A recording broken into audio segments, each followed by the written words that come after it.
Not yet.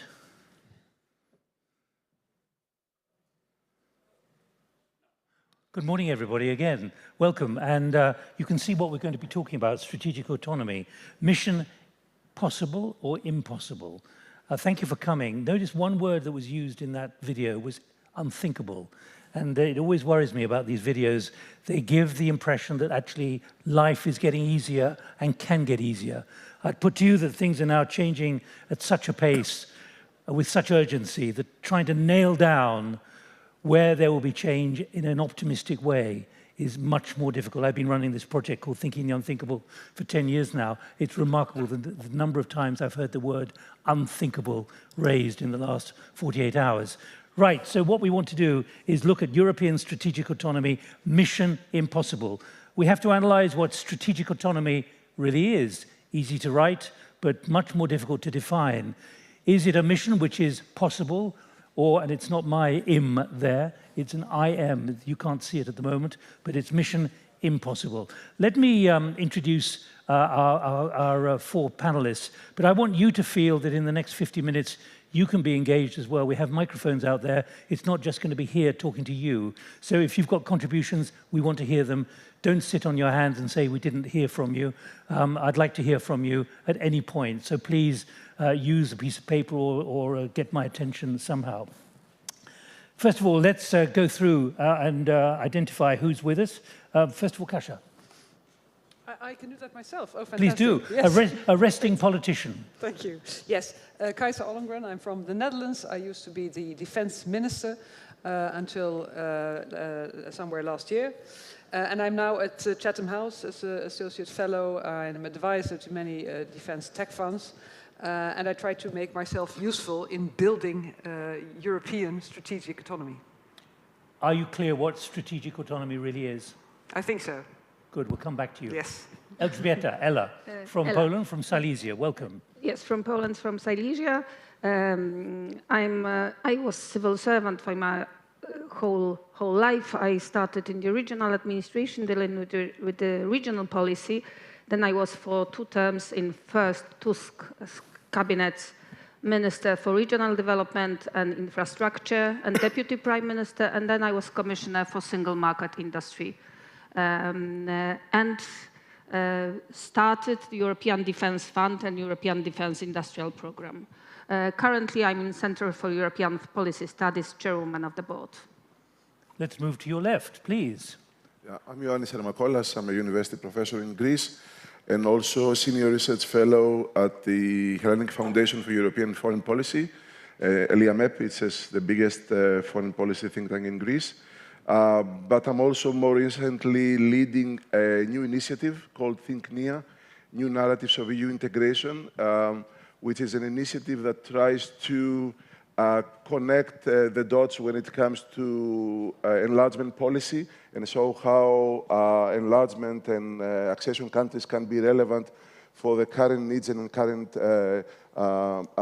challenges of European policy making. Therefore, we connect enlargement policy to European strategic autonomy. Can you keep up with the pace of change? Well, I don't know if anyone can keep up with the pace of change these days, but we are doing our best, I think. Volker Perthes, welcome.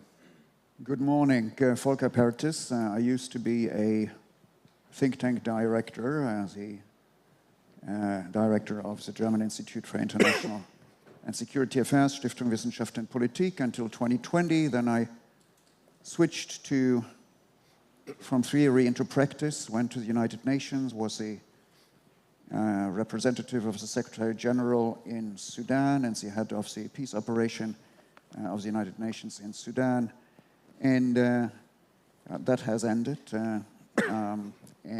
Since leaving the United Nations, I am back as a guest in my own institute, former institute in Berlin, finishing a book manuscript on multipolarity and its illusions, I think, and otherwise looking around for useful things to do. Which is easier, running a think tank for 15 years in Berlin or being a UN special representative? Well, running a think tank is definitely easier because it's not a life and death matter for a lot of people, right? And being an SG representative? it could involve questions of life and death. It's more responsibility, much more interesting also, much more taxing. But I guess it's, I mean, my experience is that it doesn't hurt if you bring think tank experience into political and international practice. Does it adapt? Oh yeah, it does. Right, well, let's move on. Strategic autonomy. You said very clearly you think you know what it is. I'd like to hear from each of you. Please disagree if you want to. But what is your view, having been a minister up until last year, a defense minister? Yes. Well, of course, I look at it from the perspective of defense and security and from the European perspective. And I think for me that means that Europe is united and that we learn from what we have seen during the pandemic and now during the war in Ukraine and our support for Ukraine and our strengthening of European defense. We have run into problems because of dependencies where we rely on countries that at some point may not do what we would like them to do. We saw it during the pandemic with China, and we saw it worldwide in different, let's say, levels of problems. I think for the Global South it was a much bigger problem than for Europe, but also for Europe it was a problem. We see it now on defense. We have created, and we were all there, a huge dependency on the United States. Ukraine has suffered most of that when the large package during the Biden administration took, I think, 4 or 5 months to go through Congress. It has cost Ukraine many, many lives. So that is what we have to adapt to. And for Europe, that means that we have to take our own defense industry very seriously. That we cannot be fragmented anymore, that we cannot allow this interoperability that we're suffering from anymore, which means working towards an internal market for defense, not waiting for it, because it will take some time. So first you start with countries that can cooperate amongst themselves on capabilities, on cooperation with their armed forces, and then you build up European strength, European defense. And let me also conclude by saying that for me, Europe is a region. It's not an institution.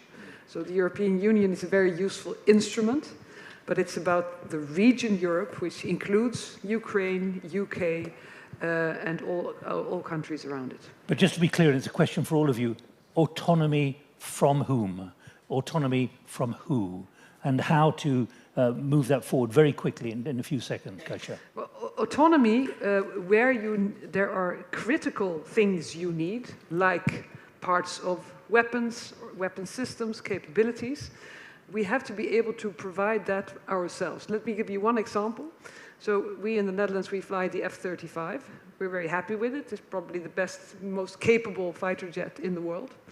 But we also know that if we don't get the software updates from the United States, we're nowhere. We cannot fly it anymore. And these are the issues that have to be solved. Can I just ask you, given you've put it on the agenda, does the American defense industry have a kill button for the F-35? Can they demobilize what you've spent a large amount of cash on? Well, you know, they can, perhaps not by a kill switch. I don't know if they have a kill switch. But what they do have is the software update. But you as defense minister didn't know whether they had a kill switch or not? What I did know and still know is that we depend completely on the US and the US industry for the software updates, and it's a flying computer. So without the software updates, it's useless. Ella? I fully agree. I think that this is because we are talking about European strategic autonomy.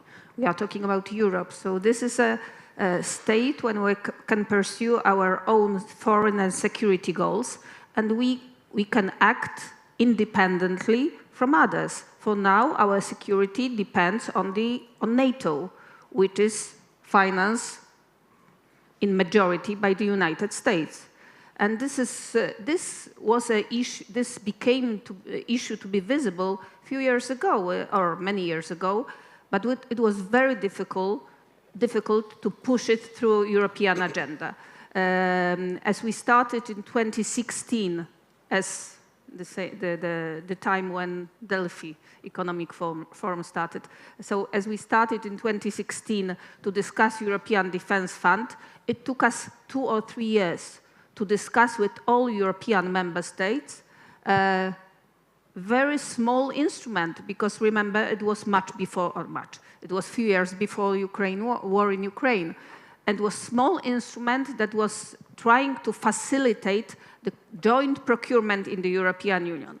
Because we have small markets, fragmented, as Kasia said, fragmented small market, the prices are high because everybody procures the same things. We lose commonly in European Union billions of euros annually. We are using, and it's the same situation right now, because we procure not jointly, but separately. So it was the small instrument, but we discussed it for 3 years. So maybe not suddenly, and this is unfortunate situation, but with war in Ukraine and with hostile American administration, we see, and finally European leaders see that only unity is the way forward for the European Union. Of course, number one government was that Polish government then that was really stopping any progress on the common defense program. We started then 2 defense initiatives, so European Defense Fund and European Defense Infrastructure Program, a kind of DARPA thing, so for innovation in defense. But of course, what we need the most, I think we'll discuss it later, but I will maybe... Put it on the agenda now, though. Yeah. What we need to discuss the most is what, again, was said by Kasia, unity. First thing first is a political will among European leaders to act commonly, to act together. This is the major issue for the European Union, for single market. My experience is that this is the number one issue in Europe right now. Ella, let me ask you to give an audit quickly of what you think is happening in Poland. You're a frontline state, essentially. We were talking about the airfield at Rzeszów and what has happened, the extraordinary transition that has taken place. What have you seen in very short order in your country as a frontline state, moving towards 5%, et cetera, et cetera? We are very close to 5% of spending for defense. Definitely Poland is current government. We are very much for this unified efforts in defense. But again, the second thing, the first thing is a political will. The political will in Poland is there. We feel it. Because of course, it's not very equally felt in the whole European Union, but Poland, Baltics, they feel how it is to have the border, to have the war just behind our borders. And are they pulling, do you believe, the issue of strategic autonomy? No, the East Europe. We are Europeans. We are in the European Union. We are talking about European Union strategic autonomy, not about Eastern European Union strategic autonomy. Okay, let's pause for the moment. Volker, I'm going to come to you next. What is your reflection, particularly with the key position now being taken by Germany as a coalition is being formed, about where the definition will be of strategic autonomy led by Germany? Well, I'll come to that. And as a former academic, I mean, 8 years ago, we came out with a research paper at my institute then, and we defined strategic autonomy. Why did we do that? I mean, it's not a European concept. Other countries have done that before us, spoken about that. In India, for example, they talk about strategic autonomy for decades. But in Europe, it wasn't a concept. 8 years ago, still remember Angela Merkel? She came back from her first summit with Donald Trump, 2017, probably NATO summit. And so she addresses the public in Germany, and she says in a very characteristic way, well, the times where we could rely on others are, to an extent, over. Very Merkelian, right? So that was her. Then realizing that the good times where others would define for us what security is are no longer existing. So our definition for strategic autonomy at that time was strategic autonomy, European or otherwise, is to define your own strategic priorities yourself and create the conditions for implementing them. So it is about the definition of your interests, your priorities in foreign and security policies and others, but also making sure that you can implement your priorities. So how's it and of changed? course you would do that together with partners, ideally, but if need be, you would have to do it on your own. But it is, and I think this is very important, it is not autonomy against others. Yes. It is autonomy for yourself, and it is not autarky. It is not that we want to be alone. It is always about creating partnerships. The European Commission then took it on and spoke about open strategic autonomy, and she basically meant economic relations, and that comes back with a vengeance now with the tariff thing. It's open strategic autonomy. We want to be able to define our fate, and to create the conditions, but we want to be open, do it together with others. The new German government, I'm not going to dodge your question, it's not yet there, but it's almost there.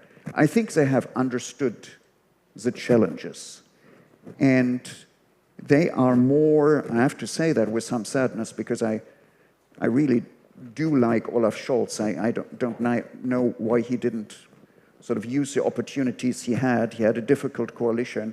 I think the new people have a head start in confidence with their European partners, and they're going to use it. And that's, well, that's not everything it needs, but it's a lot of that what it needs, and they know what the challenges are. But Volker, look back at the document that you did 8 years ago. Yes. How much would you redefine what strategic autonomy is and what can be achieved at what speed?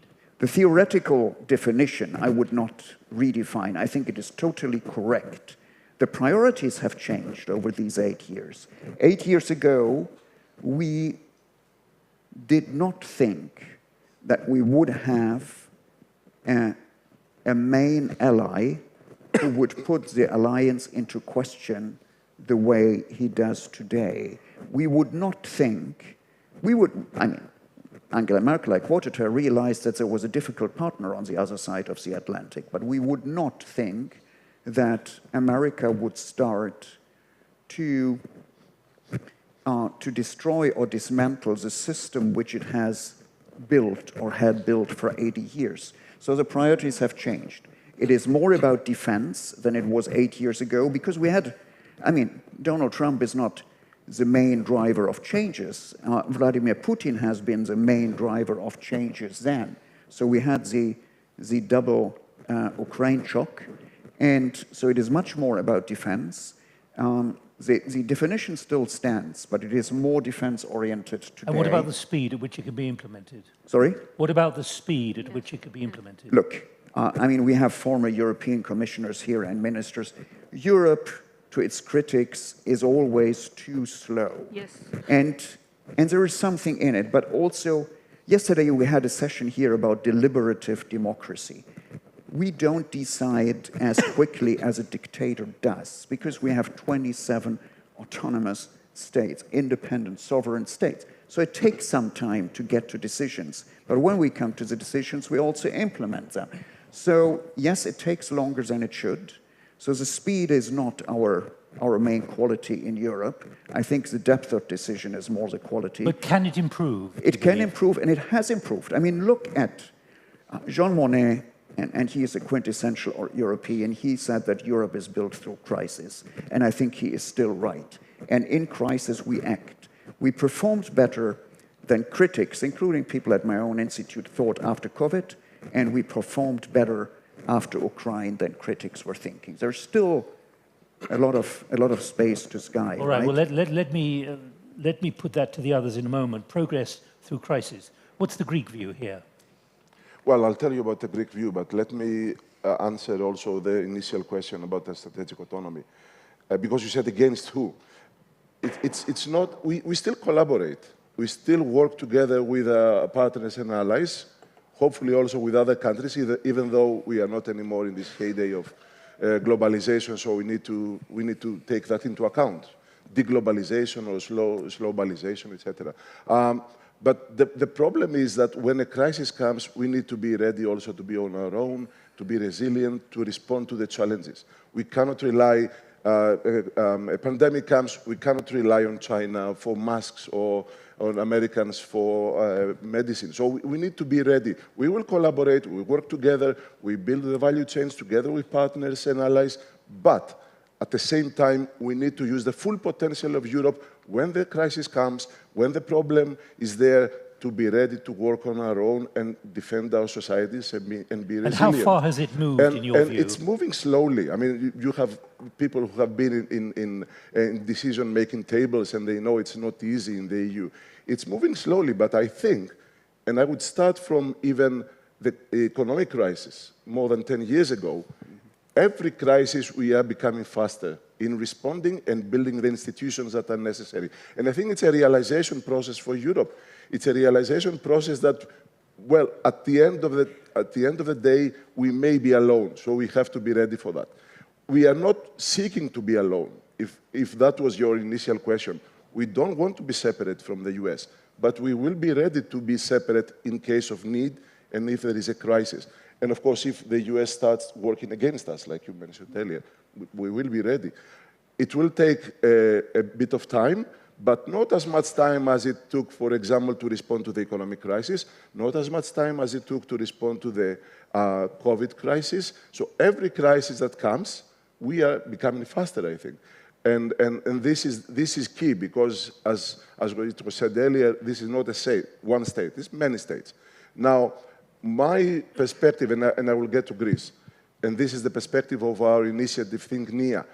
It was mentioned earlier by Kasia. It's Europe's strategic autonomy and not EU's. It's a region, it's a continent, and not an institution. That means we need to use the full potential. The EU has 27 member states, but there are another 10 countries that want to join the EU.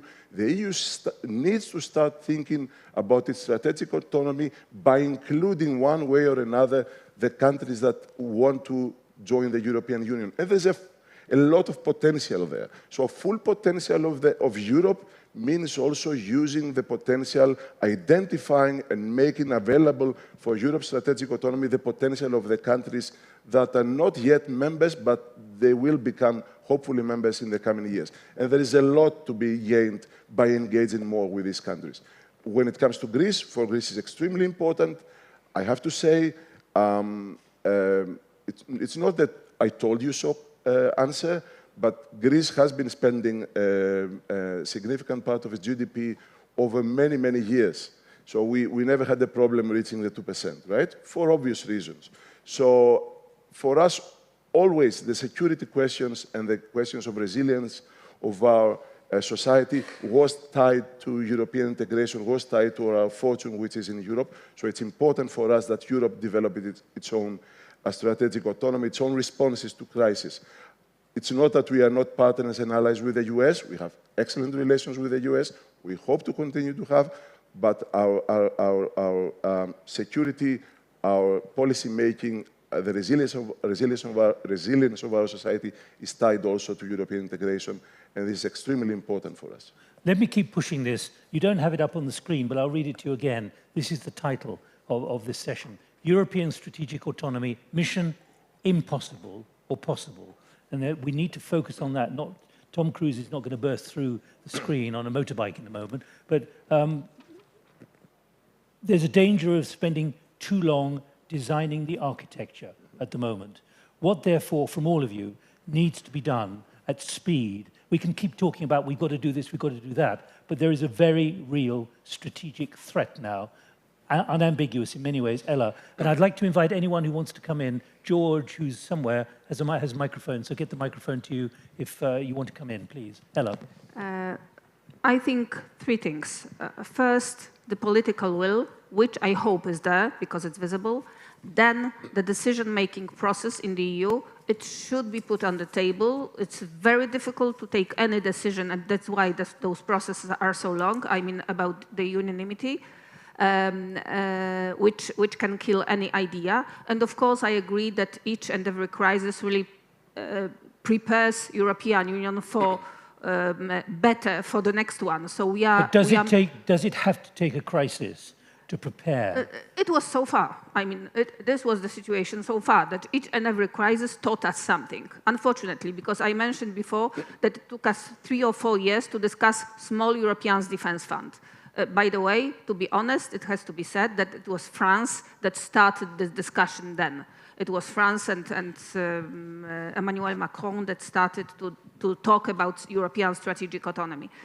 So political will, decision-making process in the EU, and last but definitely not least, industry, industrial competitiveness in Europe. This is very much linked for strategic autonomy. You need industry, you need military, and you need a political will. So these are those 3 things that are extremely important.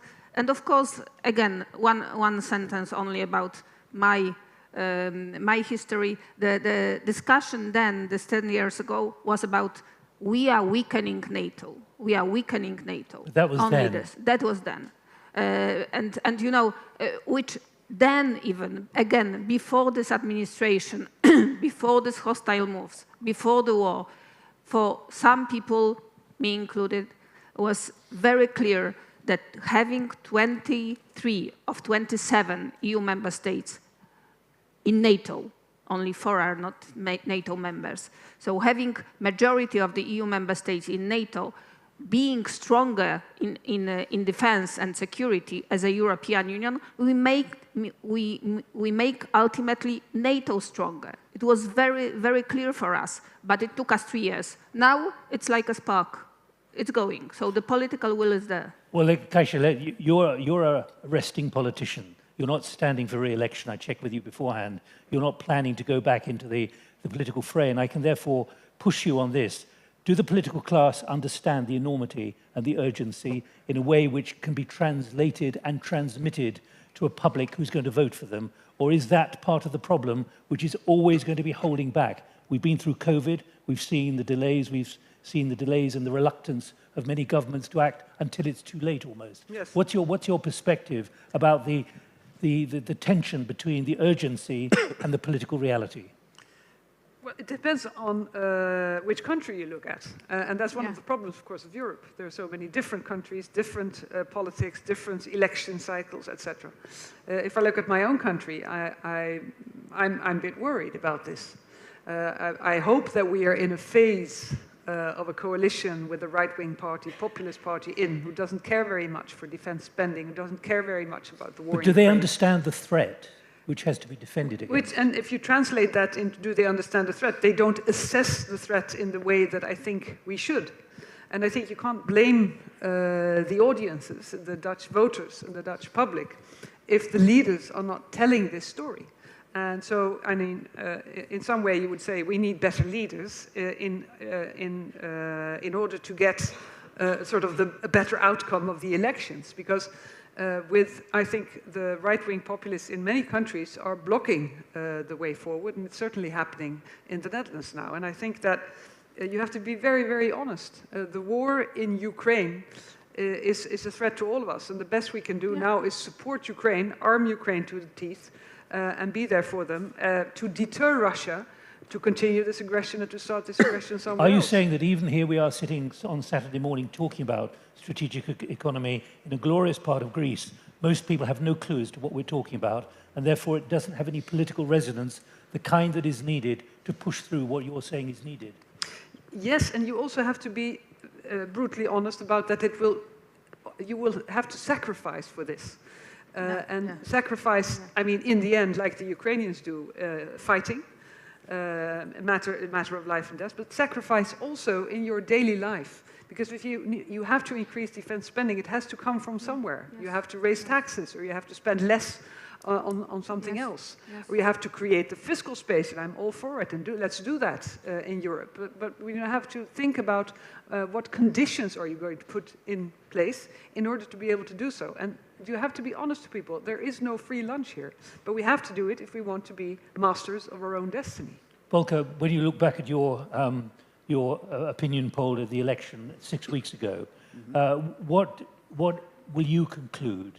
What was in the grit of the data about the kind of thing we're talking about here, strategic autonomy, and how that plays with an enormous nation like Germany?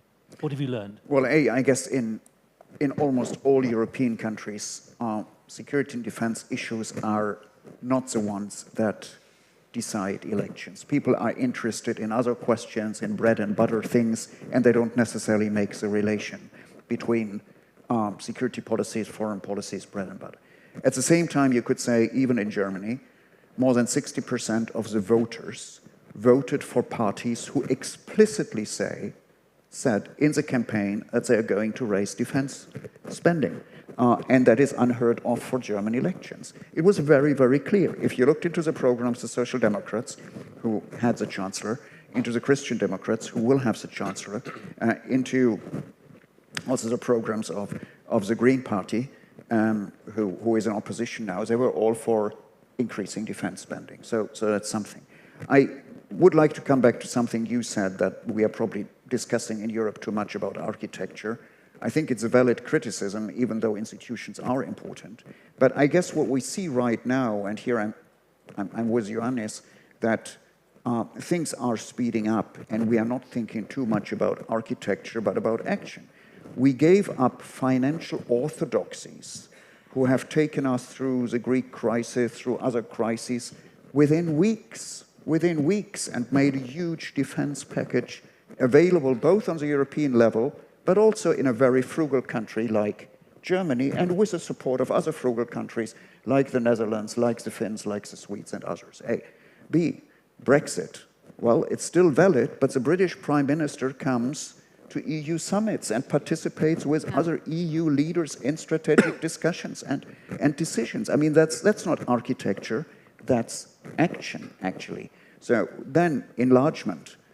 It has been very slow, but we have a shift in mindset here. Enlargement now is seen as a geostrategic field or geostrategic field of action for the European Union. We are making priorities for some countries because we think they are strategically important. So I think there is a change, not to the architecture, because that would actually take too long, but to the way we handle our architecture and we handle our instruments. Let me see, does anyone want to come in? Anyone got the May I microphone? add something, just one sentence? Ella, can I just check if anyone's got the microphone?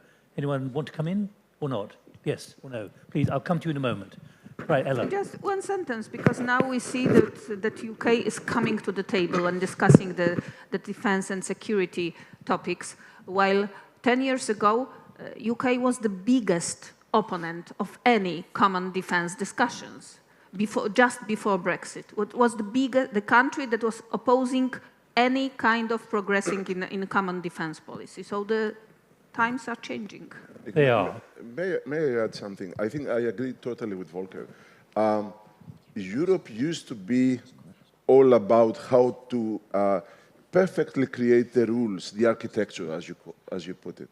And of course, it's clear that the architecture needs to be tweaked, but I'm with Volker here that actually Europe is actually doing things even before the architecture is tweaked, right? Of course, we need to change the rules of the game for integrating new members about decision-making, for example. But does not prevent us at the moment from actually doing things. It's extremely important because in the past, before the recent crisis, a country like Hungary would have prevented us from acting.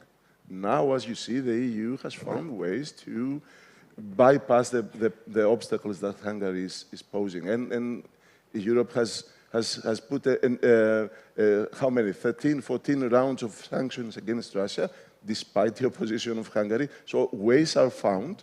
We will also, because this is EU at the end of the day, the rules will be, at some point, be reformulated to reflect these new needs, but not anymore the rules preventing us from actually doing things. I think it's extremely important, and if you would ask anyone 20 years ago or 30 years ago, if EU would be in a position to do this big change in policy so fast, I think it would have been unthinkable. So right, I'm going to ask you, all before we conclude, where you think we will be, say, a year from now with political reality. Let me just get a question, please.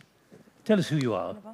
Hi, can you hear me? So my name is Catherine. I wanted to ask you, we hear very often, and I think you mentioned it as well, Mrs. Biankowska, that for autonomy, it's imperative that we revive industrialization, which has, if not died, been severely reduced in Europe for sometimes the sake of climate policies and being sustainable and competitive economically. So how would you combine sustainability with practicality to face this? I mean, this is what Kasia also mentioned before. This is a question about people in the European Union, to what extent we are devoted to the concept of strategic autonomy, and to what extent we are ready to devote our security for the in the situation when we will have to choose between some spendings, between the spending for, I don't know, social things, or because industry is indispensable part of the defense. So defense in European industry must be supported. And at the same time, I think we should not reject the sustainable goals that European Union really voted and agreed on. So industry is definitely there on the table, but there are other spendings in the national and European budgets that can be reduced because of this massive defense spending. Kasia, can I come to you, because the Dutch had the chairman of the military committee, the admiral, who said the cupboard is bare. He said at a NATO conference, maybe it was in your time still as defense minister, we do not have the stuff anymore. We have to be honest about that. We've got to gear up. And Volker, I need to come to you about Rheinmetall and what is going on with the 155mm shells and so on. In other words, there is a massive drive underway, but it takes a long time for business and industry to react. Yes, it takes a long time and it takes too long.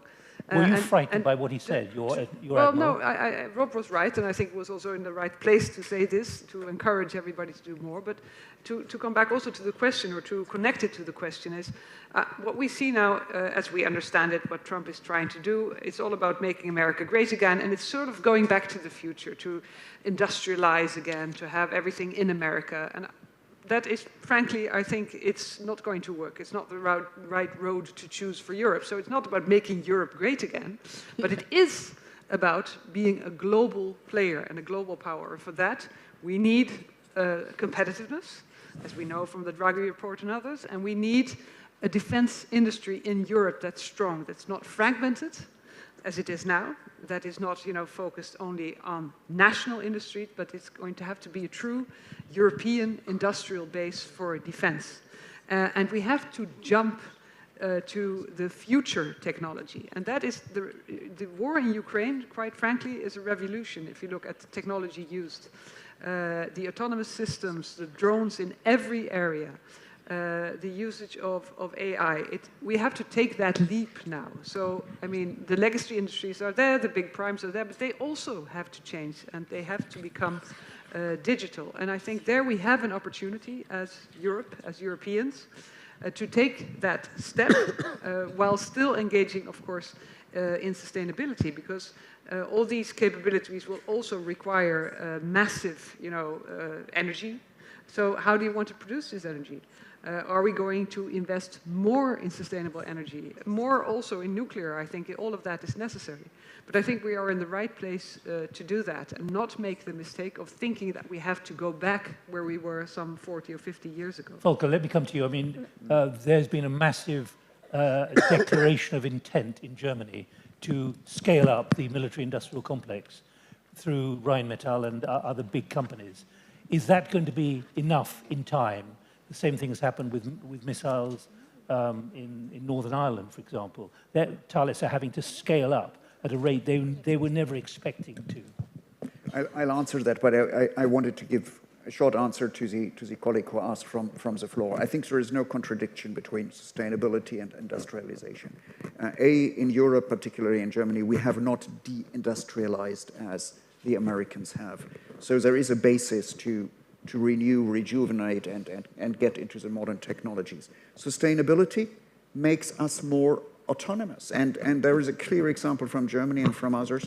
I mean, with sustainable energy, we don't need Nord Stream 2. We don't need gas from Russia. So there is a clear connection between being sustainable, having sustainable energy, and not being dependent on others, particularly on adversaries or potential adversaries.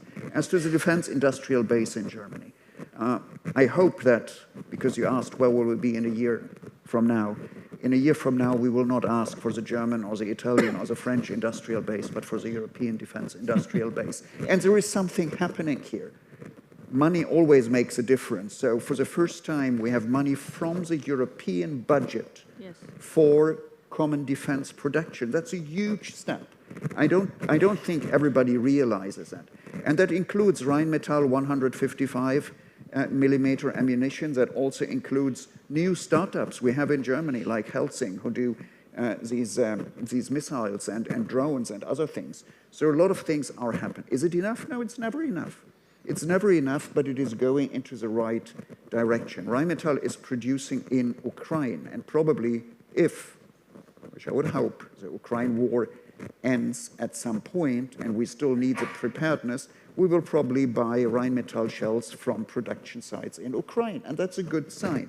That is that the European defense industrial base is coming together, not the EU defense industrial base. And is that giving or moving us towards strategic autonomy? Absolutely, absolutely. That's an important step to go there. What we need to do, and I think Ella has said it, and I want to repeat it because it is important.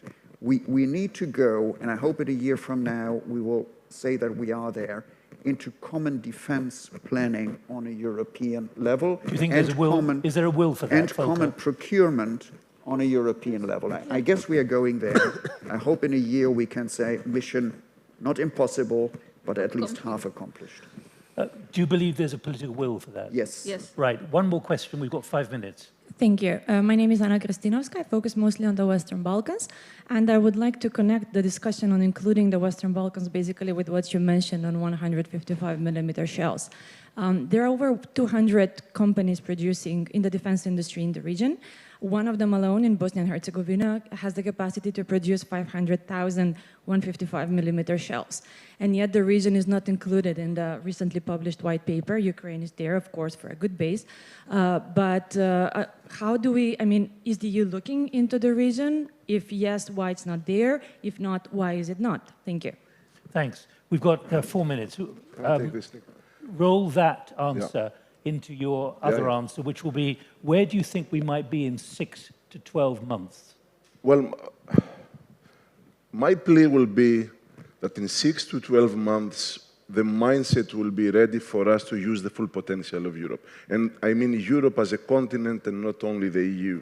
So I connect to what our colleague said. There is so much potential for everything that we are discussing here that needs to be done. No one will replace Germany, not even Ukraine. But of course, when you include Ukraine in the context of these strategic autonomy discussions and these European defense readiness discussions, it makes sense and it makes Europe stronger. If you include also Western Balkans, they say the same. There is a significant defense industry in the Western Balkans. If there is investment from the EU, from European countries, it will definitely help the defense readiness of Europe.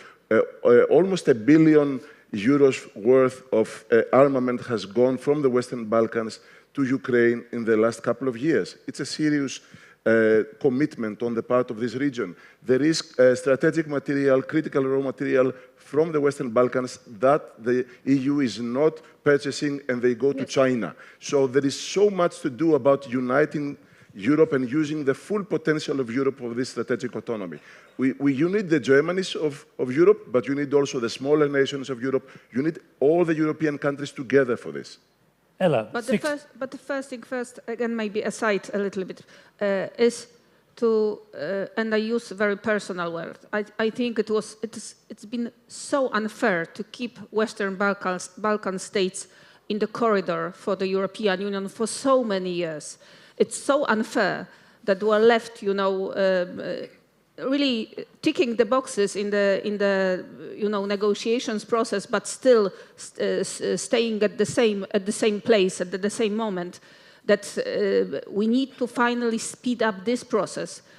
Comparing to Ukraine, Balkans, Western Balkans are a small part of Europe. There are several million people comparing to, you know, huge Ella, Ukraine. Okay, sorry, aside, but I needed to say this. The much broader strategic autonomy, I hear positive voices from the four of you about where we could now be in 6 to 12 months. What's your view?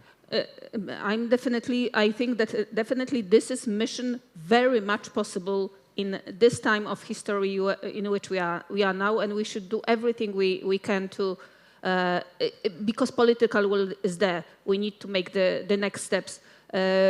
So this is something which really will unite us even more. But because of course, as we repeated, few of us, we are fragmented. We are fragmented in the industry. We are fragmented in the single market. We are fragmented in defense industry. Finally, maybe it will be finished forever. All right. Well, let me check with Keisha. One more thing. Again, very last sentence. Please do not forget about European, really extremely fastly growing space sector, which is very much connected to the defense, of course, and security. And this is sector which is growing for the last several years in a enormous speed. Are we going to be less fragmented in the next 6 to 12 months? In other words, there being more decisive movement forward with a political commitment, both in terms of political capital and also cash? Well, when it comes to the defense industrial base, I think yes. We will have taken steps, but we will certainly not be there yet, because when it comes to Europe and its collective defense, we rely on NATO. That is what we've built for our collective defense, not the European Union. And our readiness of our armed forces is low. The strategic enablers are really mostly American, and space is of course one of them, but also heavy lifting and things like that. And in the end, we are under the American nuclear umbrella. So on the defense industrial base, I'm absolutely sure we will take very decisive steps, and we can do it. And that is very important, but it will also be defined by how we deal with this issue of NATO, with the transatlantic relationship. Is America in or out? Or are we phasing them out? Do we have a plan for that? And there, I think it's still a big question mark, and it's not our question mark, but it's an American question mark. And I have to ask you, as a former defense minister, do you reckon Dutch forces are prepared, willing, and adequately equipped for war? Well, they are adequately equipped, at least for some time. But the whole problem in Europe is our readiness and our sustainability of our armed forces. Volker, last thought from you. Where do you think we'll be in 6 to 12 months? Will we be well down the track where this debate will still be happening, but fine-tuning as opposed to a commitment of principle? Well, I think you put it well. I mean, we will take the decisions, or we have taken the decisions in principle. We will be in a phase of implementation. We will be fine-tuning, and of course, we will hit some difficulties on the road. That's a natural thing. A lot of things that happen, of course, will depend on what the developments in Ukraine are. Will there be an end to the war within this year? Will it buy us time, and will it buy the Russians time? I mean, this is a question we will have to analyze over the next 12 months. But I do think, and I'm quite positive now, that even if the fighting stops in Ukraine, the Europeans will not let down their guard. They will still work on readiness. I mean, it's not called rearm, it's called Readiness 2030, but I guess we're going to continue it and discuss the fine print next year. All right. Well, thank you all very much indeed. And I'm looking at the title again, European Strategic Autonomy, Mission Impossible. I'm tempted to say, based on this discussion for the last hour, mission probable. Agree. Okay. Is there agreement? Yes. Fine enough. We have Yes, it agreement is. in the panel. That's a good positive sign to take away from this meeting. Thanks very much Thank indeed, you. everybody.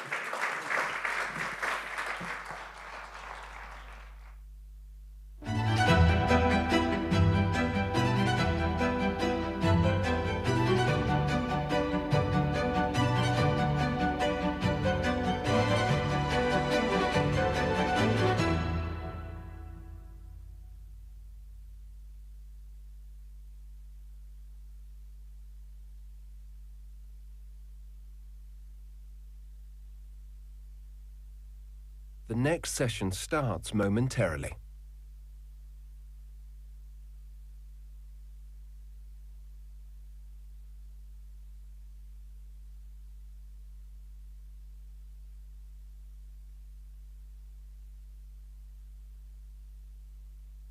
The next session starts momentarily.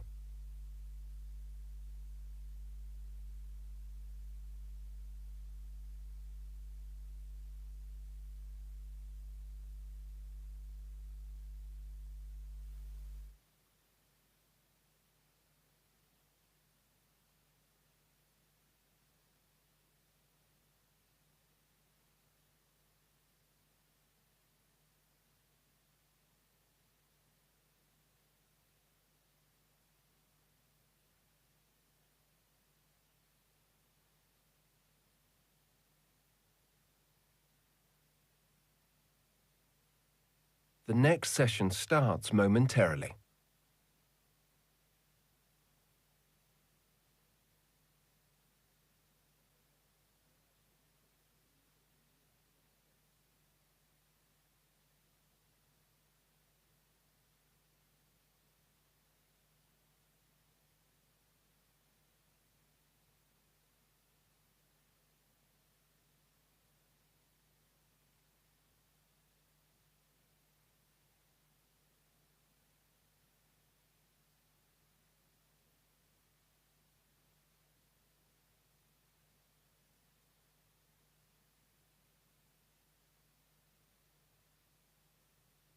The next session starts momentarily.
Good morning and welcome. My name is Ioannis Armakolas. I'm a senior research fellow and at the Hellenic Foundation for European Foreign Policy, called ELIAMEP in Athens, and also director of the Think NIA initiative. Today we are focusing on enlargement, something that has been in the agenda, on the agenda of both Greek foreign policy and EU foreign policy for decades, and of course, when it comes to the Western Balkans, for 2 decades at least.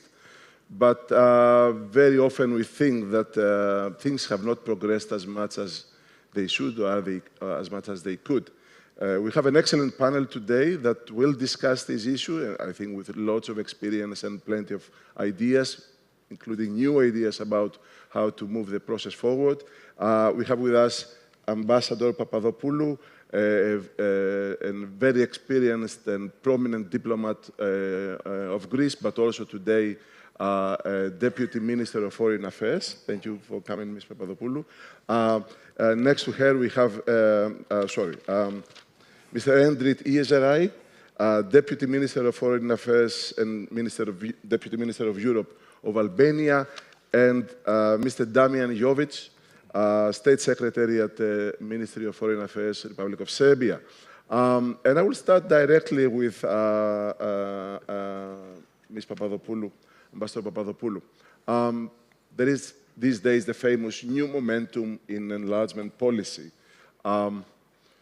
Greece has always been a pro-enlargement country, even in difficult times, even at times when many of the 27, 28 member states were not in favor of enlargement or they were very reluctant. So we were on the right side of history, let's put it this way, always. However, it's not a straightforward endeavor. It's not going to be easy, let's put it this way. So what is it that we should do as the EU to make the most from this new momentum so that we don't miss this opportunity this time? Thank you. Although enlargement is one policy, it has to be seen tailored according to the needs of each individual country, and also according to the needs of each region. The Western Balkans were the first bunch of countries waiting at the door of the European Union since 2003. Of course, at that time it was Balkans. Some countries moved on, but the Western Balkans are still waiting. We could spend hours and hours discussing why this happened. We have to admit that the candidate countries have their own fair share of blame. But anyway, this is what it is. And we have reached a point in the Western Balkans, and that was the case before the invasion of Russia to Ukraine occurred, that there was enlargement fatigue, both in the Western Balkan countries and in the member states. The war in Ukraine changed it all, and it brought back to the surface the importance of enlargement.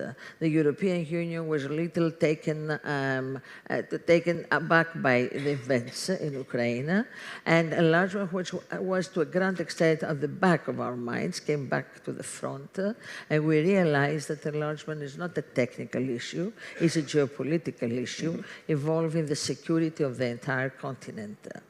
With this new momentum, the Western Balkans came back to the forefront, and there were a number of countries, and Greece was the first among these countries, who said that, yes, we understand that Ukraine, Moldova, and eventually Georgia have to be members of the European Union. They're more than welcome to become members of the European Union, yes, to enlargement to the east, but in no way at the expense of the Western Balkans, because geopolitical reasons apply to both regions. They might have different elements, but they're the same kind of reasons. And if we want to have a stable and prosperous and secure continent, that has to include the center and the east. So here we are again with this new momentum, but having said that, we have to make sure that we give them the instruments, but they also respond to the challenge.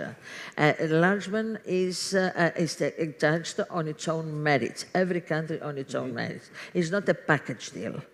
So every country has to do its homework and accept what are the terms and the conditions and move forward. And they should take advantage of this period in time because openings do not happen every day. Let me insist a bit, Ambassador Papadopoulou, still on the question of the momentum. You mentioned yourself that the war in Ukraine has made us realize that this enlargement policy is a geopolitical policy. First and foremost, it's not about the technical criteria. They're important, but first and foremost is a political decision about which is geopolitical. And the question is a scenario whereby we may have, let's say, in a few months, next year, who knows, a ceasefire or a peace in Ukraine. Do you think that would reduce the appetite for enlargement that we see today? Do you think that it will, our new momentum will fizzle out as war in Ukraine ends, or we have really learned our lesson and we are ready to continue with this process? No, it will not decrease. I think, on the contrary, it will increase the momentum. Because, okay, we have a ceasefire, but then we have to work for the day after. And the way the day after for Ukraine includes eventual accession to the European Union, the same goes for the Western Balkans, where the challenges are real and present. But enlargement is geopolitical, but with technical characteristics, especially because when Greece joined the European, at that time, European communities, the degree of integration was much, much less in the European Union. Today, the degree of integration is huge. So the enlargement countries have to adapt to stricter rules. They have to have done a lot of more preparations, because you can imagine, if you have a loose scheme of cooperation, is one thing to take somebody who might not be up to the standards. But when you have the degree of integration, and as we move forward with defense and everything, this integration becomes we're really interconnected. Just to give you an idea, the Greek Foreign Ministry, European affairs, now it's all over, because you cannot have a policy without a European dimension. So it means that the enlargement countries have to make more efforts, because they cannot be accepted without being thoroughly prepared. So it's geopolitical, yes, but highly technical as well. More efforts. A lot more. More efforts. So, Mr. Uzerai, there is an ambitious goal, I think, these days in Tirana, that maybe Albania will be ready, if they do their best, to join the EU by the end of the decade, together with Montenegro. I mean, everybody assumes that if things go well, Montenegro will join until the end of the decade. Is this a realistic goal for Albania? I mean, what are the challenges, and what is Albania doing in that direction? Well, let me actually just give you a very brief overview of what's happening right now. We have elections coming up in about a month. The opposition opened their campaign yesterday. The government will open it today. And the main argument that we are having in the election is that the government is promising EU entry, or at least a country that is right on the brink, by the end of the mandate, so 2029. And the opposition is saying, you cannot do it, but we can. So there is no disagreement on the path of the country. Every political party, every political factor on the country has one goal, and they understand what the ambition of the population is, and that is the EU entry, joining the EU. So on the political side, I think everyone agrees that that is the direction of the country, and therefore it shows the direction that the population wants to take. Now the technical side, and I've had the tough luck, I would say, of having to work on a lot of the chapters before at the Ministry of Foreign Affairs, but also in my previous position as Deputy Minister of Economy. And it is a substantial amount of work.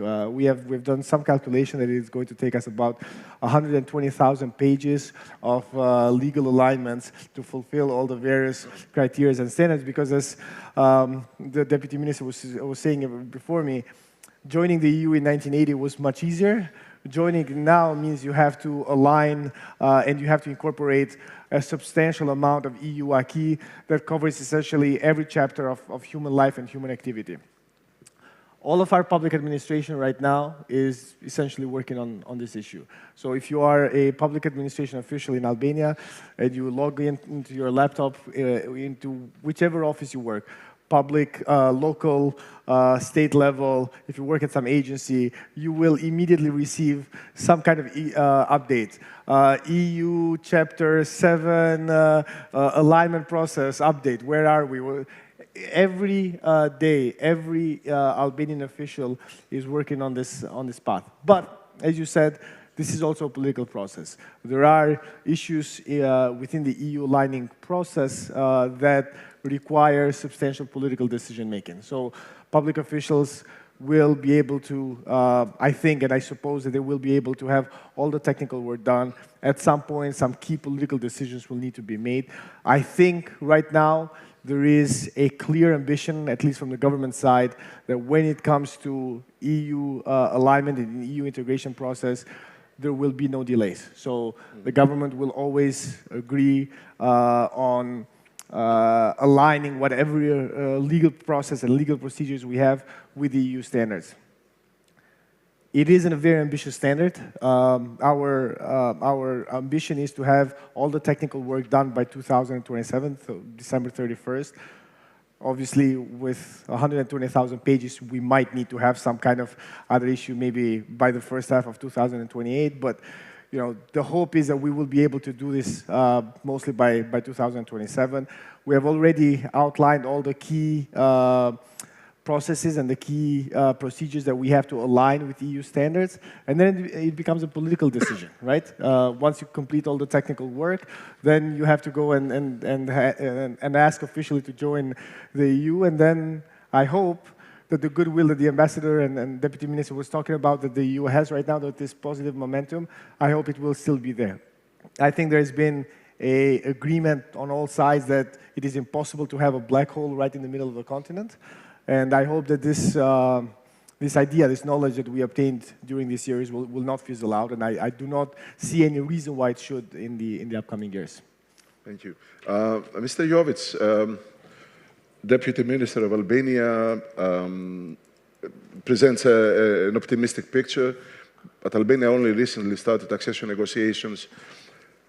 And Serbia has been negotiating with the EU for accession for more than a decade. So maybe lessons learned from Serbia are important for the region. What's your feeling? Do you feel, given also that there is talk about Montenegro joining in the next couple of years the European Union, is Serbia feeling that is a bit left behind in this process? Are you still in position to catch up and maybe join together with Montenegro?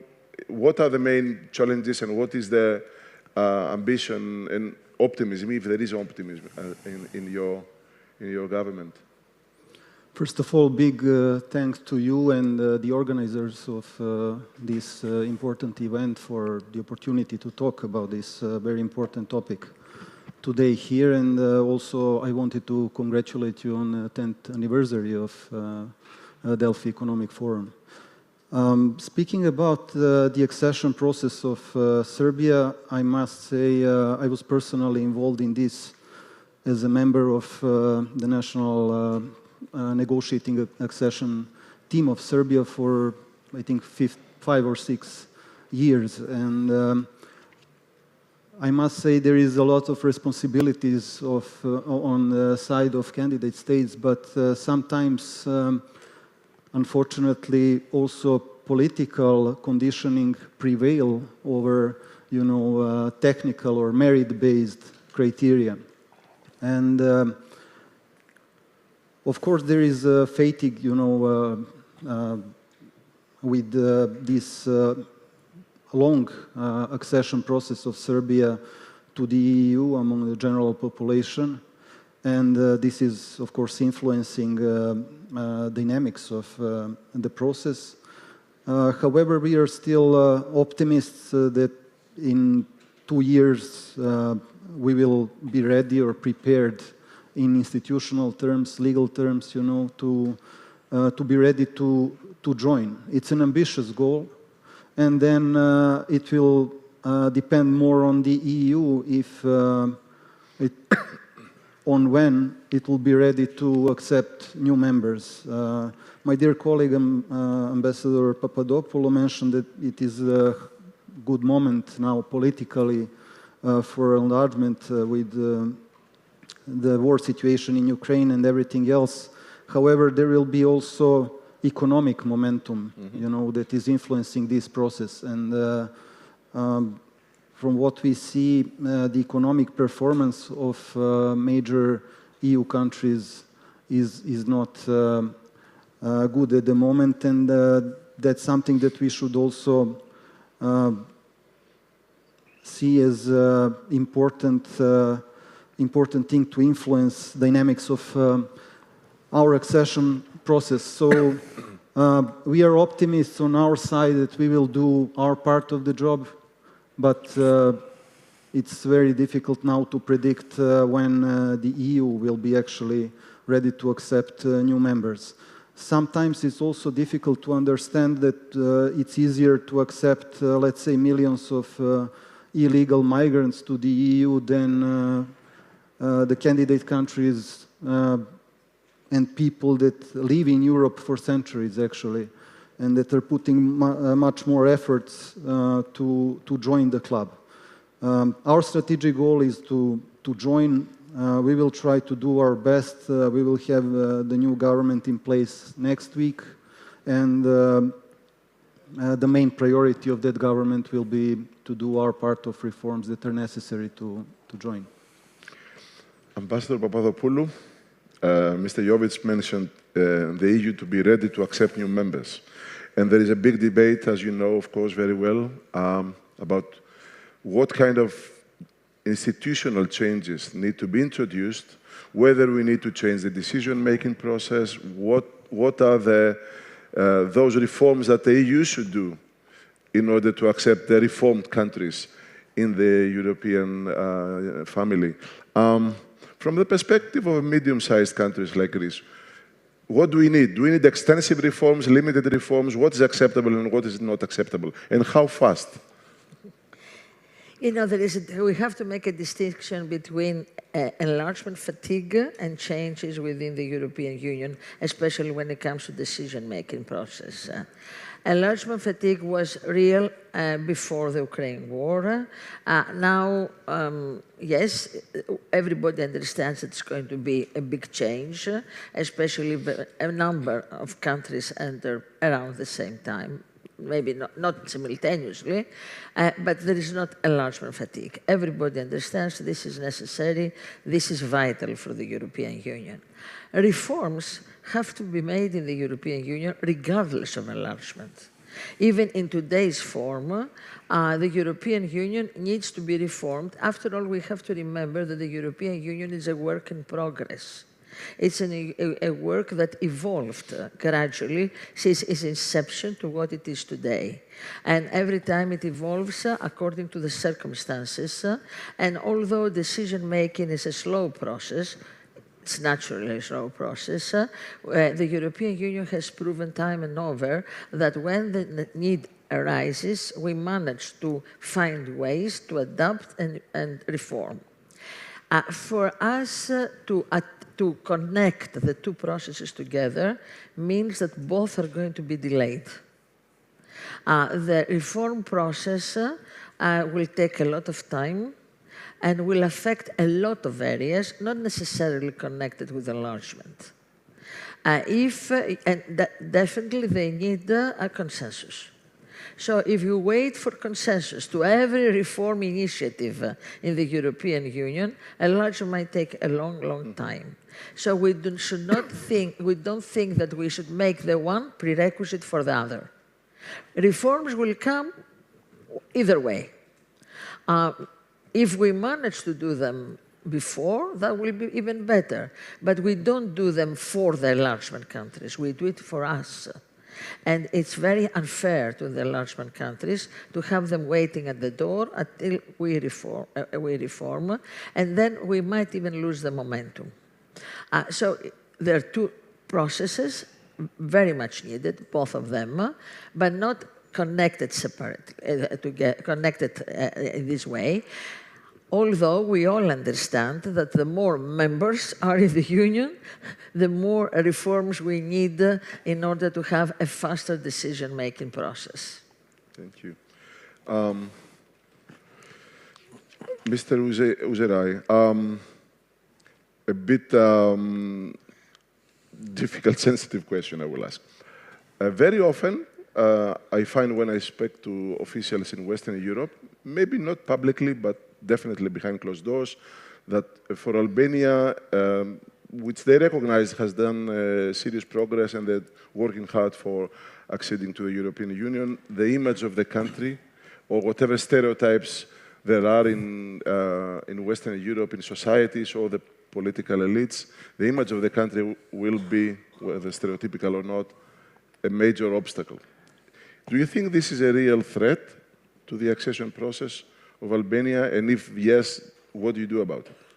Well, I'll actually, again, I'll take one step back and share with you a small meeting I had about 2 months ago with a couple of ambassadors from 2 countries that have historically been quite critical of the country and have always either voted or to a certain extent refused to accept the country's progress in the past. And they said one of the best things that happened to Albania in recent years was this touristic boom that you've had since 2020 to 2021. Because a lot of people had various stereotypes about the country in Western Europe. One of the stereotypes that I was quite surprised actually to hear about was that this is maybe a nest of Islamic terrorism. Because the association was that since there is a Muslim population in Albania, it has to be also associated with terrorism. And no matter how many times public officials would say that this wasn't the case, the population would always believe this. So after Albania became a quite popular touristic destination, a lot of people had a chance to come, to visit, to see, and they had this opportunity to experience a country that in many ways is quite normal. It has, of course, its issues, but it doesn't have any of the problems that a lot of the populations were concerned about. So this goes to show that sometimes myths and ideas can outlive their usefulness even a long time after they have not been true in real life. But yes, we acknowledge that we've had problems, and we acknowledge that we are trying to take steps to solve them. One of the most critical reforms that we have taken in recent years, which is still very much part of the political debate in the country, is the justice reform that had absolute, complete voting by all parties in the parliament in 2016. 100% of the votes were in favor of it. There have been a lot of public officials who have now been accused due to the justice reform, or who are being prosecuted, who have cases in waiting because of the justice reform. And though at times, various people within the political system might have felt threatened by it, the public support for the justice reform continues to be extremely high. So no one dares challenge it. No one dares say anything that will go against the spirit and the ideas of the justice reform. So that is one very key and very strong example of how the country is actually taking some very decisive steps that might have not been taken unless this EU pressure was there. And this is, of course, only one of the very big examples, because this is quite visible. There are a lot of other areas that I know there is a lot of progress being made due to the pressure, positive pressure that the EU is putting on us. We've had for a long time, and the EU knows this quite well, we've had a huge issue with land property rights, because of the communist system, which nationalized the entire territory rights in the country. After the 1990s, there have been continuous disputes for property rights in Albania. Most of them go to courts, and we have a hard time acquiring investments because people do not know where they can open a factory and so on. Right now, there is a very large process to completely digitize all of the property rights in the country, have a online digital cadastre, which should be operational by 2027, 2028. And this is a massive undertaking that probably would have not been the case if the EU and the pressure wasn't there. So these are only 2 examples of how we know for certain that we are undertaking some reforms that are extremely painful, extremely difficult, extremely time-consuming, but they're happening because of the EU, and I hope they will be able to, quite soon also change whatever negative perceptions the countries still have, though, as you said, a lot of these negative perceptions are already dissipating. Mr. Jovic, on another sensitive question. There is turmoil, political turmoil in Serbia for several months. Is that a problem for the accession process? I mean, one of the core, it's not even a conditionality, it goes without saying. To join the EU, you need a stable democratic country, right? At the moment, we see huge polarization in Serbia. Granted, I have to admit there is polarization in all societies these days, including all the EU member states, or most of the EU member states. But in Serbia, it's a candidate country, and we see some extreme levels of polarization. Is that a serious concern for the accession process itself this time? Look, usually I do not comment on internal political affairs when I'm abroad because I consider it not to be a good diplomatic manner. However, yes, we had a challenging political situation in Serbia for almost 5 months now, but as we see it, it is calming down at the moment. As I mentioned before, we will have the new government in place next week, formed by the same majority in the parliament, and we will see how it will work. We hope to continue actually the economic growth that was the second fastest in Europe last year, and we hope to have the same result this year. This is what we are focused on at the moment. As you said, there is a polarization in many countries all around the world, and especially in Europe. Also, we see the same in the US at the moment, but that's democracy, you know, and what we are happy to see is that there was no major accidents for 5 months of big protests in Serbia. Some of the requests are legitimate, and we hope to see better version of ourselves in the next couple of months and in forthcoming years. So, but I don't think it is affecting actually the speed of our accession process to the EU, because for already 3 years, in accordance with the technical merit-based criteria, we have cluster 3 prepared for opening, but still there was no decision from European institutions to open this cluster 3. So it is not contributing the accession process in terms of dynamics, but I don't see that it will influence it in a way that will change something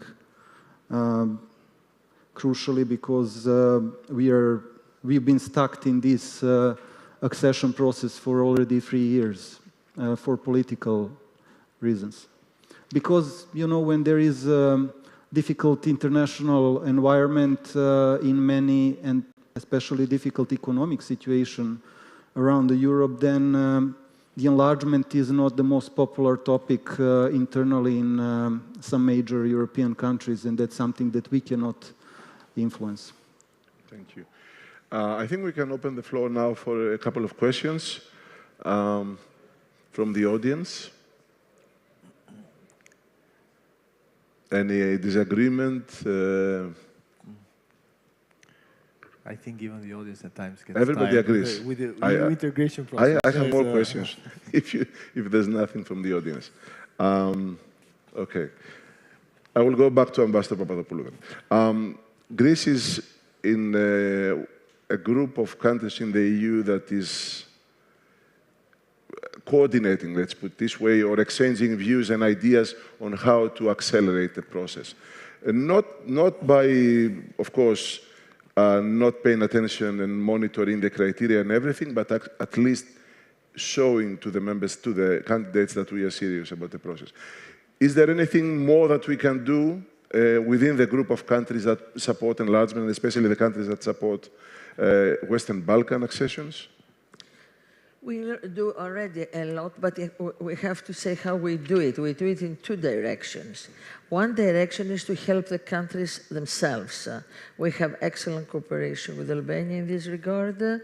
We have a cooperation with Serbia, very good, excellent cooperation, and with all the other countries, candidate countries, giving them technical assistance, because we recognize that this is quite an endeavor they're embarking on. It's not so easy. So we try to lend our experience and our knowledge to these countries so the process can expedite. On the other hand, we try with our partners in the EU to tell them that, yes, it's a technical process, The geopolitical risks now are everybody accepts them, so there's nothing to say there. It's a technical process. It has political elements like democracy, rule of law, human rights. We have one candidate country whose enlargement process is put on hold, Georgia, for obvious political reasons. But even with Georgia, our point is not to stop it. Put it on hold and give the people the time and the space to adapt themselves, to change, to create the political conditions that will allow this process to move on. We understand that each country has its own challenges. Not everything is the same.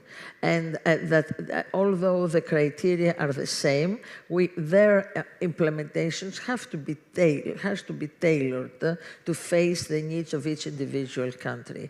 And this is another area where we work very closely with the Commission to help them understand the realities of each country, especially the countries we know most. I think other partners do it for other countries, so that this process goes forward as fast as possible. It is very important for Greece that this window of opportunity is not going to get lost, because we don't know when we are going to have such an opening. And we will do and we're doing and we will do everything possible in order to push forward, even on a political level. And I want to remind the recent letter of the Greek Prime Minister to all his partners, the leaders of all the countries, about Serbia and about pushing forward the accession process for Serbia. So we do also political interventions in order to help countries as we see the need. So it's a multifaceted effort which is going to continue, even intensify, because as I said before, and I want to underline that, we have to take advantage of this window of opportunity. It's important not to lose the. Not to lose it. Yeah. Deputy Minister, economic situation in Albania. Will Albania be ready when it comes to the economic reforms also? Do you see progress in that field? And I know it's your field of expertise. Can I just say one thing regarding what Ms. Papadopoulou was saying as well? First time I went to Brussels for negotiations, for integration negotiations, I had the chance to also have dinner with some of the DG NEAR officials. And the one thing that they said was, it's extremely unfortunate that a lot of Ukrainians had to die for the perception on the Western Balkans to change. But it has happened now, and we all need to take advantage of it.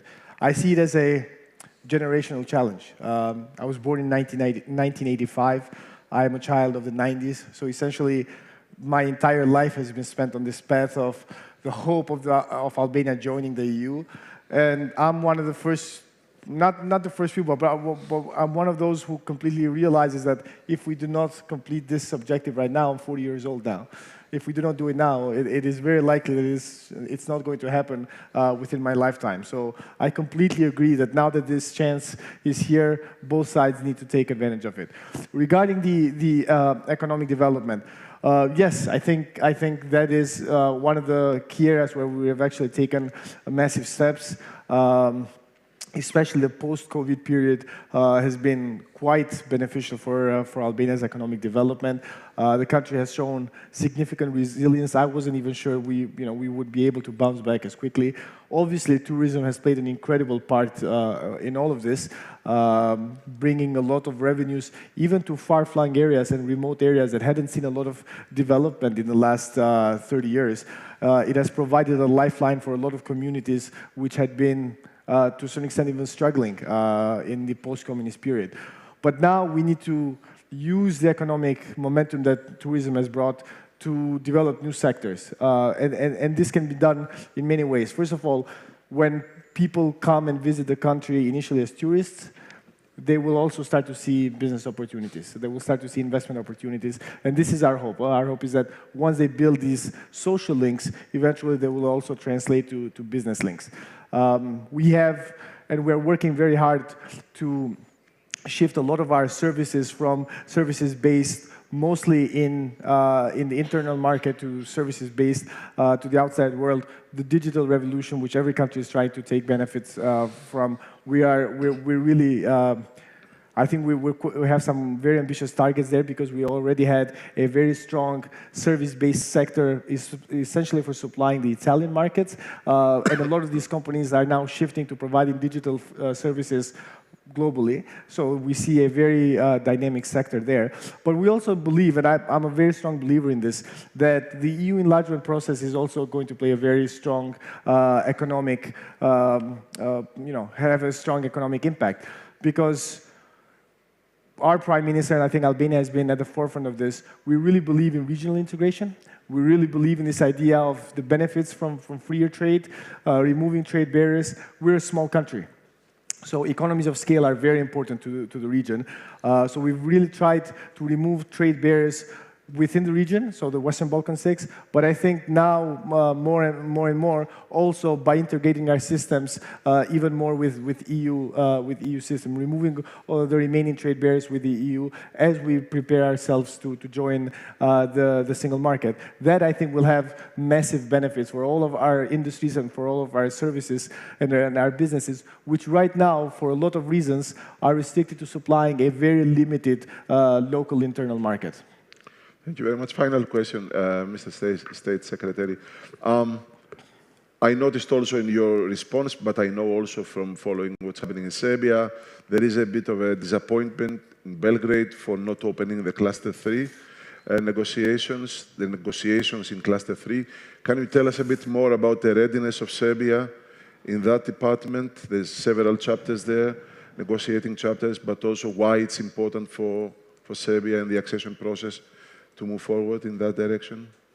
Because you mentioned that it is the last question, I can't leave your beautiful country without saying that in Serbia we are very grateful to your country for your support on our EU path and also for your support on territorial integrity, sovereignty of Serbia and all vital interests of my country. What you mentioned about Cluster 3, you know, it's not what we are saying, but actually the European Union institutions assess that we are technically prepared to open this cluster for 3 consecutive years already. And we are still not opening it because of the political conditioning. This is very important because it's related to the economic performance of Serbia and economic integration and harmonization of standards in Serbia with those of the EU. As I mentioned, we were the second fastest European economy last year, and it is predicted that this year we will again have around 4% economic growth, which means that Serbian economy is performing much better than most of European economies in terms of the economic growth. And we think that this is definitely important. We are also happy to see that other neighboring countries from the region, as Albania, for example, are growing also very fast. And while we are waiting for the EU to open new clusters and chapters, we look forward to work with our neighbors on economic cooperation and economic initiatives that are connecting us, such as Open Balkans Initiative, Berlin Process, and others, that can prepare us better for joining the EU once when the time comes. So now, regarding Cluster 3, I think it's not on us anymore. You know, in technical terms, for political reasons, you can always invent some news, so I cannot predict when we will actually open this. Thank you very much. I think it became clear both from the candidate countries, but also from the member states, that there is a willingness, desire, a strong impetus to continue the process. The enlargement is geopolitical with technical characteristics, as you said, but still it's a geopolitical imperative for Europe, and the opportunity should not be missed, right? Ms. Papadopoulou, thank you very much. Please join me to thank the audience. the speakers. Thank you very much. Thank you.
The next session starts momentarily.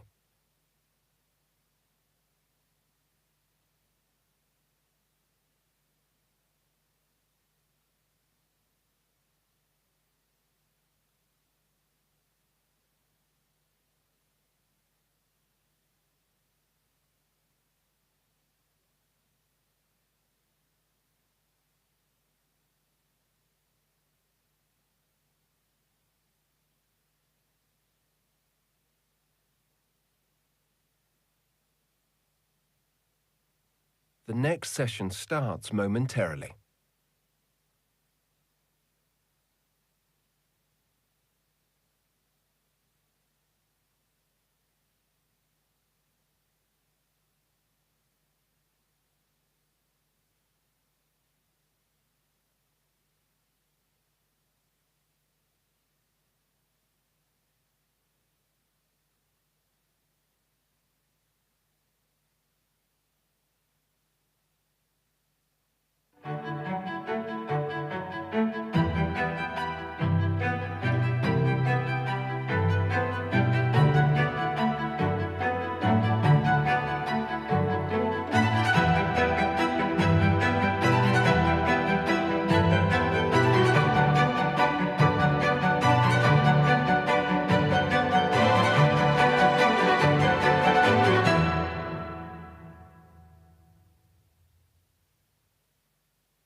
Κυρίες και κύριοι, καλημέρα. Σας παρακαλώ, όσοι ενδιαφέρεστε να παρακολουθήσετε την επόμενη ενότητα, παρακαλώ καθίστε. Οι υπόλοιποι, παρακαλώ, αν θέλετε να συζητάτε, περάστε έξω, προκειμένου να υπάρχει ησυχία για να μπορέσουμε να ολοκληρώσουμε την ενότητα. Θέλω να σας πω ότι είμαι ο Σταμάτης Ζαχαρός και θα προσπαθήσω να κάνω μια συνέντευξη η οποία θα έχει ένα νόημα και όχι απλώς να επιβεβαιώσουμε όσα περίπου ξέρουμε για αυτό το οποίο συμβαίνει. Το ερώτημα είναι αν μπορούμε με την πολιτική προστασία να έχουμε κάποιου είδους αποτελέσματα. Δηλαδή, αυτά τα οποία είδαμε τα προηγούμενα χρόνια, αν μπορούσαμε με κάποιο τρόπο να τα εφαρμόσουμε πλέον στην πράξη. Ο Υπουργός Πολιτικής Προστασίας, ξέρετε, είναι πολύ μπερδευτικό αυτό ότι υπάρχει προστασία του πολίτη και πολιτικής προστασίας. Ίσως πρέπει να βρούμε άλλα ονόματα για τα υπουργεία. Γι' αυτό και στον τίτλο υπάρχει η κλιματική κρίση. Υπάρχει και κλιματική κρίση και για την οποία θα συζητήσουμε επίσης. Ο κύριος Κεφαλογιάννης, λοιπόν, θα απαντήσει σε ερωτήσεις και χαίρομαι πάρα πολύ που μεταξύ των παρευρισκομένων βρίσκεται και η ηγεσία της τοπικής, υποθέτω, πυροσβεστικής. Καλά τα λέω. Πράγματι. Καλό είναι και να τα ακούν και να είναι παρόντες εδώ. Και θα ξεκινήσω ευθύς αμέσως. Στην πραγματικότητα, Τι είναι αυτό με την πολιτική προστασία, γιατί ξαφνικά έχουμε Υπουργείο Πολιτικής Προστασίας? Παλιά πώς τα κάναμε όλα αυτά? Καταρχάς, να πούμε τι σημαίνει πολιτική προστασία. Πολιτική προστασία σημαίνει η προστασία ανθρώπων, ιδιοκτησιών και βεβαίως του περιβάλλοντος από το οργανωμένο κράτος, αλλά βεβαίως και με την βοήθεια και των πολιτών. Υπήρχε η ανάγκη να δημιουργηθεί το Υπουργείο Πολιτικής Προστασίας και Κλιματικής Κρίσης, γιατί θυμίζω ότι πριν από περίπου 6 χρόνια, λέει το 2019, αυτό συνίστατο σε μια γενική γραμματεία κυριολεκτικά 2 δωματίων και 10 οθονών υπολογιστών, όπου ίσως ικανοποιούσε κάποιες ανάγκες εκείνης της εποχής, αλλά προφανώς με τα διδάγματα από τις καταστροφές των προηγούμενων ετών υπήρξε σαφέστατη ανάγκη να δημιουργηθεί αυτό το Υπουργείο. Το οποίο δεν είναι απλώς ότι δημιουργούμε ένα νέο Υπουργείο. Στην ουσία, δημιουργούμε έναν ολόκληρο μηχανισμό συντονισμού όλων των συναρμόδιων φορέων, έτσι ώστε όταν ξεσπάσει μια μείζωνα κρίση, η οποία κατά βάση είναι από φυσικές καταστροφές, αλλά πολλές φορές είναι και ανθρωπογενής, να μπορεί να συντονίζει όλους τους αρμόδιους φορείς. Άρα είναι ένα Υπουργείο το οποίο στην πραγματικότητα μας προστατεύει από κρίσεις. Είναι ένα Υπουργείο το οποίο βρίσκεται μέσα στην κρίση. Ναι. Βασικά στην ουσία προστατεύει από κρίσεις, αλλά πριν φτάσουμε στο ζήτημα της καταστολής, δηλαδή όταν θα ξεσπάσει το φαινόμενο, έχουμε πάρα πολλά στάδια προηγουμένως. Είναι η πρόληψη, είναι η ετοιμότητα, είναι γενικότερα μια προετοιμασία, έτσι ώστε να μπορέσουμε πρώτον να περιορίσουμε την πιθανότητα να ξεσπάσει αυτή η κρίση, όσο μπορούμε. Βέβαια, όταν μιλάμε για φυσικό φαινόμενο, αντιλαμβάνεστε, δεν μπορούμε να εκμηδενήσουμε αυτόν τον παράγοντα. Αλλά σε κάθε περίπτωση, αφού γίνει αυτή η φυσική καταστροφή ή, αν θέλετε, η ανθρωπογενής καταστροφή, γιατί δεν είναι μόνο το φυσικό φαινόμενο. Ναι, ο κορονοϊός, ας πούμε, ήταν μια παρόμοια περίπτωση. Ακριβώς. Να μπορέσουμε να έχουμε έναν τέτοιο συντονισμό, έτσι ώστε όλοι οι συναρμόδιοι φορείς να δώσουν τον καλύτερο τους σε αυτό και να περιορίσουμε τις καταστροφικές συνέπειες. Ωραία. Άρα, λοιπόν, πρόκειται για ένα Υπουργείο το οποίο λειτουργεί σε 2 φάσεις. Λειτουργεί σε μια φάση πρόληψης, την οποία προφανώς οφείλετε να σχεδιάσετε, και σε μια φάση επιχειρησιακή την ώρα που γίνεται ή και μετά. Θα έλεγα ότι, τηρώντας αυτό το αρχαίο ρητό ότι δι προλαμβάνειν παρά θεραπεύειν, μάλλον ένα μεγάλο κομμάτι της δουλειάς σας βρίσκεται εκεί. Και το ερώτημα που έχει ένας πολίτης είναι πόσο της 100 πιστεύετε ότι είμαστε προστατευμένοι, τουλάχιστον σε αυτά μπορούμε να κάνουμε? Γιατί προφανώς, άμα βρέξει ακρίδες τον Αύγουστο, δύσκολα θα το προβλέψει κανείς και δύσκολα θα κάνει κάτι. Αλλά ξέρουμε ότι θα έχουμε πυρκαγιές το καλοκαίρι. Πόσο έτοιμοι είμαστε? Θα σας ξαναπάω πάλι πίσω το 2019. Γιατί πραγματικά πρέπει να καταλάβουν και οι πολίτες που μας ακούνε το τι έχει γίνει τα τελευταία 6 χρόνια. Το 2019 σας είπα προηγουμένως ότι ο μηχανισμός ήταν μια γενική γραμματεία. Αυτή τη στιγμή έχουμε ένα ολόκληρο Υπουργείο, το οποίο κάτω από το Υπουργείο υπάρχει και ο συντονισμός μια σειρά από φορέων.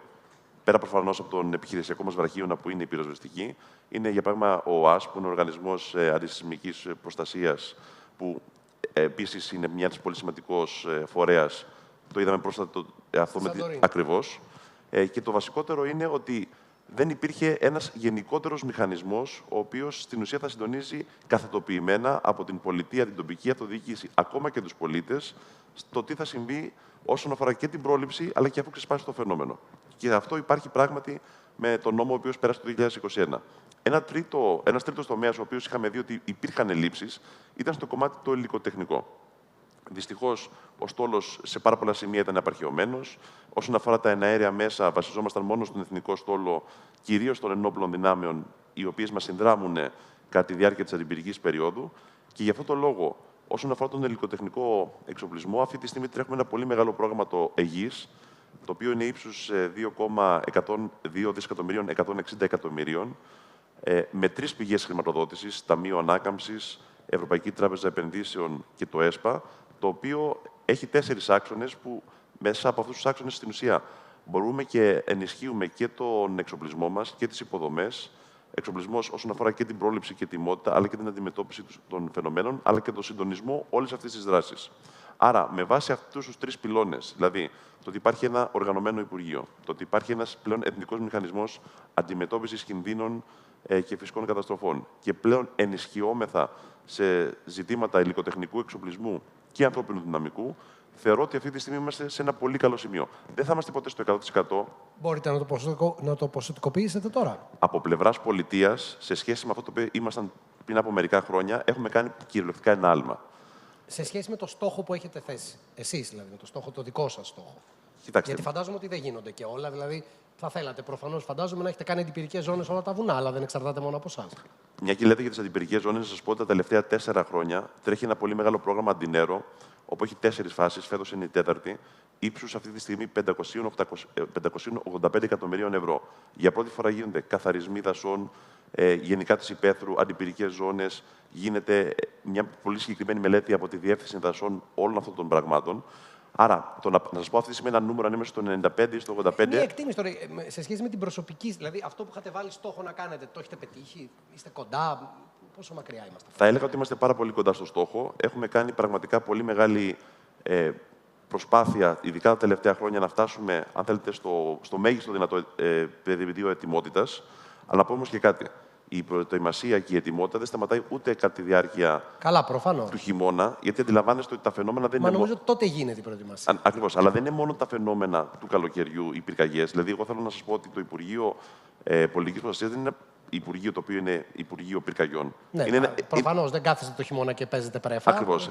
Προετοιμαζόμαστε, αν θα ξεσπάσει μια πλημμύρα, προετοιμαζόμαστε για μια χιονόπτωση. Προετοιμαστήκαμε πριν μερικά χρόνια όταν ξέσπασε ο COVID. Άρα όλες αυτές. Ο σεισμός της Σαντορίνης. Ο σεισμός της Σαντορίνης. Όλα αυτά τα ενδεχόμενα, τα οποία πρέπει συνολικά το Υπουργείο μας, μαζί με όλους τους συναρμόδιους φορείς, να έχει μια μέγιστη ετοιμότητα.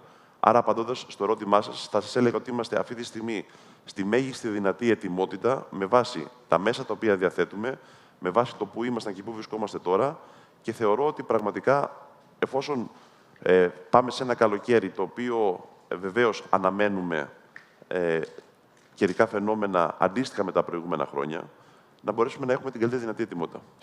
Μιας και αναφερθήκατε 2 φορές, το σημείωσα και πριν και το ξαναείπατε τώρα, στα μέσα. Υπάρχει μια συζήτηση στα social media εδώ και 2-3 χρόνια ότι η Ελλάδα δαπανά πάρα πολλά λεφτά σε μπελαρά ή ξέρω εγώ, σε κάτι άλλο, αλλά δεν πάει να πάρει, λέει, μερικά καναντέρ. Είναι προφανές ότι η εταιρεία που φτιάχνει τα καναντέρ είχε κλείσει και τέλος πάντων υπάρχουν κάποιες παραγγελίες. Δεν υπάρχουν άλλοι τρόποι να βρούμε πυροσβεστικά αεροσκάφη και να έχουμε μεγαλύτερο στόλο, ή δεν χρειαζόμαστε μεγαλύτερο στόλο? Όσον αφορά τα καναντέρ, πολύ σωστά επισημάνατε το γεγονός ότι για 10 χρόνια η γραμμή παραγωγής είχε κλείσει. Στο μεγάλο πρόγραμμα υγιής, αυτή τη στιγμή, έχουμε εντάξει ένα στόλο 7 καινούριων καναντέρ, όπως επίσης και την αναβάθμιση. Τα οποία πότε έρχονται, καλό είναι να το πούμε. Αρχίζουν να παραδίδονται από το 27-28 και μετά, σταδιακά. Μάλιστα, η χώρα μας μαζί με τη Γαλλία θα είναι οι πρώτες ευρωπαϊκές χώρες οι οποίες θα παραλάβουν το νέο τύπο καναντέρ. Ευρωπαϊκά έγινε η παραγγελία, όλοι μαζί. Σωστά. Έχει γίνει μια μαζική παραγγελία 22-24, γιατί υπάρχει και μια προαίρεση καναντέρ, εκ των οποίων τα 7 θα τα πάρει η Ελλάδα. Είναι ο τύπος 515, είναι ο πιο νέος τύπος καναντέρ στην ουσία, γιατί τώρα θα βγει, ο οποίος θα έχει και δυνατότητα μεταξύ άλλων και νυχτερινής δράσης. Άρα δεν θα έχουμε πλέον ξανά να αναρωτηθούμε τι ώρα θα φύγουν τα εναέρια το πρωί. Όχι. Και το βασικότερο είναι ότι όσον αφορά τα 415, που είναι ο προηγούμενος τύπος, που αυτή τη στιγμή είναι μέσα στον εθνικό στόλο, το πρόγραμμα υγιής περιλαμβάνει και την αναβάθμισή τους και τη συντήρησή τους. Επομένως, θα έχουμε και αναβαθμισμένα 415, γιατί αυτή τη στιγμή θυμίζω ότι ο στόλος περιλαμβάνει τα 215 που είναι πιο παλιάς τεχνολογίας, τα 415 και αυτά τα 515 τα οποία θα παραλάβουμε μέσα από το πρόγραμμα υγιής. Άρα, ενισχυόμαστε και σε στόλο εναερίων. Ο στόλος επίσης θα περιλαμβάνει και ελικόπτερα είτε επιτήρησης είτε και κατάσβεσης. Και επίσης, όσον αφορά τα επίγεια μέσα, το πυροσβεστικό σώμα, η ΟΤΑ, δηλαδή οι οργανισμοί τοπικής αυτοδιοίκησης πρώτου και δεύτερου βαθμού, οι εθελοντές μας, που αποτελεί ένα πολύ σημαντικό κρίκο στην προσπάθεια αυτή και πραγματικά θα ήθελα να τους ευχαριστήσω. Το έχω βιώσει, τους ευχαριστώ κι εγώ, γιατί κάποια φορά που κινδύνευσε το σπίτι μου, οι εθελοντές το έσωσαν. Ναι, και σκεφτείτε ότι φέτος θα έχουμε γύρω στους 4.500 εθελοντές του πυροσβεστικού σώματος και άλλους 5.500 μέσα από τις εθελοντικές οργανώσεις. Αλλά αντιλαμβάνεστε ότι είναι ένας πολύ σημαντικός κρίκος στην προσπάθεια την οποία κάνουμε. Και αυτοί θα ενισχυθούν λοιπόν με μέσα, είτε οχήματα, είτε με στολές, είτε γενικά εξοπλισμό, ένα πάγιο αίτημα που είχαν αυτές οι οργανώσεις. Και γενικότερα, πραγματικά υπάρχει, θα τολμούσα να πω, μια κοσμογονία όσον αφορά την αναπλήρωση του εξοπλισμού. Ταυτόχρονα όμως, φέτος, όπως και πέρσι, νοικιάζουμε άλλα 49 μέσα εναέρια, τα οποία είναι είτε ελικόπτερα, είτε air tractors, τα οποία μας ενισχύουν στο ζήτημα και της επιτήρησης αλλά και της πυρόσβεσης. Άρα, αν προσθέσει κανείς τα μέσα, τα εναέρια τα οποία θα έχουμε φέτος, νοικιασμένα και εθνικού στόλου, φτάνουμε σε έναν αριθμό 80-85 ανάλογα την διαθεσιμότητα εκείνης της ημέρας. Το δύσκολο κομμάτι, βέβαια, δεν είναι μόνο η διαχείριση μιας πυρκαγιάς ή μιας πλημμύρας ή ενός φυσικού φαινομένου, αλλά και η συνεργασία των πολιτών, τους οποίους καλείται η πυροσβεστική και οι υπόλοιποι δημόσιοι υπάλληλοι να προστατέψουν. Οι πολίτες δεν μοιάζει να συνεργάζονται πάντα και θέλω να δώσω ένα παράδειγμα και να μου απαντήσετε πάνω σε αυτό. Ενημερώθηκα ότι την πρώτη μέρα που ανακοινώθηκε από το Υπουργείο σας απαγόρευση της καύσης κλαδιών, σημειώθηκαν 500-800 πυρκαγιές από καύσεις κλαδιών. Πώς το αντιμετωπίζετε αυτό? Φύγεται ένα πολύ σημαντικό ζήτημα. Πρέπει ο κάθε πολίτης να καταλάβει ότι ναι, η πολιτεία είναι εδώ για να κάνει, αν θέλετε, το συντονισμό, να κάνει αυτά τα οποία πρέπει σε επίπεδο πρόληψης, ετοιμότητας και αντιμετώπισης του φαινομένου. Προφανώς, όταν λέω πολιτεία, δεν είναι μόνο το κεντρικό κράτος, είναι, όπως είπα προηγουμένως, οι περιφέρειες και οι δήμοι. Αλλά στο τέλος της ημέρας είναι και η ατομική ευθύνη. Τον Μάρτιο, παρά το γεγονός ότι οι κλιματολογικές συνθήκες φέτος ενδεχομένως κάποιος μπορεί να πει ότι είναι καλύτερα σε σχέση με πέρυσι, δεν πρέπει όμως να μας αποσυντονίζει, το γεγονός ότι είχαμε, για παράδειγμα, για μία εβδομάδα απαγόρευση καύσης κλαδιών, κάποιοι συμπολίτες μας δεν το ακολούθησαν. Με αποτέλεσμα, μέσα στο Μάρτιο να ξεσπάσουν περί τις 1.600 πυρκαγιές, περισσότερες από ό,τι είπα. Οι οποίες είχαν ως αποτέλεσμα να καταστραφούν περίπου 4.500 στρέμματα χορτολιβαδικής, γεωργικής και δυστυχώς και λίγης δασικής έκτασης. Άρα, προφανώς, όταν έρχεται η πολιτική προστασία ή ο αρμόδιος φορέας και σας λέει μην κάνετε αυτό, υπάρχει κίνδυνος, δεν το λέμε για να τρομάξουμε τον κόσμο. Το λέμε γιατί πραγματικά, έχοντας ήδη μια εκτίμηση κινδύνου από τους επιστήμονες με τους οποίους συνεργάζεται το Υπουργείο, μετεωρολόγους ή σεισμολόγους, ανάλογα την περίπτωση, γενικότερα αξιοποιώντας όλο το επιστημονικό προσωπικό της χώρας, έχουμε βγάλει κάποια συμπεράσματα για κάποιες συγκεκριμένες μέρες, λαμβάνοντας υπόψη και όλες τις άλλες παραμέτρους. Δυστυχώς αυτό το είδαμε πρόσφατα και στην Πάρο και στη Μύκονο. Τρομερό. Είχαμε βγάλει δελτίο επικινδυνότητας, είχαμε στείλει προληπτικό 112 και δυστυχώς κάποιοι συμπολίτες μας δεν ακολούθησαν τις οδηγίες με αποτέλεσμα να δούμε αυτοκίνητα στο λιμάνι της Νάουσας. Και μετά έλεγαν τι κάνει το κράτος? Όχι, αυτό δεν το είπαν γιατί είχαν πάλι τις προειδοποίησεις 2 μέρες πριν. Το λέω αυτό διότι θα έρθει δύσκολο καλοκαίρι. Είναι βέβαιο ότι θα ξεσπάσουν πυρκαγιές. Είναι βέβαιο ότι θα έχουμε καταστροφές. Ποια είναι η δουλειά μας, ως πολιτεία μαζί με τους πολίτες, να μπορέσουμε να περιορίσουμε αυτές τις καταστροφικές συνέπειες. Νομίζω κανείς, όχι μόνο σε αυτή την αίθουσα, αλλά και γενικότερα, δεν πιστεύει ότι θα εξαλείψουμε ή θα εκμηδενήσουμε όλες τις φυσικές καταστροφές. Νομίζω είναι κάτι αδύνατον και ευτυχώς έχει γίνει κοινό κτήμα σε όλους ότι η κλιματική κρίση είναι εδώ και είναι εδώ για να μείνει. Άρα, ποια είναι η ευθύνη δική μας? Να μπορέσουμε να κάνουμε όλες τις προπαρασκευαστικές ενέργειες, να είμαστε έτοιμοι και όταν θα ξεσπάσει το φαινόμενο να μπορέσουμε να το αντιμετωπίσουμε με τον καλύτερο δυνατό τρόπο. Μιλώντας για ατομική ευθύνη, ναι, υπάρχει ατομική ευθύνη, αλλά η συνέπεια της μη ανάληψης της ατομικής ευθύνης έχει συλλογική συνέπεια. Δηλαδή, κάποιος που βάζει μια πυρκαγιά για να κάψει τα κλαδιά του μπορεί να κάψει ένα ολόκληρο χωριό μαζί και ανθρώπους. Είδαμε στο παρελθόν ότι η δικαιοσύνη δεν ανταποκρίθηκε καλά. Και καταλαβαίνω ότι έχουμε όλη εμπιστοσύνη στη δικαιοσύνη, αλλά και οι δικαστές άνθρωποι μπορεί να κάνουν λάθη ή να πιέζονται. Υπάρχουν λοιπόν πολλές περιπτώσεις, όπως αυτή που αναφέρατε στην Πάρο, οι οποίες δεν έχουν φοβερές συνέπειες για τους υπόλοιπους. Αλλά υπάρχουν και άλλες που έχουν. Υπάρχει κάποιο σχέδιο συμμόρφωσης δια της ποινής. Δηλαδή, θέλουμε με κάποιον τρόπο να εκπαιδεύσουμε τον κόσμο ακόμα και με ποινές. Δηλαδή, αν πιάνουμε κάποιον που καίει κλαδιά, του κάνουμε ουσιοδός κάτι? Γιατί μέχρι τώρα αυτά που διαβάζω στο αστυνομικό ρεπορτάζ είναι ότι τους πιάνουν, πηγαίνουν για λίγο στο κρατητήριο, τους αφήνουν μετά έξω, παίρνουν μια δικάσιμο και μετά τίποτα. Πριν φτάσω να δώσω απάντηση σε αυτό, θα σας πω επίσης το κομμάτι της πρόληψης. Επειδή αυτή την περίοδο τρέχει το ζήτημα του καθαρισμού των οικοπαίδων. Και Θα σας πήγαινα εκεί αμέσως μετά. Είμαι έτοιμος. Απλώς το συνδέω και λίγο με τις ποινές. Ωραία. Θέλετε να πάμε εκεί πρώτα και να συνεχίσουμε τις ποινές? Όχι, μπορώ να σας πω και τα δύο τα οποία συνδέονται με τις. Έχω να σας κάνω πολλά ερωτήματα. Εντάξει, ωραία. Θα σας απαντήσω τότε λοιπόν αυτό το ερώτημα. Ξέρετε πολύ καλά και η εύκολη απάντηση είναι να πούμε ότι αυστηροποιούμε το θεσμικό πλαίσιο του κυρίως το. Το θέμα είναι να τις εφαρμόζουμε, όχι να τις αυστηροποιήσουμε.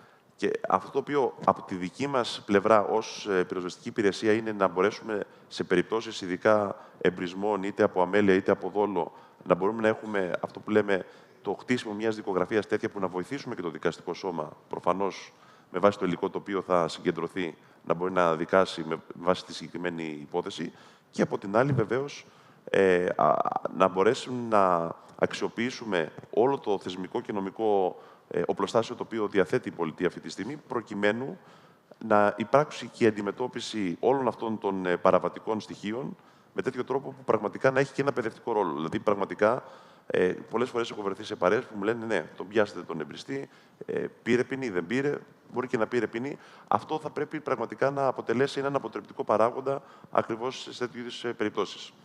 Μέχρι τώρα τι γίνεται, δηλαδή η εμπειρία που έχουμε είναι αυτή που ακούμε από τα δελτία ειδήσεων, ότι δεν παίρνει κανένας καμία ποινή, ή υπάρχουν εμπριστές? Δεν ισχύει αυτό. Έχουμε πολλές περιπτώσεις όπου στην ουσία συνελήφθησαν άτομα τα οποία έβαλαν μια φωτιά, είτε επαναλαμβάνω από αμέλεια είτε από δόλο, υπήρξαν βαριές ποινές. Ενδεχομένως όταν θα φτάσει στο δικαστήριο και θα επιβληθεί η ποινή, επειδή καταλαβαίνετε ότι μεσολαβεί ένα μεγάλο χρονικό περιθώριο, δεν παίρνει τη δημοσιότητα που θα έπρεπε να πάρει. Αλλά συλλήψεις εμπριστών και ειδικά πέρσι είχαμε αυξημένες. Ωραία. Πάμε λοιπόν στο θέμα το οποίο θίξατε προηγουμένως. Τα οικόπεδα. Και το οποίο ίσως είναι ένα τεράστιο θέμα για δύο λόγους. Πρώτον, διότι όταν ανακοινώθηκε, όπως με κάθε πράγμα καινούριο, υπήρξε κοινωνική αντίδραση. Γιατί να καθαρίζω εγώ τα οικόπεδά μου?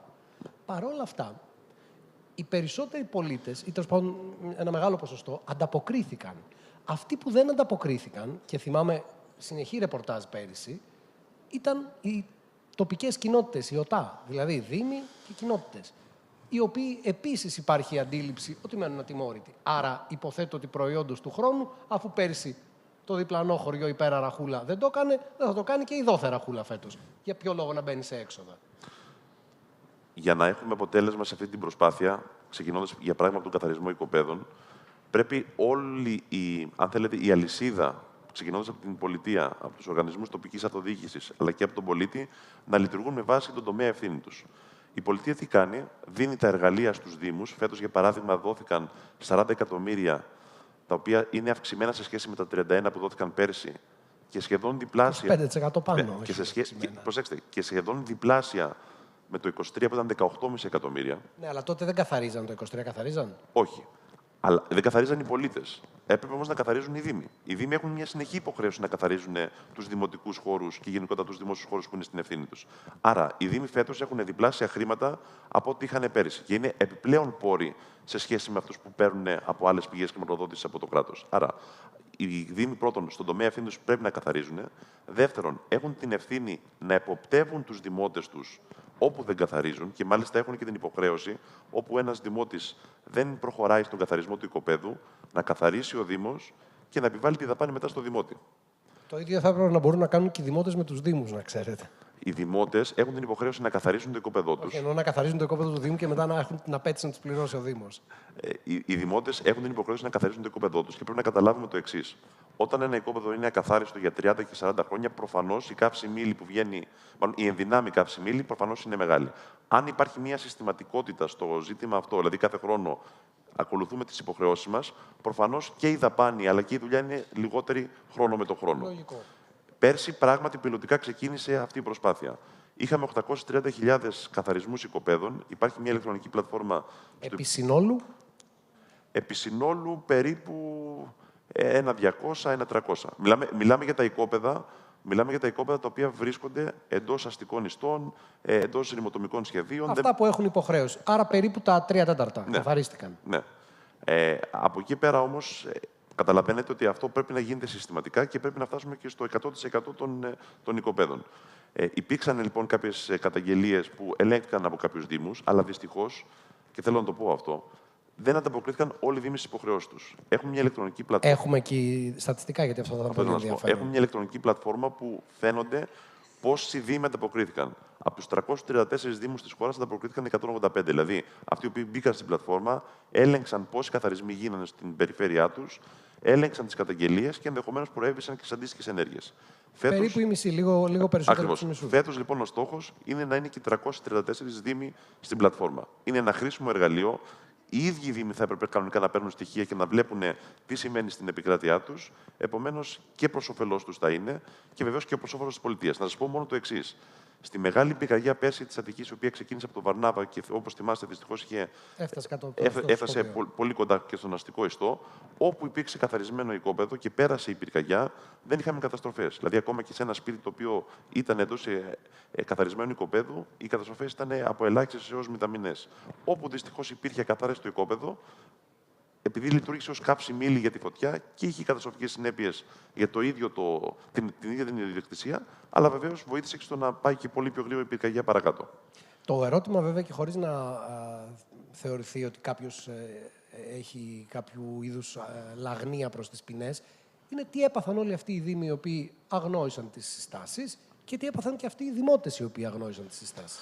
Κοιτάξτε, επειδή πέρσι ήταν μια πιλωτική χρονιά, καταλαβαίνω ότι δεν υπήρχε και μια αυστηρότητα όσον αφορά στο ζήτημα των ποινών. Φέτος όμως, και το έχω πει δημοσίως, ποινές θα εφαρμοστούν. Είναι 1.000 ευρώ για όποιον δεν καθαρίσει το οικοπεδό του. Ανεξαρτήτως έκτασης. Ναι, είναι 1.000 ευρώ. Δηλαδή, είτε έχω 200 τετραγωνικά, είτε 20.000 στρέμματα. Αυτό είναι βάση του νόμου, το οποίο είναι κάτι το οποίο βεβαίως εξετάζουμε, να υπάρχει μια αναλογικότητα με βάση την έκταση. Θα ήταν λογικό. Ναι, αυτό είναι κάτι που είναι υπό εξέταση. Επίσης, υπάρχει και μια ποινή σε περίπτωση που γίνει μια ψευδής δήλωση ότι εγώ καθάρισα το οικόπεδο, αλλά στην ουσία κατόπιν ελέγχου δεν το καθάρισα, και εκεί πέρα θα επιβληθεί πρόστιμο. Και όσον αφορά με τους δήμους, αυτή τη στιγμή είναι κάποιες σκέψεις, δεν θέλω να τις πω ακόμα δημοσίως, το πώς θα επιδοτηθούν ενδεχομένως οι δήμοι οι οποίοι είναι εκείνοι που κάνουν και τη δουλειά, ή ενδεχομένως κάποιοι δήμοι που δεν κάνουν σωστά τη δουλειά τους, να μην τύχουν τις αντίστοιχες αντιμετώπισης. Τα λεφτά που πήραν πέρυσι και δεν κάναν τη δουλειά, τι τα κάναν, ξέρουμε. Κοιτάξτε, αυτή τη στιγμή είναι υπόθεση του Υπουργείου Εσωτερικών, Προφανώς το οποίο έχει και την εποπτεία. Από ό,τι έχω ενημερωθεί, όντως έχει γίνει μια πολύ καλή δουλειά από πλευράς Δήμων πέρυσι σε σχέση με τα χρήματα τα οποία πήρανε. Δεν μπορώ να σας πω ότι έχει γίνει στο 100%. Σε κάθε περίπτωση, εμάς ο στόχος μας είναι φέτος τα 40 εκατομμύρια τα οποία παίρνουν οι Δήμοι. Συν ότι άλλους πόρους έχουν προς την κατεύθυνση αυτή να κατευθυνθούν στο 100% για τις ζητήματα των φυσικών καταστροφών. Ωραία. Πάμε τώρα στο τρίτο επίπεδο. Είπαμε την πρόληψη, τη διαχείριση, την οποία έτσι κι αλλιώς φαντάζομαι ότι η πυροσβεστική για τις φωτιές ή για τις πλημμύρες ξέρει τι να κάνει, ήξερε έτσι κι αλλιώς. Πάμε στο επόμενο βήμα, την επόμενη μέρα. Εκεί το Υπουργείο σας έχει κάποιο ρόλο. Γιατί στην πραγματικότητα, θα σας δώσω παράδειγμα για να καταλάβετε τι εννοώ. Όταν έγινε ο Ντάνιελ, αφού συνέβη η καταστροφή, βγάλαμε κάποια συμπεράσματα, τα οποία χρησιμεύουν στο να σχεδιάσετε εσείς για να προστατέψετε την κοινωνία της περιοχής τα επόμενα χρόνια. Μετέχετε μετά στο πώς θα σχεδιαστούν, για παράδειγμα, τα αντιπλημμυρικά ή πώς θα γίνουν οι αντιπυρικές ζώνες, αν έχετε κάποιον έλεγχο στα δασαρχεία, τα οποία πολλές φορές αρνούνται. Ξέρω μια υπόθεση στο Δήμο Μαραθώνα, για παράδειγμα, που αρνούνται να επιτρέψουν την διάνοιξη ενός δρόμου αντιπυρικής ζώνης.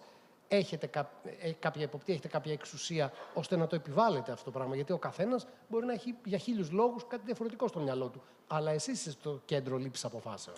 Η μεγάλη θεσμική αλλαγή, η οποία έγινε τα τελευταία χρόνια, που στην ουσία ήταν μια μεταξέλιξη μιας γενικής γραμματείας με πολύ λίγους, όπως σας είπα, ανθρώπινους πόρους και γενικότερα λίγες αρμοδιότητες, είναι ότι πλέον, όντας ένα οργανωμένο Υπουργείο, έχει αρμοδιότητα όχι μόνο στην πρόληψη αλλά και στην καταστολή του φαινομένου, αλλά και στο τι γίνεται μετά. Καταρχάς, ένα πολύ μεγάλο μέρος του Υπουργείου, όπου υπάρχει μάλιστα και αρμόδιος υφυπουργός, είναι και στο ζήτημα της κρατικής αρρωγής. Δηλαδή, γίνεται το φαινόμενο, υπάρχουν καταστροφές. Υπάρχουν συμπολίτες μας οι οποίοι εκείνη τη στιγμή μπορεί να έχουν μείνει χωρίς σπίτι, χωρίς την εργασία τους, γενικότερα υπάρχουν καταστροφές στην ιδιοκτησία τους. Και σε αυτό εσείς επιλαμβάνεστε. Βεβαίως. Πλέον είμαστε εμείς οι αρμόδιοι, οι οποίοι πρώτον, μέσα από κάποιες ενέργειες άμεσης αποκατάστασης, είτε αφορά την αποζημίωση, είτε κάποιες άλλες ενέργειες αυτοψίες και γενικότερα συντονισμό όλων των αρμόδιων φορέων, θα πρέπει να είμαστε εκεί επί του πεδίου δίπλα στην πολίτη μας. Και μάλιστα σε αυτό να θυμίσω ότι παλαιότερα ήταν αρμοδιότητα ενδεχομένως 3 διαφορετικών υπουργείων, άλλα ήταν στο οικονομικό, άλλα στο υποδόμο. Τώρα είναι one-stop shop σε εσάς. Ακριβώς. Άρα, εμείς είμαστε αρμόδιοι το τι γίνεται μετά το φαινόμενο. Μετά, προφανώς, και συμμετέχουμε με το συναρμόδιο Υπουργείο, το οποίο είναι το Ενέργειας Περιβάλλοντος, στο οποίο υπάρχουν οι δασικές υπηρεσίες, στον σχεδιασμό και κυρίως στο να επιδεικνύουμε τα επικίνδυνα σημεία όλης της επικράτειας που πρέπει να γίνουν οι αντίστοιχες παρεμβάσεις. Σας είπα προηγουμένως για το Αντινέρο. Το Αντινέρο είναι ένα πρόγραμμα το οποίο μεταξύ άλλων προετοιμάζει και τη χώρα κυρίως στα δύσκολα σημεία, τα επικίνδυνα σημεία ανά την επικράτεια, όσον αφορά προπαρασκευαστικές ενέργειες, αντιπυρικές ζώνες, βεβαίως κάποιες αντιπλημμυρικές καταστάσεις, οποίες είναι απαραίτητες. Αυτές προφανώς είναι καθόπιν υπόδειξης της πυροσβεστικής υπηρεσίας, η οποία γνωρίζει πολύ καλά, με βάση και τα διδάγματα των προηγούμενων ετών, που είναι τα σημεία επικινδυνότητας σε όλη τη χώρα. Και εκεί πέρα, βεβαίως, μετά τα δασαρχεία είναι αρμόδια όταν κάνουν τις αντίστοιχες ενέργειες. Άρα, ναι, και στον σχεδιασμό είμαστε εμείς υπεύθυνοι, μάλλον συνυπεύθυνοι μαζί με το αρμόδιο Υπουργείο. Μικρή follow-up ερώτηση. Βλέπω κατά καιρούς στα δελτία ειδήσεων, όχι τώρα, το έβλεπα χρόνια, ανθρώπους οι οποίοι διαμαρτύρονται ότι μένουν ακόμα σε κοντέινερ μετά το σεισμό, ας πούμε στο Αρκαλοχώρι που είναι και στο νησί σας. Ναι. Ακούω κάποιους που λένε ότι μένουμε ακόμα στο κοντέινερ. Κάποιοι άλλοι στον Ντάνιελ λένε δεν πήραμε ποτέ την αποζημίωση.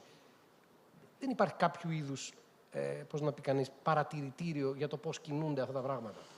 Αυτό είναι μια από τις μεγάλες μεταρρυθμίσεις, τις οποίες πραγματικά αυτή τη στιγμή θέλουμε να κάνουμε. Και γιατί λέω θέλουμε να κάνουμε, έχει υπάρξει το πρώτο, αν θέλετε, βήμα, το οποίο είναι να ενοποιηθεί κάτω από ένα Υπουργείο, για την αντίστοιχα έναν υφυπουργό, ο οποίος στην ουσία παρακολουθεί όλη αυτή την κατάσταση.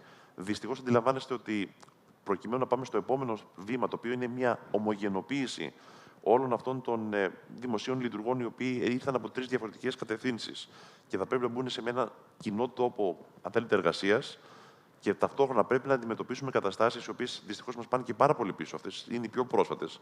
Άμα δείτε το τι. Ξέρω, κάπου στα Γρεβενά έχουν 20 χρόνια. Ακριβώς. Όλα αυτά τα ζητήματα δυστυχώς είναι που για πάρα πολλά χρόνια στην ουσία ήταν είχα μείνει πίσω. Άρα, αυτό το οποίο θέλουμε εμείς ως Υπουργείο να κάνουμε είναι να μπορέσει να νιώσει και ο πολίτης ότι ακόμα και όταν θα έρθει φυσική καταστροφή και θα είναι το κράτος δίπλα του, να μπορεί να γίνει με έναν πολύ γρήγορο τρόπο και να μην περιμένει 10 και 15 χρόνια. Εκεί βεβαίως πάλι θέλουμε και τη βοήθεια των Δήμων στο εξής. Πολλές φορές κάποιοι Δήμοι, προκειμένου να κάνουν τα αντίστοιχα έργα, είναι σε μια κατάσταση έκτακτης ανάγκης για πάρα πολλά χρόνια. Καθυστερεί, με αποτέλεσμα πολλές από τις εργασίες που θέλουμε να κάνουμε και εμείς ως κράτος, δυστυχώς μας συμπαρασύρει. Άρα και σε αυτό είναι κάτι το οποίο αυτή τη στιγμή επεξεργαζόμαστε ένα νέο θεσμικό πλαίσιο, το οποίο θα μας δώσει μια μεγαλύτερη ευελιξία, θα δώσει και το σήμα και στους Δήμους ότι θα πρέπει και στις περιφέρειες ότι πολύ γρήγορα θα πρέπει να προχωρήσει στις ενέργειες. Θεωρώ ότι εντός του παρόντος έτους, το 2025, θα έχουμε ένα νέο θεσμικό πλαίσιο για την πολιτική προστασία της χώρας. Σε όλα τα επίπεδα. Σε όλα τα επίπεδα και σε αυτό. Και στην κρατική αρρωγή, βεβαίως. Η τελευταία ερώτηση έχει να κάνει με ένα 4ο επίπεδο που αφορά στο μέλλον.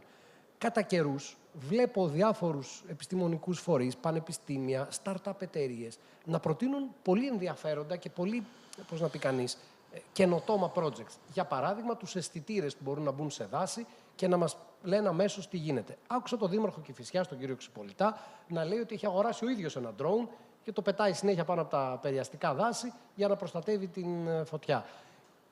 Υπάρχει ένα σχέδιο υιοθέτησης τέτοιων νέων τεχνολογιών ώστε να βοηθήσουν στις πλημμύρες, στους σεισμούς δεν γίνεται, είναι προφανές. Ή τέλος πάντων δεν ξέρουμε ακόμα αν γίνεται. Στις πυρκαγιές όμως και στις πλημμύρες είναι σίγουρο ότι γίνεται.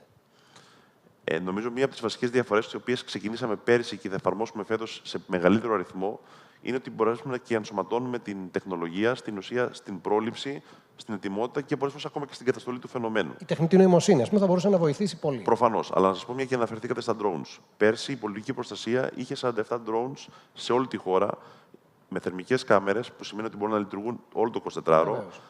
Οι οποίες πραγματικά μας βοήθησαν πάρα πολύ στο γρήγορο εντοπισμό της πυρκαγιάς, γιατί ξέρετε, το δόγμα είναι πρώτον λιγότερες ενάρξεις πυρκαγιών. Όταν θα είναι το δεύτερο είναι όταν θα υπάρξει η έναρξη της πυρκαγιάς, γρήγορη οριοθέτηση. Και το τρίτο είναι όταν θα ξεφύγει πλέον η πυρκαγιά, να μπορέσουμε να έχουμε μια ολιστική προσέγγιση του φαινομένου, έτσι ώστε να έχουμε λιγότερες καταστροφικές συνέπειες.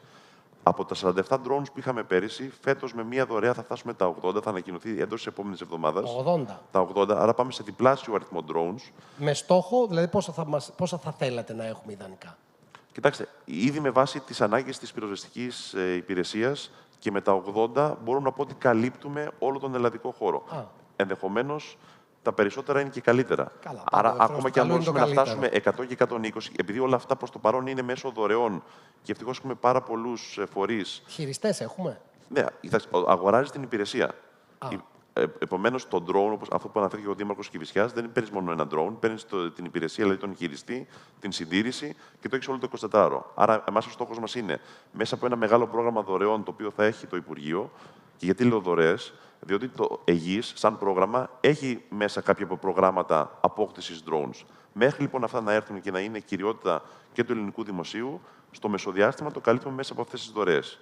Και ευτυχώς πέρσι είχαμε πολύ μεγάλη ανταπόκριση και από ό,τι φαίνεται φέτος θα έχουμε ακόμα μεγαλύτερη. Άρα με αυτά τα drones, με την χρήση της τεχνητής νοημοσύνης σε πάρα πολλά ζητήματα, με την αναβάθμιση των συστημάτων επικοινωνίας που θα έχει πυροσβεστική, το Engage, το οποίο είναι ένα σύστημα το οποίο βλέπεις ανά πάσα στιγμή όλα τα σημάντα της επικράτειας, με το ΕΣΚΕΔΙΚ, το οποίο είναι ένα υπερσύγχρονο κέντρο επιχειρήσεων εντός του αρχηγείου, εντός του Υπουργείου. Όλα αυτά πιστεύω ότι μας δίνουν τα εργαλεία προκειμένου να πάμε με τον καλύτερο δυνατό σχεδιασμό όσον αφορά το ζήτημα αντιμετώπισης των φαινομένων. Λοιπόν, η ώρα μας έχει τελειώσει. Είναι τόσο ενδιαφέρον το θέμα που θα μπορούσαμε να το συζητάμε για πάρα πολλή ώρα. Θέλω να επικεντρώσω σε δύο πράγματα από αυτά που είπατε. Πρώτον, ότι περιμένουμε τα επόμενα χρόνια και περισσότερα αεροπλάνα. Και δεύτερον, ότι φέτος θα έχουμε περισσότερα, έστω και μικρής εμβέλειας, όπως είναι τα drones, τεχνικά μέσα για να μπορούμε να παρακολουθούμε. Κλείνοντας, θέλω μια ερώτηση παγίδα. Τι σας λένε οι επιστήμονες? Φέτος το καλοκαίρι, με βάση τα καιρικά φαινόμενα τα οποία αναμένουν, την ξηρασία την οποία θα έχουμε και την προετοιμασία που έχετε κάνει, πάμε σε ένα ήρεμο καλοκαίρι ή είναι ένα καλοκαίρι που πρέπει να έχουμε το νου μας? Σε αυτό θέλω να είμαι ξεκάθαρος και δεν υπάρχει καμία παγίδα εδώ πέρα. Καλά σενάρια μπροστά μας δεν υπάρχουν. Μπορεί κάποιος να πει ότι φέτος ίσως είδαμε παραπάνω βροχές, αλλά με βάση όλες τις παραμέτρους το καλοκαίρι και πάλι θα είναι δύσκολο. Που σημαίνει εγρήγορση από την πλευρά πολιτείας, προφανώς αυτό το σχεδιασμό που σας περιέγραψα προηγουμένως, εγρήγορση από τους πολίτες, εγρήγορση από τους δήμους και τις περιφέρειες, από όλους τους αρμόδιους φορείς, έτσι ώστε όταν θα ξεσπάσουν τα φαινόμενα να έχουμε την καλύτερη δυνατή αντιμετώπιση. Υπουργέ, σας ευχαριστώ πάρα πολύ. Ήταν ο Υπουργός Πολιτικής Προστασίας και Κλιματικής Κρίσης πια, γιατί η αλλαγή ήταν παλιότερα. Ο κ. Γιάννης Κεφαλογιάννης, σας ευχαριστώ πάρα πολύ. Και εγώ ευχαριστώ πολύ τη φιλοξενία. Να είστε καλά.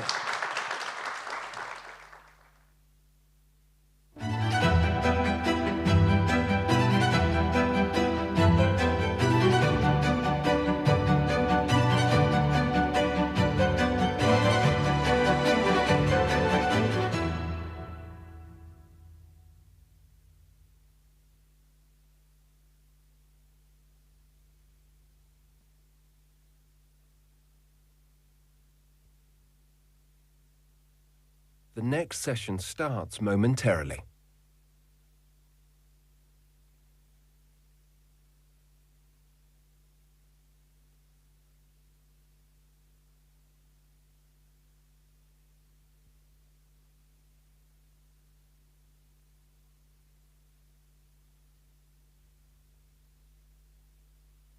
The next session starts momentarily.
Γεια σας. Ονομάζομαι Ειρήνη Καραμούζη. Είμαι καθηγήτρια σύγχρονης ιστορίας στο Αμερικανικό Κολέγιο Ελλάδος και στο Πανεπιστήμιο του Σέφιλ. Και με τη συνάδελφό μου Λαμπρινή Ρόρη θα παρουσιάσουμε μια έρευνα που βρίσκεται στα πρώτα στάδια, που εξετάζει τις τάσεις της ελληνικής κοινωνίας προς την Αμερική, την περίοδο της Τρίτης Ελληνικής Δημοκρατίας, από το 1974 με το 2024.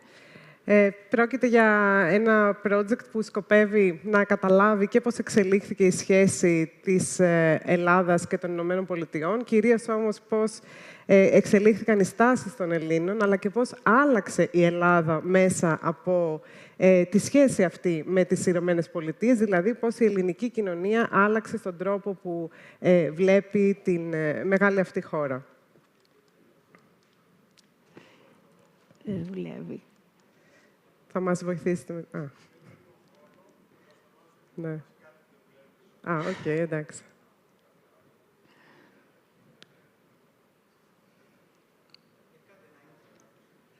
Ωραία, ναι. Ας συνεχίσουμε λοιπόν εμείς μέχρι να βρεθεί η παρουσίαση.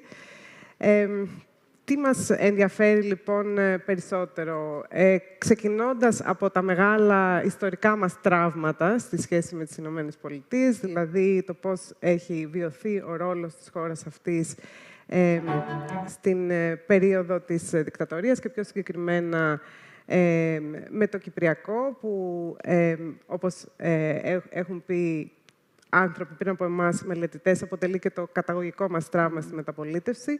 Προσπαθούμε να δούμε αφενός πώς οι διάφορες εθνικές κρίσεις διαμόρφωσαν αυτή τη σχέση και πιο συγκεκριμένα οι εθνικές κρίσεις με την Τουρκία, τα διάφορα επεισόδια δηλαδή που ζήσαμε τη δεκαετία του 70, του 80, του 90. Προσπαθούμε επίσης να καταλάβουμε πώς οι διεθνείς κρίσεις φούντωσαν ή άλλαξαν ενδεχομένως τον τρόπο που βλέπουμε τις Ηνωμένες Πολιτείες. Στη συνέχεια μας ενδιαφέρει να καταλάβουμε πώς διάφορα τρομοκρατικά γεγονότα, διεθνή και εγχώρια, επίσης άλλαξαν αυτή τη σχέση. Ποιος είναι ο ρόλος της ελληνικής διασποράς, που σταδιακά διαμορφώθηκε και η ίδια η ελληνοαμερικανική κοινότητα ως ένας actor, ένας δρόν που απέκτησε ρόλο στην σχέση αυτή. Επίσης, μας ενδιαφέρει να καταλάβουμε γεγονότα μνήμης, όπως το Πολυτεχνείο, πώς αλλάζει ο τρόπος που βλέπουμε τις Ηνωμένες Πολιτείες μέσα από αυτά τα μνημονικά γεγονότα. Τέλεια. Λοιπόν, ξεκινάμε με την έρευνα. Θα ξεκινήσουμε λίγο ιστορικά, να κάνουμε μια ανασκόπηση. Όπως βλέπετε εδώ, τον Απρίλιο του 2018, διαδηλωτές προσπάθησαν να βανδαλίσουν το άγαλμα του πρώην Προέδρου των ΗΠΑ, Χάρι Τρούμαν. Το άγαλμα αυτό έχει βαφτεί, ανατραπεί, βανδαλιστεί πάρα πολλές φορές από την ανέγερσή του το 1963. Κάθε φορά το άγαλμα αποκαθίσταται μέχρι την επόμενη φορά. Αυτό που σκεφτήκαμε με την Λαμπρινή είναι ότι η μοίρα του μνημείου του Χάρι Τρούμαν αποτελεί μια συνεχή υπενθύμηση των ταλαντευόμενων στάσεων της ελληνικής γνώμης προς την Αμερική και τη διακύμανση του αντιμερικανισμού ως φαινομένου στη σύγχρονη πολιτική ιστορία της χώρας. Ιστορικά, τα ίχνη του αντιμερικανισμού ανιχνεύονται από το Δεύτερο Παγκόσμιο Πόλεμο, παρά την τεράστια οικονομική βοήθεια που δεχτήκαμε μέσω του σχεδίου Μάρσαλ. Όμως, η αρνητική αυτή στάση αντλεί καύσιμο από τη στάση των ΗΠΑ μεταπολεμικά, αλλά κυρίως, όπως ξέρετε περισσότεροι, λόγω της 7ετής δικτατορίας των συνταγματαρχών. Αυτό όμως που βλέπουμε μέσα από την έρευνα της κοινής νόμης των κομματικών προγραμμάτων και των κοινοβουλευτικών λόγων είναι ότι υπάρχει μια σημαντική αύξηση του αντιμερικανισμού μεταπολιτευτικά. Αυτό δεν σημαίνει βέβαια ότι το φαινόμενο είναι γραμμικό και αυτό ακριβώς θέλουμε να δείξουμε με την έρευνά μας. Μας ενδιαφέρει να καταλάβουμε πώς κυμαίνεται η στάση των Ελλήνων απέναντι στις ΗΠΑ και τι εξηγεί αυτή τη διακύμανση. Η μελέτη μας καλύπτει 50 χρόνια, όπως προείπα, από το 1974 έως το 2024 και για να μπορέσουμε να εξετάσουμε το φαινόμενο σε όλες τις εκφάνσεις του, επικεντρωθήκαμε και στις πολιτικές ελίτ, αλλά και στην κοινή γνώμη. Λίγο για τη μεθοδολογία μας, δεν θα σας κουράσω. Έχουμε επικεντρωθεί σε κομματικά προγράμματα. Η βασική μας πηγή είναι το Comparative Manifesto Project. Αφορά 102 προγράμματα που ψηφοποιήθηκαν από 24 πολιτικά κόμματα. Υπήρξε μια ανάλυση συναισθήματος και μοντελοποίηση με βάση την δομή των θεμάτων. Επίσης, είχαμε τους κοινοβουλευτικούς λόγους, που είναι ήδη ψηφοποιημένοι, αλλά καταφέραμε να μελετήσουμε πάνω πάνω από 1.365.000 λόγους, με τα δεδομένα από κόμμα και αφορώντας βουλευτές από 24 κόμματα, 24 πολιτικά κόμματα. Εδώ πάλι είναι συλλογή δεδομένων και μέθοδο ανάλυσης. Κοιτάξαμε το συναίσθημα, αλλά και τα διάφορα θέματα που αφορούσαν το κομμάτι του αντιαμερικανισμού. Κατόπιν εορτής κοιτάξαμε και τις έρευνες κοινής νόμης. Εδώ, για να μπορέσουμε να καλύψουμε όλη την περίοδο, βασιστήκαμε σε διαφορετικές έρευνες. Ξεκινήσαμε με το Ευρωβαρόμετρο, που μετρά από το 1980 ως το 2006. Προχωρήσαμε στην MRB, που είναι από το 2006 μέχρι το 2023, και μετά με τη διανέωση από το 2026-2024. Τρέξαμε ένα μοντέλο στατιστικής ανάλυσης παλινδρόμησης και ουσιαστικά τι κοιτάξαμε. Εξαρτημένοι μας ήταν η στάση έναντι των ΗΠΑ και οι ανεξάρτητοι μεταβλητές που θέλαμε να ελέγξουμε αποτελούσαν τις κοινωνικές δημογραφικές μεταβολές, την ιδεολογία, την ψήφο, τη στάση προς την Ευρωπαϊκή Ένωση, τη στάση εναντί της Ρωσίας και τον βαθμό ικανοποίησης της ζωής. Να κοιτάξουμε πρώτες ματιές λοιπόν στα δεδομένα. Εδώ βλέπετε στα αριστερά μου ένα γράφημα που μιλάει για τη σημασία του θέματος των ΗΠΑ και δεξιά το συναίσθημα έναντι των ΗΠΑ. Υπολογίσαμε εδώ ένα δείγμα αμερικανισμού για κάθε διακήρυξη των πολιτικών κομμάτων, λαμβάνοντας υπόψη τη διαφορά του ποσοστού θετικών και αρνητικών προτάσεων. Οπότε, τι βλέπετε, υπολογίσαμε ότι κάθε τιμή κάτω από το 0 αφορά τον αντιαμερικανισμό και οτιδήποτε κάτω από το 0, από τη μαύρη γραμμή που βλέπετε, αφορά το φιλοαμερικανισμό. Τώρα, όπως μπορείτε να δείτε και οι ίδιοι, το συναίσθημα έναντι των ΗΠΑ και η σημασία του θέματος είναι άμεσα συσχετιζόμενα μεγέθη και υποδηλώνουν μια αντιστρόφως ανάλογη σχέση. Καθώς οι καμπύλοι εξομάλυνσης, άμα παρατηρήσετε, είναι σχεδόν ταυτόσιμες.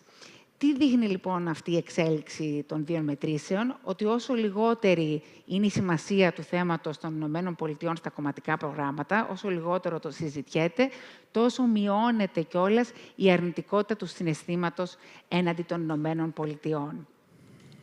Προχωρήσαμε όμως και σε μια άλλη μελέτη. Θέλαμε να κοιτάξουμε τα κομματικά προγράμματα με βάση την ιδεολογία του κάθε κόμματος. Εδώ βλέπετε ότι πάλι η σημασία των ΗΠΑ και ο αμερικανισμός φαίνεται να ακολουθούν σχεδόν ταυτόσιμες τάσεις όταν εξετάζονται με βάση την ιδεολογία, όπως είπαμε, των πολιτικών κομμάτων.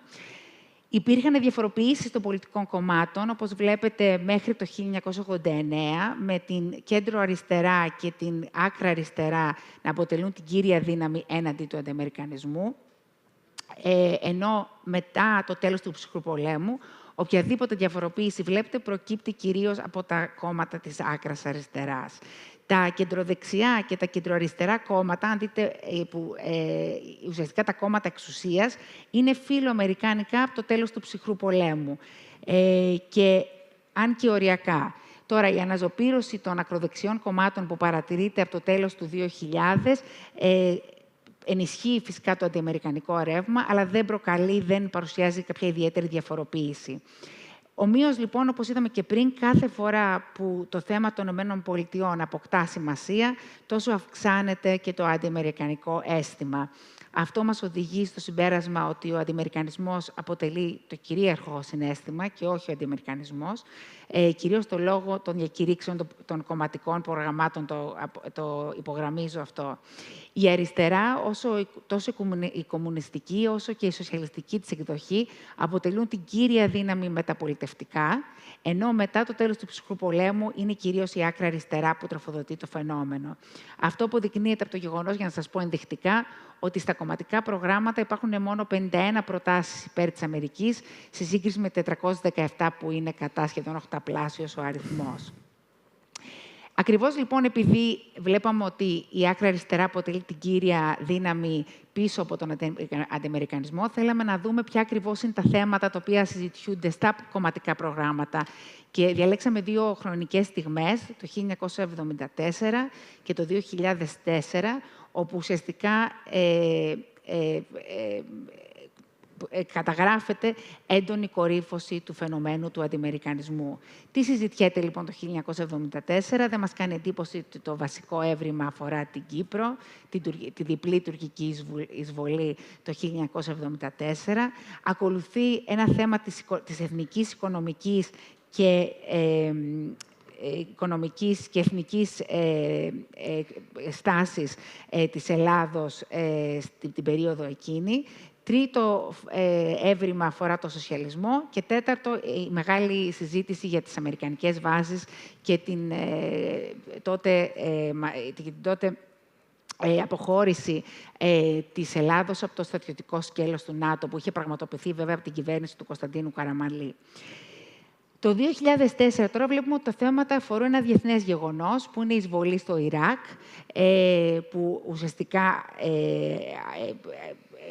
αναμένει και αυξάνει το αίσθημα του αντιαμερικανισμού. Ακολουθεί όμως ως κύριο θέμα η αντίδραση και η αντίθεση της αριστεράς προς την Ευρωπαϊκή Ένωση, το ΝΑΤΟ και τον καπιταλισμό.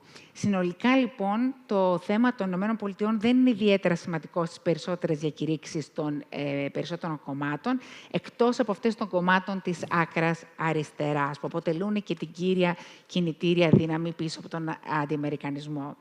Επιπλέον φαίνεται, και το βλέπετε από αυτές τις δύο χρονικές στιγμές, ότι το ζήτημα των ΗΠΑ αποκτά σημασία όταν προκύπτει κάποια σχέση με κάποιο γεγονός που έμεσα η Αμερική σχετίζεται, είτε είναι με το Κυπριακό, είτε άμεσα, όπως στην περίπτωση του πολέμου του Ιράκ.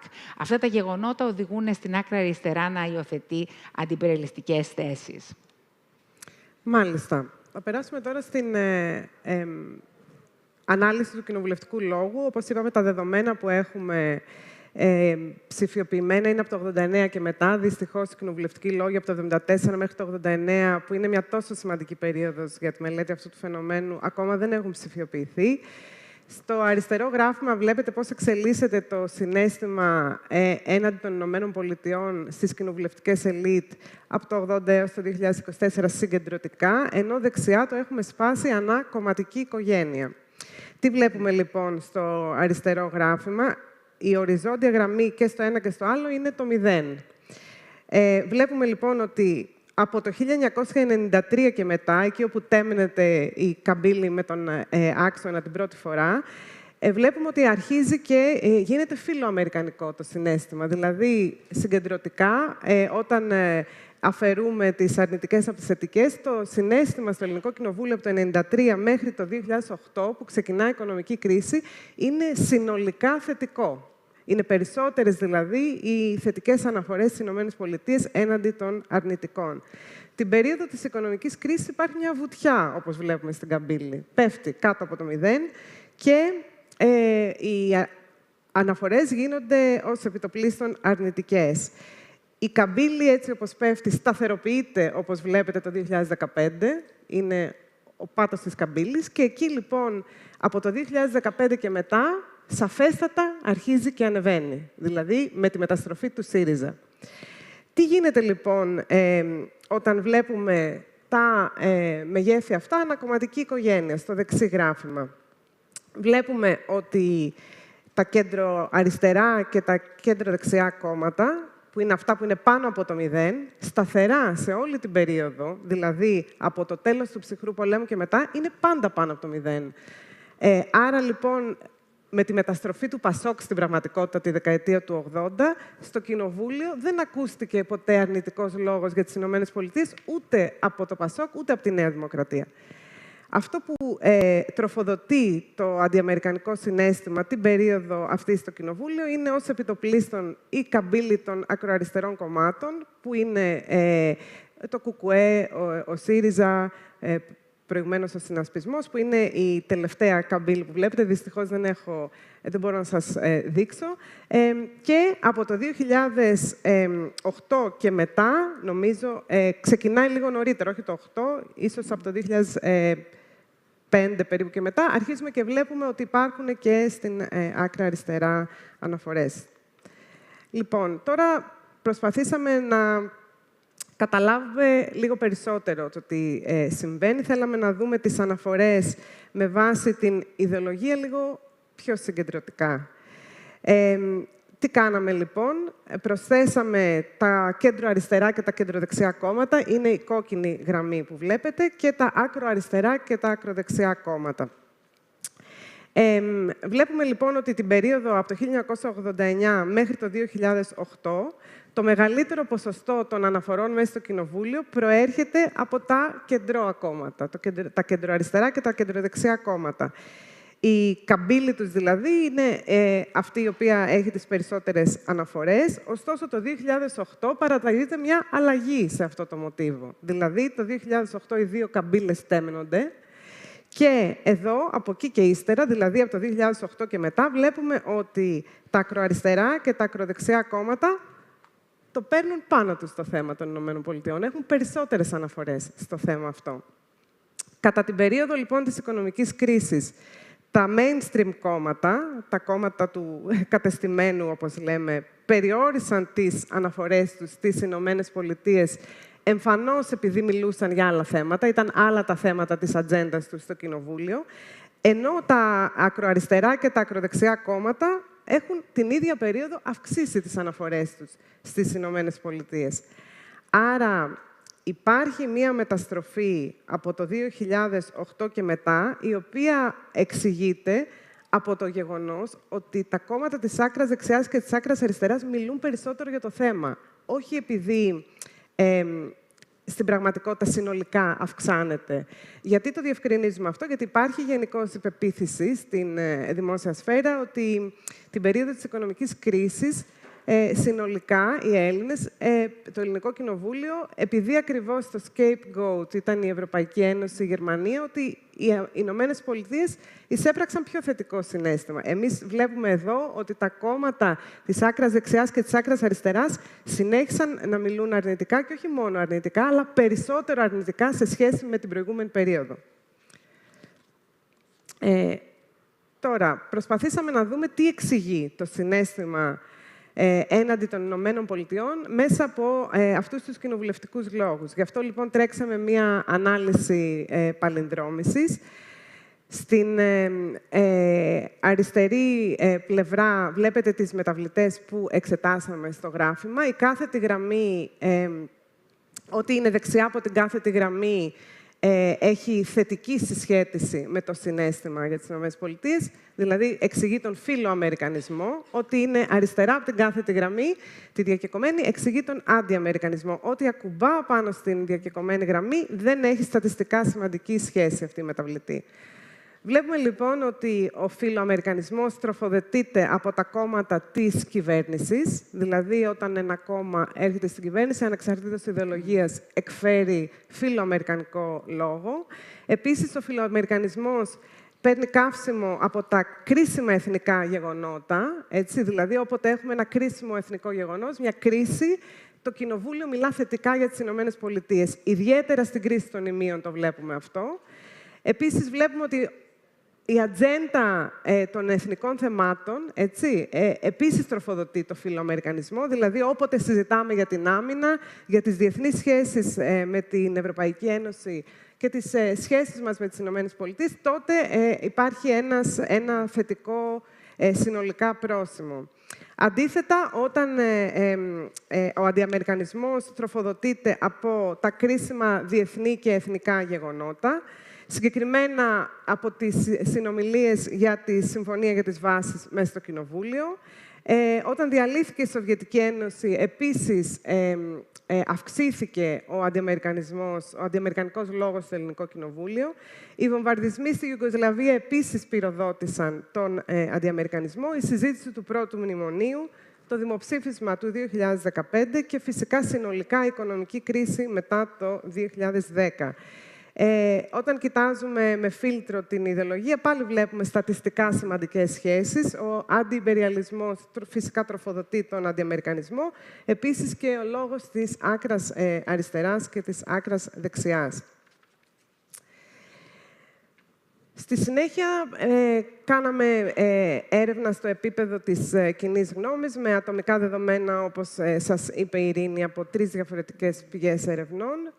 Μπορέσαμε να βρούμε έρευνες από το 80 και μετά, δεν ξέρουμε για την προηγούμενη περίοδο. Πάλι εδώ η οριζόντια γραμμή που βλέπετε είναι το 0, άρα τι βλέπουμε, μια πρώτη παρατήρηση είναι ότι διαχρονικά υπάρχει μια εικόνα αρνητισμού. Η ελληνική κοινωνία σε όλη αυτή την περίοδο που εξετάζουμε είναι συνολικά αρνητική απέναντι στις ΗΠΑ. Ωστόσο υπάρχουν διακυμάνσεις, οι οποίες μας ενδιαφέρει να τις καταλάβουμε. Τι είναι αυτό που προκαλεί αυτές τις διακυμάνσεις. Τη δεκαετία του 80 βλέπουμε ότι στην κοινή γνώμη ο αντιαμερικανισμός μειώνεται. Είναι η αρχή που αρχίζει και ανεβαίνει η καμπύλη. Άρα εκεί ο αντιαμερικανισμός μειώνεται. Από το τέλος του ψυχρού πολέμου και μετά, μέχρι το 2009, ο αντιαμερικανισμός αυξάνεται, η καμπύλη πέφτει. Και την περίοδο της οικονομικής κρίσης βλέπουμε ότι υπάρχει μία μεταστροφή της κοινής γνώμης σε λιγότερα αρνητικές απόψεις, ενώ μετά το 2022, όπως βλέπετε, τέμνεται η καμπύλη με τον άξονα, άρα η ελληνική κοινή γνώμη ιστορικά για πρώτη φορά γίνεται θετική συνολικά από το 2022 και μετά. Τώρα θελήσαμε να συγκρίνουμε το επίπεδο των κοινοβουλευτικών ελίτ με το επίπεδο των μαζών, δηλαδή της κοινής γνώμης. Βλέπουμε ότι τη δεκαετία του 80 υπάρχει μια σύγκληση, δηλαδή ελίτ και μάζες, κοινή γνώμη και κόμματα συμβαδίζουν στον τρόπο που βλέπουν τις Ηνωμένες Πολιτείες. Τη δεκαετία του 90 οι ελίτ ξεκινούν να γίνονται... Είμαι ακόμα εδώ.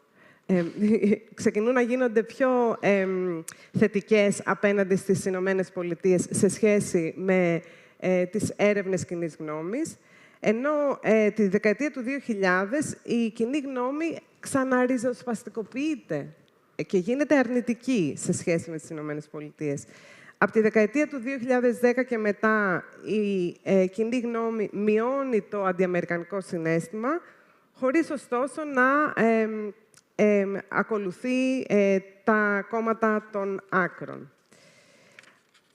Προκειμένου να ελέγξουμε και στατιστικά αυτό που παρατηρήσαμε με το μάτι για τη σύγκριση ελίτ και μαζών, τρέξαμε κάποιες έτσι πιο εξειδικευμένες στατιστικές αναλύσεις, όπου όντως το κύριο έβριμα είναι ότι οι ψηφοφόροι εμφανίζονται πιο αντιαμερικανοί από τα κόμματα που ψηφίζουν.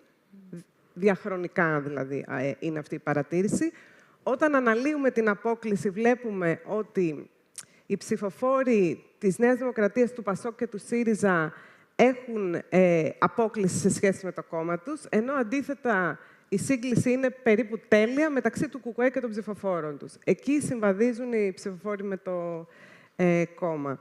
Επίσης, παρατηρούμε ότι υπάρχει ένα time lag στο πώς εξελίσσονται αυτά τα φαινόμενα, δηλαδή υπάρχει μια χρονοκαθυστέρηση στην μεταστροφή της κοινής γνώμης σε σχέση με τις κομματικές ελίτ. Θέλαμε στη συνέχεια να καταλάβουμε πώς σχετίζεται ο φιλορωσισμός με τον αντιαμερικανισμό. Είναι γνωστό ότι οι Έλληνες διαχρονικά είναι φιλορώσοι. Όπως βλέπετε, εδώ είναι η στάση στο γράφημα που βλέπετε έναντι της Ρωσίας. Όλη η καμπύλη είναι πάνω από το 0. Είναι το πρώτο γράφημα που βλέπουμε τις τάσεις να είναι συνολικά για όλη την περίοδο πάνω από το 0. Άρα μιλάμε για τεράστια απόκλιση μεταξύ του συναισθήματος που έχουμε για τη Ρωσία και για τις Ηνωμένες Πολιτείες. Όμως βλέπουμε ότι υπάρχει μια διακύμανση και στις τάσεις απέναντι στη Ρωσία και μας ενδιαφέρει να καταλάβουμε κατά πόσο σχετίζονται τα δύο φαινόμενα μεταξύ τους. Βρήκαμε ότι δεν υπάρχει στατιστικά σημαντική σχέση. Δηλαδή, δεν εξηγεί το ένα φαινόμενο το άλλο και υπάρχει μόνο μία έτσι συσχέτιση. Όταν αυξάνεται ο φιλορωσισμός, αυξάνεται και ο αντιαμερικανισμός. Αλλά, επαναλαμβάνω, δεν υπάρχει στατιστική σημαντικότητα. Τώρα, τρέξαμε επίσης μια ανάλυση παλινδρόμησης και με άλλες μεταβλητές για να δούμε πώς οι πολιτικές μας τάσεις προσδιορίζουν το συναίσθημά μας για τις Ηνωμένες Πολιτείες. Η πρώτη μεταβλητή που εξετάσαμε ήταν η αυτοτοποθέτηση στον άξονα αριστερά-δεξιά. Εδώ βρήκαμε ότι για την περίοδο από το 1980 μέχρι το 1995 υπάρχει μια ισχυρή στατιστικά σημαντική σχέση, όπου είναι θετική για την αριστερά, δηλαδή όταν ψηφίζεις αριστερά είσαι και αντιαμερικανός, ενώ είναι αρνητική για τη δεξιά. Όταν ψηφίζεις κάποιο δεξιό κόμμα, δεν είσαι αντιαμερικανός ή τείνεις να είσαι φιλοαμερικανός. Μετά το 1995, ωστόσο, αυτή η ισχυρά σημαντική σχέση χάνεται. Δηλαδή, δεν παίζει τόσο πολύ μεγάλο ρόλο το τι ψηφίζεις για το πώς στέκεσαι έναντι των ΗΠΑ. Βρίσκουμε μόνο σε συγκεκριμένες χρονιές να παίζει ρόλο, το 2018, το 2020 και το 2021. Παρόμοια συμπεράσματα βρίσκουμε όταν τρέχουμε την μεταβλητή της ψήφου. Τη δεκαετία του 1980 υπάρχει υψηλή συσχέτιση μεταξύ του τι ψηφίζει κανείς και πώς στέκεται έναντι των ΗΠΑ, η οποία αυτή μειώνεται μετά το 1993-1994. Η σχέση εδώ είναι θετική για το ΠΑΣΟΚ, το ΚΚΕ και το ΣΥΡΙΖΑ, δηλαδή όταν ψηφίζεις ΠΑΣΟΚ, ΚΚΕ και ΣΥΡΙΖΑ την περίοδο αυτή έχεις και αρνητική στάση έναντι των ΗΠΑ, ενώ όταν ψηφίζει κανείς Νέα Δημοκρατία έχει θετική στάση. Από το 1995 και μετά, ως το 2008, βρίσκουμε ότι δεν υπάρχει καμία συσχέτιση όταν στατιστικά κοιτάζουμε το θέμα της ψήφου. Μετά το 2009 υπάρχει μια θετική συσχέτιση για το ΣΥΡΙΖΑ και για το ΚΚΕ μετά το 2018, ενώ για το ΠΑΣΟΚ το 2014. Προσπαθούμε ακόμα να καταλάβουμε πώς ερμηνεύεται για την περίοδο μετά το 2009 αυτή η διαφοροποίηση και νομίζουμε ότι σχετίζεται με μια γενικότερη αποευθυγράμμιση των ψηφοφόρων από τα κόμματά τους στις δυτικές δημοκρατίες την περίοδο εκείνη. Μια τελευταία μεταβλητή που είδαμε και παίζει ρόλο είναι η στάση έναντι της Ευρωπαϊκής Ένωσης. Θελήσαμε να δούμε κατά πόσο η στάση που κρατά κάποιος έναντι της Ευρωπαϊκής Ένωσης έχει μια στατιστικά σημαντική σχέση για το τι πιστεύει για τις Ηνωμένες Πολιτείες. Από το 1980 μέχρι το 2007 βρήκαμε ότι δεν υπάρχει κάποια συσχέτιση. Μετά το 2008 βρίσκουμε ότι το πρόσημο είναι ίδιο και για τα δύο μεγέθη. Δηλαδή, τι σημαίνει αυτό? Ότι όταν κανείς είναι φιλοευρωπαίος είναι και φιλοαμερικανός, όταν είναι αντιευρωπαίος είναι και αντιαμερικανός. Το οποίο και αυτό έχει ένα ενδιαφέρον, γιατί πάει κόντρα σε μια αντίληψη που υπάρχει ότι την περίοδο της κρίσης, επειδή γίναμε πλειοψηφικά αντιευρωπαίοι λόγω των μνημονίων, γίναμε και φιλοαμερικάνοι. Δεν πάνε έτσι, δεν πάνε αντίστροφα δηλαδή στην κοινή γνώμη οι στάσεις την περίοδο εκείνη, πάνε προς την ίδια κατεύθυνση. Θα περάσουμε τώρα στα συμπεράσματά μας. Ακριβώς. Βλέπουμε λοιπόν μια διακύμαση στην εξέλιξη του φαινομένου. Αυτό που παρουσίασε τώρα η Λαμπρινή σχέση με μένα, βλέπουμε ότι ο κομματικός και ο κοινοβουλευτικός λόγος προσφέρουν τελείως διαφορετικές οπτικές. Στα κομματικά προγράμματα, όπως είδατε, υπάρχει μια κυριαρχία του αντιαμερικανισμού. Είναι κυρίαρχος και στα θέματα που συζητιέται, αλλά και στο συναίσθημα έναντι των ΗΠΑ.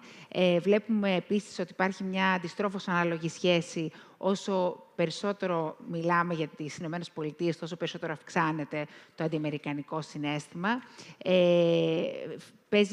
Βλέπουμε μεγάλο ρόλο το θέμα της ιδεολογίας των πολιτικών κομμάτων. Είπαμε μεταπολιτευτικά ότι η άκρα αριστερά και η κέντρο αριστερά αποτελούν την κινητήριο δύναμη. Αυτό αλλάζει ριζικά την περίοδο μετά το τέλος του ψυχρού πολέμου, όπου τα κόμματα εξουσίας, η κεντροαριστερά και η κεντροδεξιά, είναι ουσιαστικά οριακά φιλοαμερικάνοι, ενώ η κινητήριος δύναμη πίσω από το φαινόμενο προέρχεται από την άκρα αριστερά. Μέσω από τις μετρήσεις και από την ανάλυση μάλιστα του τύπου φαίνεται ότι το καταγωγικό τραύμα της Κύπρου είναι το πιο σημαντικό, αποτελεί ουσιαστικά τη μήτρα του φαινομένου μεταπολιτευτικά. Και την ίδια ώρα όμως ενεργοποιείται το συναίσθημα αυτό από το ρόλο των διεθνών γεγονότων, όπως είδαμε στην περίπτωση της εισβολής του Ιράκ. Οπότε βλέπουμε ότι ουσιαστικά αυτά τα διάφορα γεγονότα που έχουν μια επιρροή από τις Ηνωμένες Πολιτείες, είπαμε είτε άμεσα είτε έμεσα, τροφοδοτούν τον αντιμερικανισμό στο θέμα της άκρας αριστεράς. Οπότε αυτή είναι η εικόνα που βλέπουμε από τα κομματικά προγράμματα ξεκάθαρα και τις διακηρύξεις των διαφόρων πολιτικών δρόντων. Στους κοινοβουλευτικούς λόγους είδαμε ότι ο φιλοαμερικανισμός κυριάρχησε από το 1990 μέχρι το 2008, δηλαδή με το τέλος του ψυχρού πολέμου και μέχρι την έναρξη της οικονομικής κρίσης, ενώ μετά πάλι τον ξαναβρίσκουμε από το 2019 και μετά, όταν έχουμε εξέλθει πλέον από την οικονομική κρίση. Υπάρχει ένας αντιαμερικανισμός που είναι κυρίαρχος στο Κοινοβούλιο την περίοδο της οικονομικής κρίσης, κυρίως γιατί είδαμε ότι τα κόμματα του κατεστημένου παύουν να μιλούν για τις Ηνωμένες Πολιτείες και μιλούν για άλλα θέματα. Ο φιλοαμερικανισμός είναι κυρίαρχος στα ζητήματα της εθνικής άμυνας και των διεθνών σχέσεων της χώρας, τα θέματα αυτά. Και επίσης η άσκηση της εκτελεστικής εξουσίας επίσης τροφοδοτεί το φιλοαμερικανισμό. Είδαμε όταν ζουμάραμε στην κοινή γνώμη ότι είναι διαχρονικά αντιαμερικανική την περίοδο που εξετάζουμε. Υπάρχει μια μεταστροφή μετά το 2010 σταδιακή και η κοινή γνώμη γίνεται θετική μετά το 2022. Είδαμε ότι υπάρχουν αποκλίσεις μεταξύ των κομμάτων και των ψηφοφόρων και ότι τα κόμματα είναι σε γενικές γραμμές πιο φιλοαμερικανικά από τους ψηφοφόρους τους, ειδικά όταν βλέπουμε τους κοινοβουλευτικούς λόγους σε σχέση με τα κομματικά μανιφέστο. Και υπάρχουν διάφορα ερωτήματα που μας ιντριγκάρουν, μας τροφοδοτούν με βάση αυτά τα οποία είδαμε. Θέλουμε να καταλάβουμε αν είναι οι ελίτ αυτές, δηλαδή αν είναι η κοινή γνώμη αυτή, η οποία μάλλον αν είναι τα κομματικά προγράμματα, τα κόμματα, οι κομματικές ελίτ που απορριζοσπαστικοποιούν την κοινή γνώμη. Και γι' αυτό υπάρχει μια χρονοκαθυστέρηση, επειδή η κοινή γνώμη δυσκολεύεται να ακολουθήσει. Αν είναι αντίστροφη σχέση, δηλαδή αν είναι η κοινή γνώμη αυτή η οποία συγκρατεί τον φιλοαμερικανισμό των ελίτ, δηλαδή αν εδώ υπάρχει ένας παράγοντας ενδεχομένως λαϊκισμού ή εκλογικού κόστους που συγκρατεί τα κόμματα που στην πραγματικότητα είναι πολύ πιο φιλοαμερικανικά από το λόγο τους. Και εάν αυτές οι τάσεις που εμείς παρατηρήσαμε στην ανάλυση μέχρι στιγμής των δεδομένων μας είναι κάποιες βαριές τάσεις ή αν είναι τάσεις οι οποίες μπορεί να ανατραπούν στην πορεία. Και φυσικά στη σημερινή συγκυρία, ειδικά μετά από την επανεκλογή του Ντόναλντ Τραμπ, πιστεύουμε ότι παίζει πάρα πολύ μεγάλο ρόλο ο ρεβιζιονισμός που ζούμε αυτή τη στιγμή σε σχέση και με τη στάση της Αμερικής έναντι της Ευρωπαϊκής Ένωσης, αλλά και σε σχέση με το πώς οι Έλληνες θα βιώσουν αυτές τις αλλαγές. Γι' αυτό το λόγο κάνουμε έρευνα και στη συγχρονία, δηλαδή θέλουμε να δούμε σήμερα ποιο είναι το ποσοστό του φιλοαμερικανισμού και του αντιαμερικανισμού σε σχέση με τα δεδομένα που είχαμε μέχρι και πέρυσι. Μας ενδιαφέρει να δούμε επίσης ποιο είναι το προφίλ των φιλοτραμπικών στην Ελλάδα σήμερα, ποιες είναι οι στάσεις τους σε μια σειρά από ζητήματα, όπως είναι η μετανάστευση, τα gender issues, η πολιτική της ταυτότητα. Μας ενδιαφέρει επίσης να δούμε αν το κοινό το οποίο είναι φιλοτραμπικό στην Ελλάδα είναι και φιλοπουτινικό ή όχι. Άρα υπάρχει και μια έρευνα η οποία δεν είναι ιστορική, γίνεται στη συγχρονία και τροφοδοτείται πάρα πολύ από τη σημερινή συγκυρία. Αυτά. Ευχαριστούμε πολύ.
The next session starts momentarily.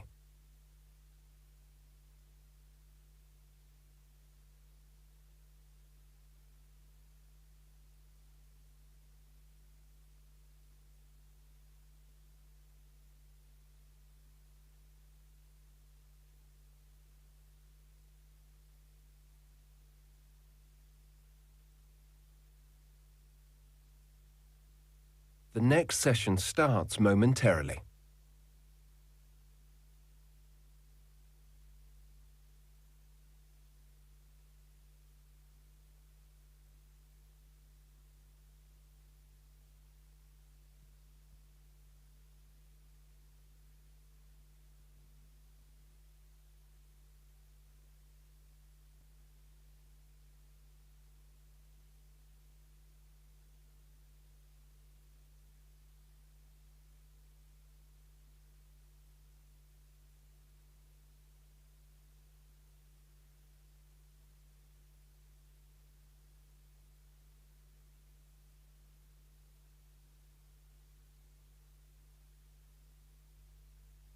The next session starts momentarily.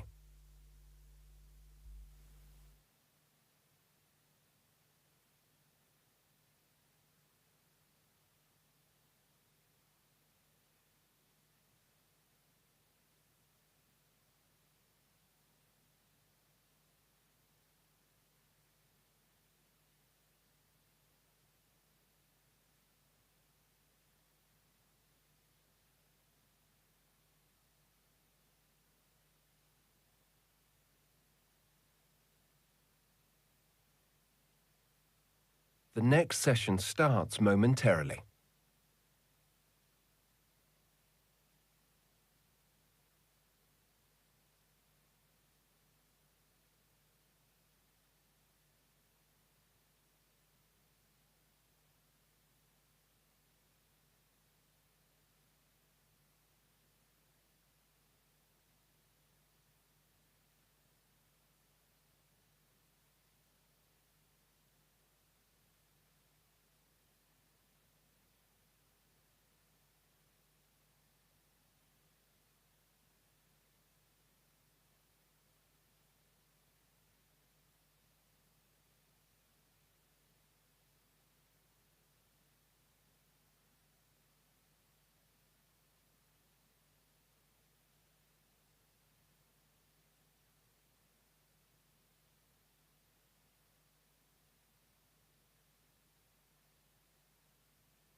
Hello, everyone, and welcome. I'm Linda Karadaku, a journalist from ABC News Albania, and I'm going to be your host today with a distinguished panel. We are going to discuss two very important issues. One of them is how to keep the Western Balkans Western, and the other one is how to deter and how to counterfight, if I can say so, the Russian and Chinese influence in the Western Balkans. But let me first introduce the distinguished panel. We have here Mr. Ivo Dahler. He's a CEO, Chicago Council on Global Affairs from the United States. Thank you very much. Angelos Sirigos, member of the Greek Parliament, Hellenic Republic. Thank you very much. Marilena Kopa, Professor of Comparative Politics, Pantheon University, Greece. Thank you for being here. And we have Valbona Zeneli, non-resident Senior Fellow, Europe Center, Snowcroft Center for Strategy and Security from the Atlantic Council. let's start immediately. I would like to make a very, very short presentation of what it is about that we are going to discuss today. As we said, the first question would be how to keep the Western Balkans Western. And actually, the basic point now would be to discuss if we have a shift on what we used to call and what we used to see as a transatlantic Western set of values. Has anything shifted? Has anything changed? And for the second topic, the Russian and Chinese influence, we all know that the Balkans, especially the Western Balkans, has always been a stage and a theater for, Putin's interest and Moscow interest in the region. They have always been very important for them. We have seen them play down in the narrative, in the rhetoric. We have seen misinformation, and we have seen Russia involved in almost every process that has been going on around.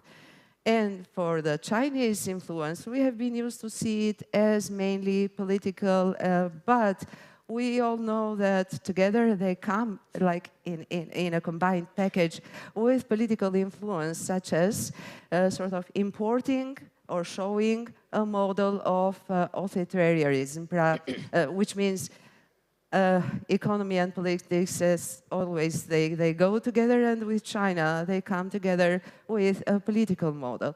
But let's have the guests discuss that. So I would like very much to start with the first one, and it's for you, Mr. Dalder. How can we define nowadays the transatlantic Western values that we want the Western Balkans to embrace and to be as such? Do we have any shift, having in mind the geopolitical situation which has shifted already? Well, Western values, if the same yesterday as they are today and they will be tomorrow, the values are the same. And they're not just transatlantic. There are many countries around the world, including in the Western Hemisphere, in the Americas, throughout Africa, into Asia, that embrace a universal conception of individual rights, of the rule of law, of the importance of freedom of expression and freedom of speech, of elections as a way to determine who governs you. I would argue these aren't just Western, they are true liberal values. And there are, at times, challenges to those values, even within the countries that have long championed them. And we've seen this in Europe, including in the Western Balkans, where there are countries who espouse and even talk about the importance of Western values, but then violate them in their behavior.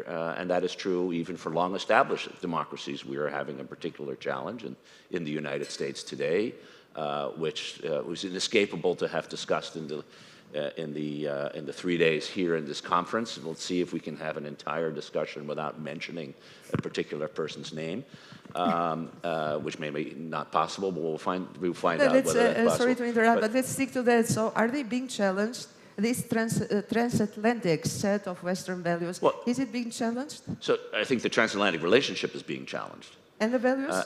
Well, the values are being challenged, but they have traditionally been challenged. I mean, we have, Portugal was a member of NATO, even though it was a dictatorship until the early 1970s.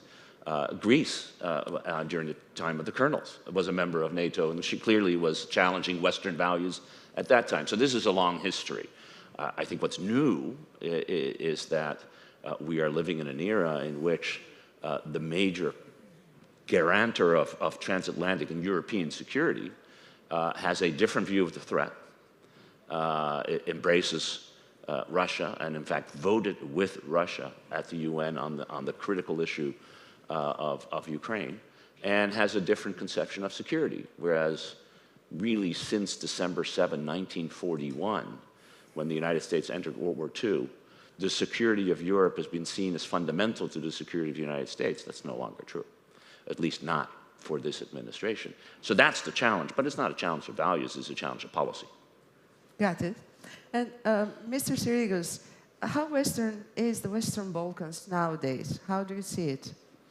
Okay, we have to see the difference between the various countries in the Western Balkans. It is not the same situation with Chinese and Russian influence in Serbia and in Albania. Let me give a first example. I believe that Serbia is the main theater where both Russia and China are active, and most of all, they are welcomed.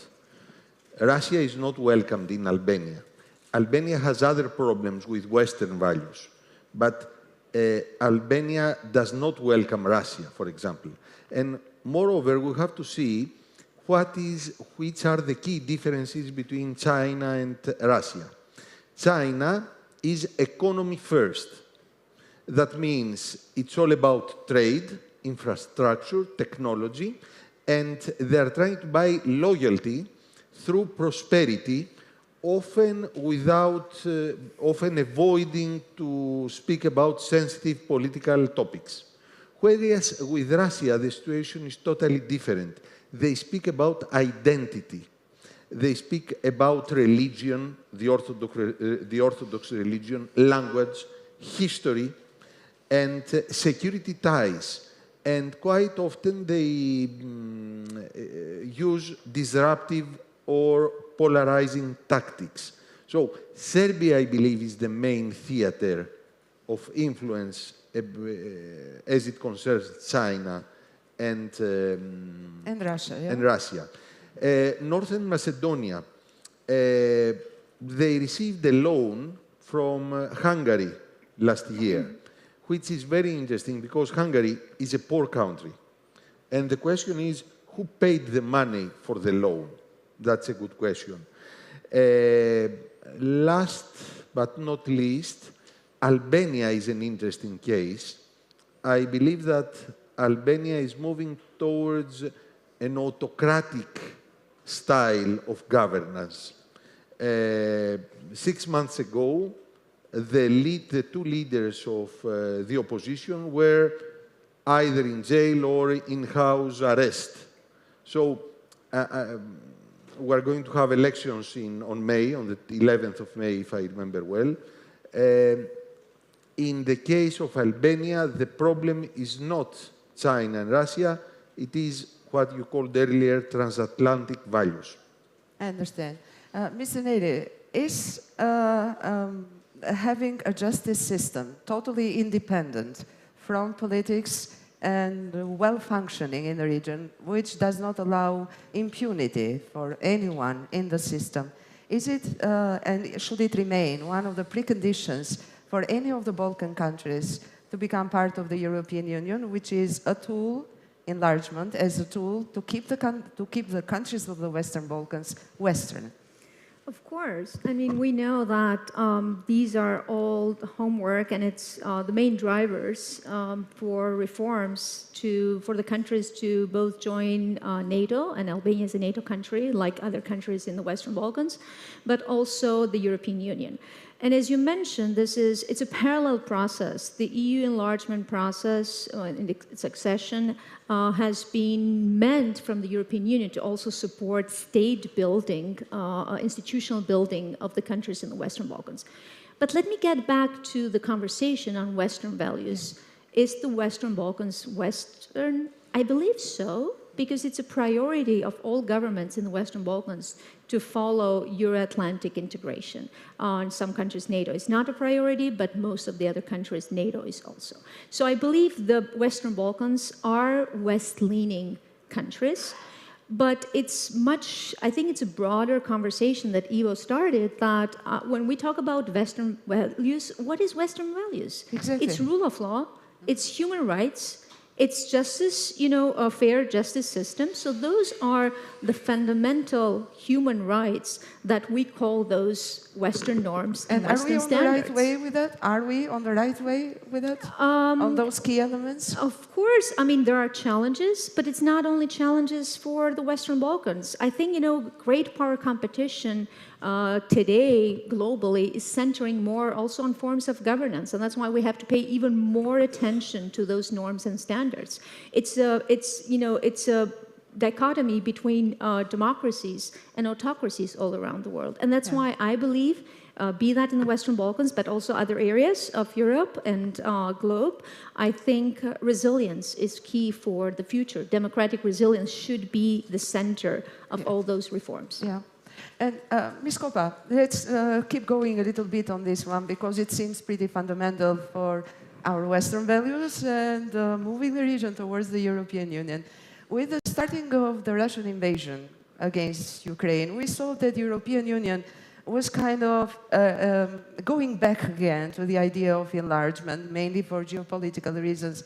We know that many of the Balkan countries could need a lot to fulfill the economic standards, or others, based on the chapters. But still, for the sake of geopolitical reasons, we see enlargement back again, democratic reforms. We have a push from Brussels to do more and more to get online, like put our ducks on a row when it comes to the European Union. Is this should it remain kind of a deterrent to Russian and Chinese influence in the region? And should the EU get faster and we get faster in the region with that? The immediate answer is yes, but let me take it from the start. Yeah. First of all, we all know that the Western Balkans have again become a geopolitical chessboard where rival powers fight for influence. Either traditional powers that have always been there, like Russia or Turkey, or new entries such as China or the Gulf states. The problem is, the main problem for the region was the inconsistent EU policy. Since Croatia was the last country to enter the Union in 2013, the whole enlargement process seems to be freezed. So it's again after the Russian invasion in the region in 2022 that there was a renewed interest in enlargement. But what we see now is that only the Western Balkans accession must be absolutely in relation with the Eastern Trio, or duo, if you want, Ukraine and Moldova. And why? It's because the enlargement as a policy has become a totally bureaucratic process and was not on the EU agenda for the last many, many years. And this did not help because we usually speak about enlargement fatigue, but the countries in the region was also faced with reform fatigue because you cannot continuously change the goalpost in the middle of a game. So that was the EU consistency, I think, was at the core of the problem because it gave the space to China, to Russia, to build their influence in the region. This was problem number one. Problem number two was a very interesting notion by a Montenegrin academic, which is stabilitocracy. The EU favored stability over democracy in the Balkans since 2014 at least. It supported governments such as the government of Nikola Gruevski in North Macedonia, or Vucic in Serbia, or even Edi Rama in Albania. It means, in order to have stability in the region, we don't really care about rule of law, democracy, and human rights.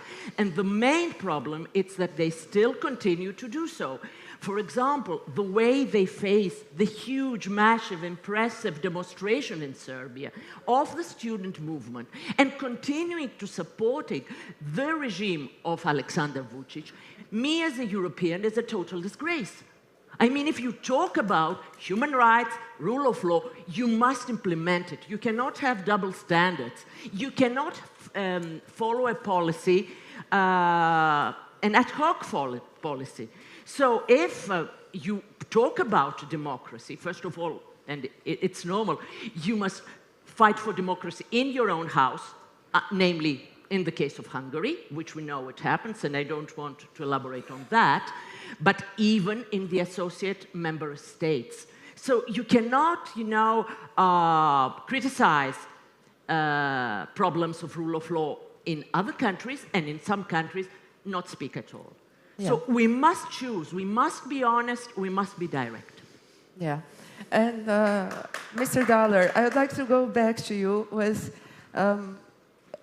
actually, it's one basic question about the Balkans in general, but Western Balkans, it's specific about that. We have seen so many wars in the last decades, and since I remember, I'm almost 55 now, and I always remember that there was a war somewhere in the Balkans. It's a theater in which Russia in particular has always had its own interests, and use them in all kinds of ways. Now we have kind of two hotspots. We have Kosovo-Serbia dialogue. It's kind of a dead end for now. We don't know how the European Union would be able to shift it around and try to kind of, put it back on stage. And we also have Bosnia and Herzegovina. We have Republika Srpska.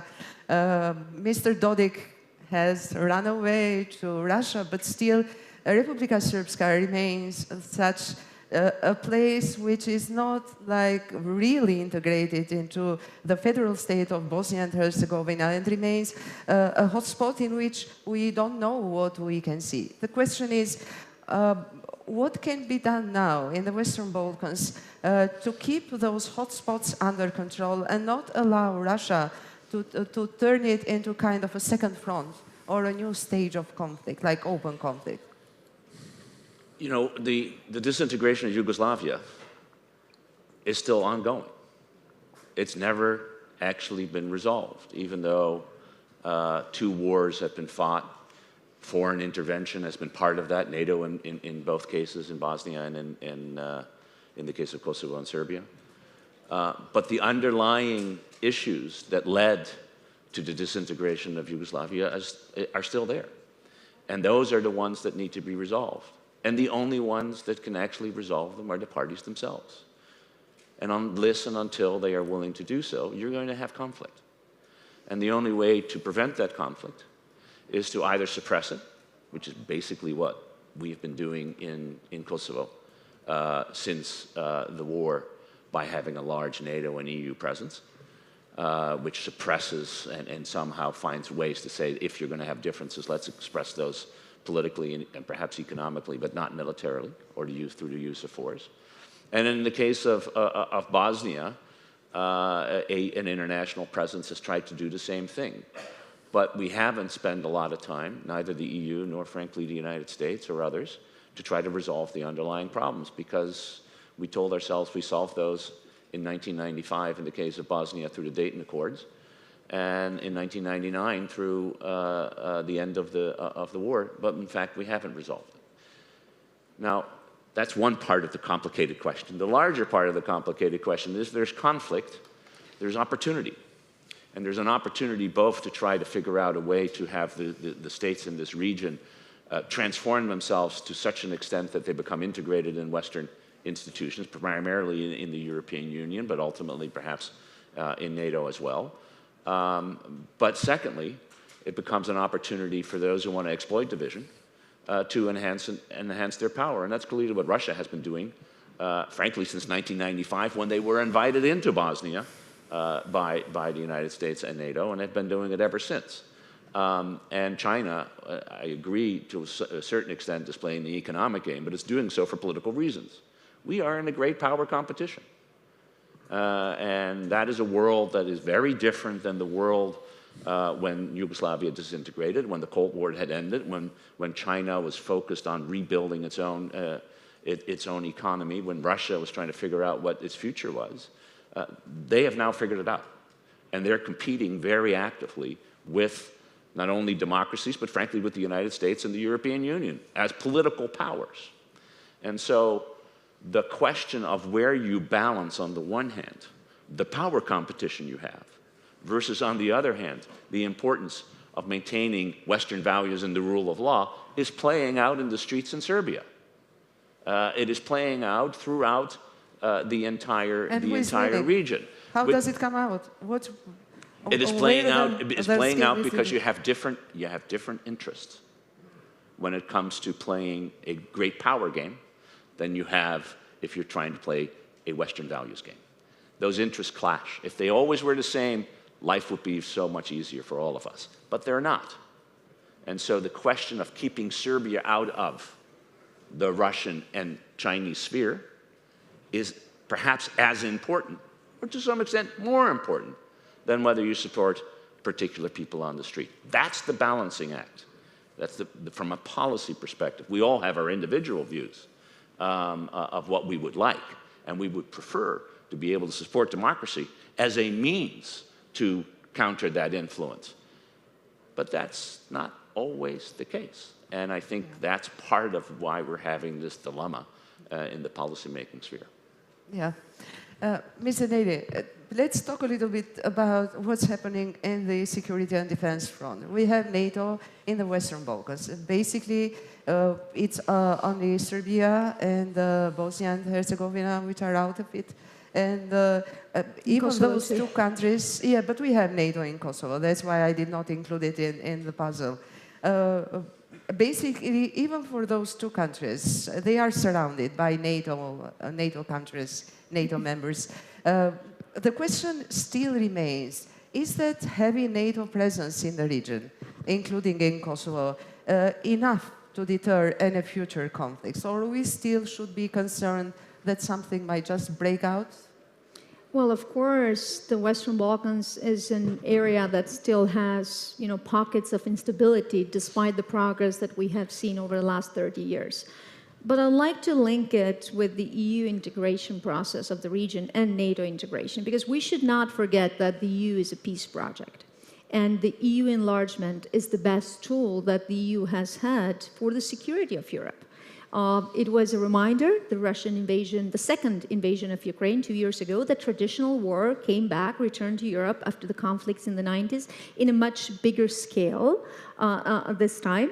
And I think that's what pushed the renewal of enlargement, seeing it from the security perspective too, because I think that was missing in the last 10 to 20 years. It had become a technical, technocratic... But it's also a security issue. Of course, enlargement basically. is security. Enlargement is about security of Europe, about a Europe at peace, free and prosperous. And we cannot achieve that But without also the for Western the Balkans. Western Balkans. Western Balkans is part of Europe. It's a natural part of Europe. Historically, culturally, it's becoming economically. So it's important that, but also in every single round of enlargement, the 5 rounds of enlargement, it has been always about geopolitics and security. And we had forgot that in the last 13 years of non-enlargement. So I believe that from that perspective, the Western Balkans can bring a lot to the table of transatlantic security.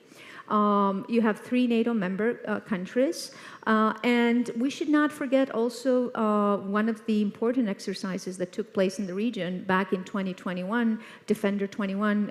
That was the main country was Albania, but the exercise was happening throughout the region, and that's key for the security of Europe with what's happening in the Black Sea with Ukraine. So we should not forget the security dimension of the Western Balkans and how can become part of European solutions and transatlantic solutions. Got it. Mr. Sirigos, I would like to ask you something about China's influence in the region, but as a combination of politics and the economy. We talk about China coming in economically, and it has been happening actually for at least 2 decades now that we see them coming. But on the other hand, the European Union remains the main trade partner for the countries in the region. Having the European Union more and more engaged in the region, including the enlargement process that we have been talking about, would that help the EU to hold the cards for the region and not allow China's economic power to turn more and more into a political influence and, let's put it the right way, a political power in the region? First, there is an issue of geography. Western Balkans are part of the European continent, and this is a fact.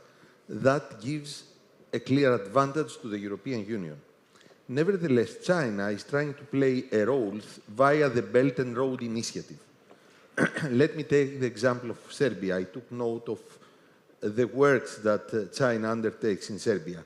They have projects like the Belgrade-Budapest Railway, they fund it, the Sino-Serbian Friendship Bridge, and they also build some highways and industrial zones. In the case of Montenegro, China gave them $1 billion as a loan for a controversial highway project, Bar-Boljare. And now it is deeply in debt. that has to do with the so-called debt diplomacy. We give a debt to a country, we give a loan to a country, and then we expect that the project will not work and we shall take the project under our control. Sorry to interrupt. It's a loan trap. It's like a trap, you Yes, know, in which it's these a trap. countries fall in. It's a debt you know? trap. Yes. Exactly. Yes. This is the so-called debt trap diplomacy. Yes, exactly. They have used it in the case of Pakistan and Bangladesh, the Chinese. Moreover, we have some state-owned enterprises which are bought by Chinese companies. The steel company of Serbia has been bought by the HBIS group. They also entered in the mine industry, the energy and telecom. Huawei has a very strong footprint, both in Serbia and Montenegro. And we have the digital and tech influence through the Digital Silk Road. This is the other initiative. And we can see that Huawei is building a lot of surveillance systems all over the area. And this raises concerns, especially in the European Union, because, you know, European Union is very skeptical on the way that Huawei enters in the European continent. And finally, we have soft power. Soft power comes through the various Confucius institutes in the universities. They have both in Serbia and Bosnia. They have media cooperation with very large Chinese TV channels, and they also use elite-level diplomacy to bypass the European Union. They offer high-level attention. They offer photo opportunities for smaller Balkan states. All these are important for these small states to show that a strong state like China plays with them. And finally, we have the support of China to Serbia as it concerns Kosovo. Why? Because Serbia supports China as it concerns its policy on the one China policy. So they have diplomatic support in international forums. Understood. And Ms. Kopa, let's stay a little bit to China. And I would like to ask Ms. Zanelli later the same question, basically. We talk about China's economic policy, Belt and Road Initiative, China coming in, not only like economy in the sense of broader economy, but they also come militarily, having in mind their contracts with Serbia and selling weaponry. The question is, how much do they bring with themselves the political model, their political model, and how much does that influence the region, including authoritarian regimes and a lack of respect, more or less, for the laborers and people who work, salaries, treatment, and closing an eye to corruption and other issues related to it. So how do you see that part of their coming into the region and Europe, actually? Thank you. Let me add to what my dear friend Angelos have correctly mentioned. China enters the region as a lending and investing power, but investments are rare. If we discuss foreign direct investment, there are only two: Piraeus port in Greece and metallurgy in Serbia. All the rest are loans. So if there is a total investment sum of about 33 billion euros, only 2.5 are FDI. So this is very important. So what Angelos has just mentioned about the debt trap is very real in the region. Also, the contracts are conducted by Serbian firms, by Chinese firms using Chinese banks, and also importing Chinese workers. And what's even more, I think, important to note that in some cases we have even at the security level, Chinese policemen, for example, in Belgrade, there is joint patrols of Serbian policemen together with Chinese policemen. Unfortunately, it's not only the case there. We've seen the same phenomenon in Albania and also in Italy, a member of the EU. What is the rationale behind that? What China says, it's for us, it's in order to deal with the rights of Chinese workers in these countries. But I think it's not something we should encourage, and it's something we should reflect on.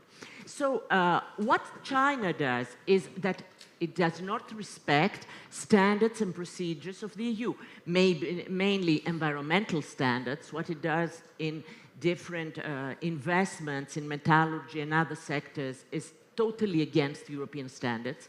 And it's because these countries are not members of the EU, so it's possible to do, and also GDPR. What Angelos mentioned about the surveillance system, it's the double project Smart Cities and Safe Cities.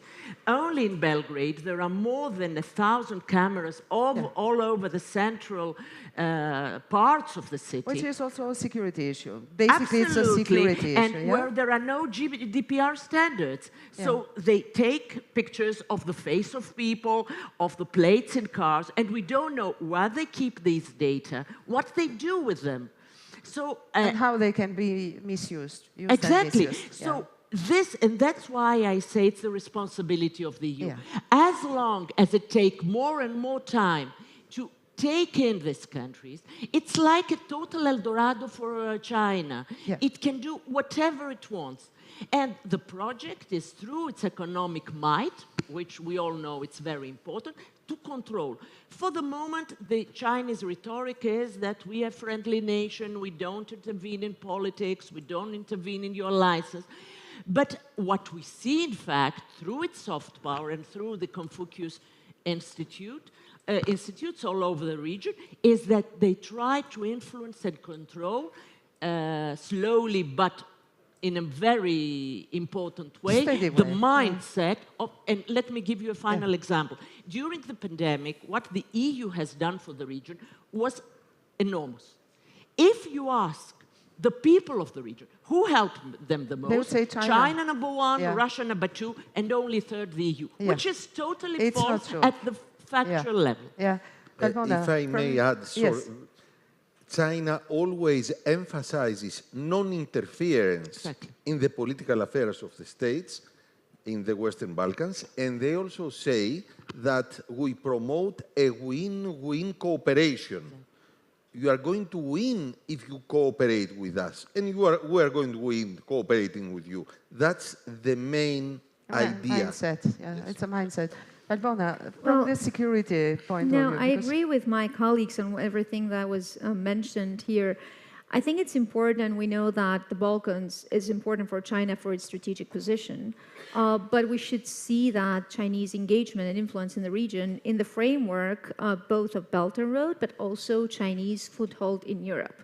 And that's why, the European Union needs to pay more attention, is paying more attention, because one of the reasons is that the huge infrastructure gap that exists between Western European countries and the Western Balkans, and the lack of financing from Western international institutions. That's why we see this amount of money coming from China.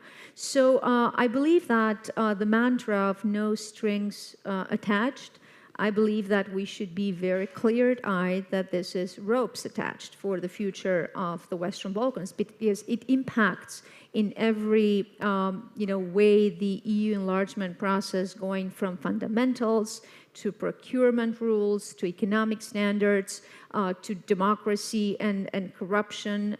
So I think while the Chinese government is very openly about the EU enlargement of the region, because having foothold in the Western Balkans means being tomorrow inside the European Union, I believe it's important to look at what could be some of the disadvantages and criticism regarding that.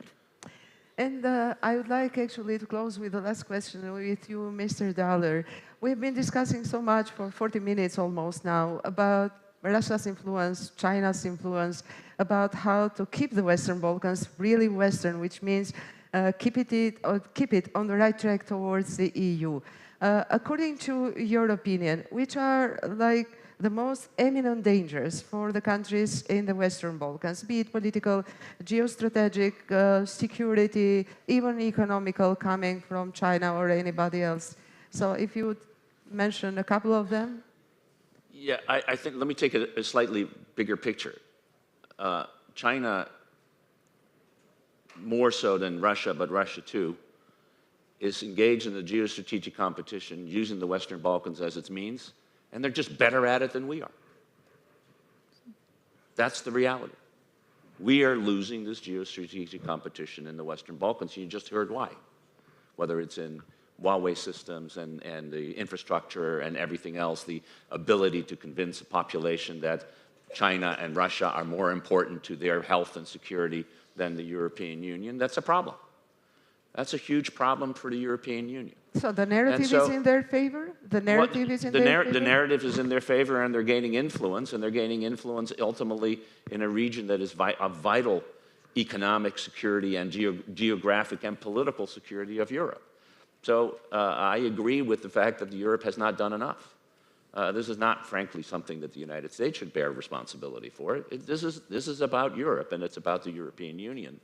And the European Union needs to decide whether they're going to win this game by playing it smarter or lose. And part of it is going back to this idea of the stabilitocracy, as you mentioned, a long-term view that is basically decided for a whole host of domestic reasons within EU countries that we're going to switch the enlargement process from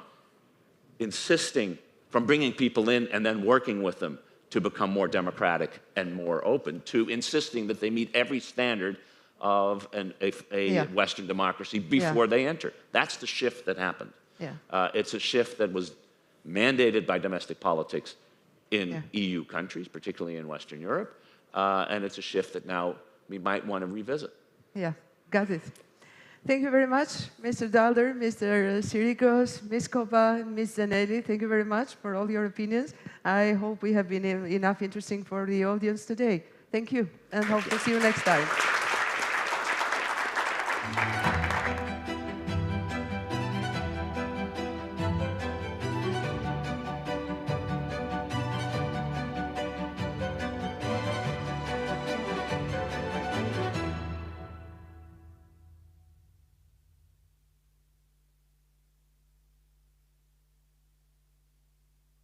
The next session starts momentarily.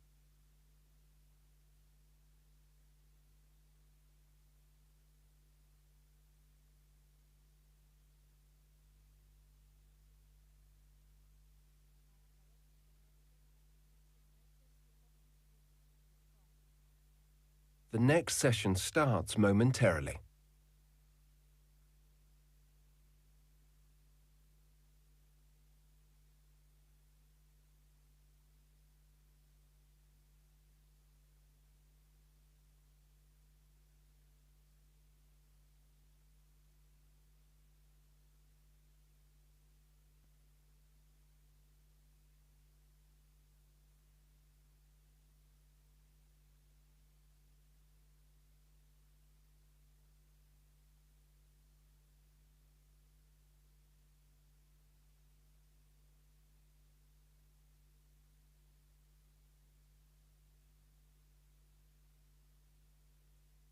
The next session starts momentarily.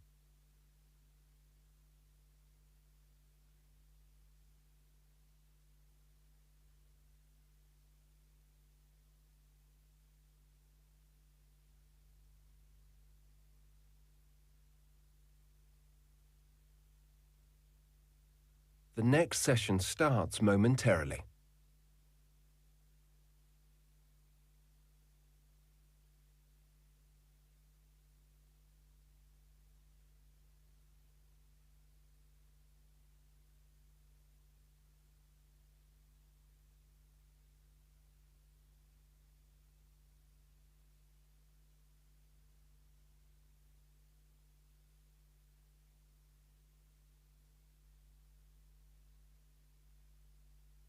The next session starts momentarily.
Good afternoon, everyone, and welcome to our panel here on the empty throne. I'm Thanos Davelis, Director of Public Affairs at the Hellenic American Leadership Council, and I think we'll dive right in here. I don't think we need to do too many introductions for everybody. We all know each other, and there'll be some bios up on the screen. But for the last 8 decades, there were some standard givens across the world, especially the Western world, that U.S. leadership was a given. And this was true both on military and security, but also the economy and obviously the enforcement, not always in a perfect way, of the international rules-based order. The election of President Trump, however, in 2016, and then again this past November, seemed to be upending these basic assumptions, raising concerns that the U.S. is no longer at the helm or interested in leading the world, thus the empty throne. Ivo, I want to kick off with you. Back during the first Trump administration, you and James wrote a book, The Empty Throne, hence the title here of our event as well, warning about America's abdication of global leadership. It seems the Biden administration made an effort to reverse this, especially when it came to NATO after Putin's invasion of Ukraine. Given everything that we've seen since Inauguration Day, from NATO to the international economy and tariffs, is this book more relevant than ever now? Yeah, copies are available at Amazon. We'll sign them if it is. And we argued at the time, we used a metaphor, we said that leadership is like oxygen. You don't know how important it is until you don't have it. And I think the world is now understanding what it means to lose American leadership. Because what we are seeing implemented in the past 9 weeks is what we warned against, that Donald Trump as a person and his administration now singularly wanted to achieve. Donald Trump doesn't believe in leadership. He never talks about leadership. He believes in winning. Mm-hmm. And winning and leading are very, very different concepts, particularly if you define winning as Donald Trump does, as I win, you lose. That the only way you win is for someone else to lose. That there is some finite resource, and if I get it, that means you don't. If I have a house, you don't. You may have a little bit of money, but the idea of win-win isn't part of that. And leadership that the United States provided, really starting since the entry into World War II in December 1941, was fundamental to the system that exists, at least in the Western world and since the end of the Cold War globally. The dollar as a reserve currency, the United States military as a security provider, the upholder of universal values and a defender of those when they are attacked, and in so many other ways. And these are now being questioned. And the world is learning what it means to live without the United States as a leadership. It looks very much like the world before the United States led. And this is far more a world of the late 19th and early 20th century than it is the world of the last 80 years. Now, some would argue, and historians of various forms have, that the exception is not what's happening today. The exception was the 80 years in between. Mm-hmm. But God forbid if we have to learn how bad, how much we will miss that exception, because it turns out it was a pretty good time for a lot of people, whether in Europe or in the Western Hemisphere or in China or indeed in Russia, and it was really good for Americans. James, if the throne is in fact empty, what dangers does this pose for the international rules-based order as we've come to know it, and probably even taken for granted, as Ivo laid out? Well, I think at its broadest, it means much more uncertainty. It means less security and less prosperity. And to go back to what Ivo just said, I think one has to understand that for Donald Trump, his diagnosis of the situation is that the rules-based order, or what we may call Pax Americana, the American-led order, wasn't something that advanced America's security and prosperity, but was something that created what he calls American carnage. And so he is not interested in refining it. He's interested in disrupting it. Since he's a real estate developer, we'll put it in real estate terms, he's not coming in to say, what I want to do is to remodel things. This is a total gut job, a rebuild from the ground up. And as we have seen in the first 80 days, and it has only been 80 days of a 4-year term, it can be quite disruptive. And I think the challenge, obviously, for America's traditional friends, partners, and allies is how to respond to the very big changes that he has unleashed, both in the economic sphere, which is very clear with this tariff policy that has been rolled out, rolled back, rolled out again, sort of revised on the fly, but I think also his approach to handling the war in Ukraine. And the challenge is that these are going to have consequences that may be far bigger than we anticipate. And I think that the challenge here is most everyone thinks, well, we lived through Trump 1.0, and at the end of it in 2021, the world didn't look that much different than it did when he started in 2017. So it's just a matter of waiting it out, and we'll get to it then, and things will be quite the same. I don't think that's the case. Remember, in Trump 1.0, Trump wasn't sure how to be president. He wasn't expecting to be president. And he surrounded himself with individuals who saw their job as constraining his impulses. Trump 2.0, he now knows how to be president. He's hit the ground running across the board, not just internationally, but domestically. And he's surrounded by people who see their job not as constraining him, but enabling him. And again, we're just 80 days in. There are many more shoes that will drop, and I think some of the consequences may be far different than what the Trump administration anticipates. Dimitris, to keep us on, the real estate angle that James introduced, as you're watching this gut rehab of the structure that the U.S. has built over the last 80 years from Greece, a country that's invested heavily in the American-led rules-based world order, what does the empty throne mean for Greece? First of all, thank you very much for having me in the panel. I'm deeply honored to be among such great scholars and analysts to think and talk about something that is so important. I will go a step further, and I will say that it's not only the last 75 years.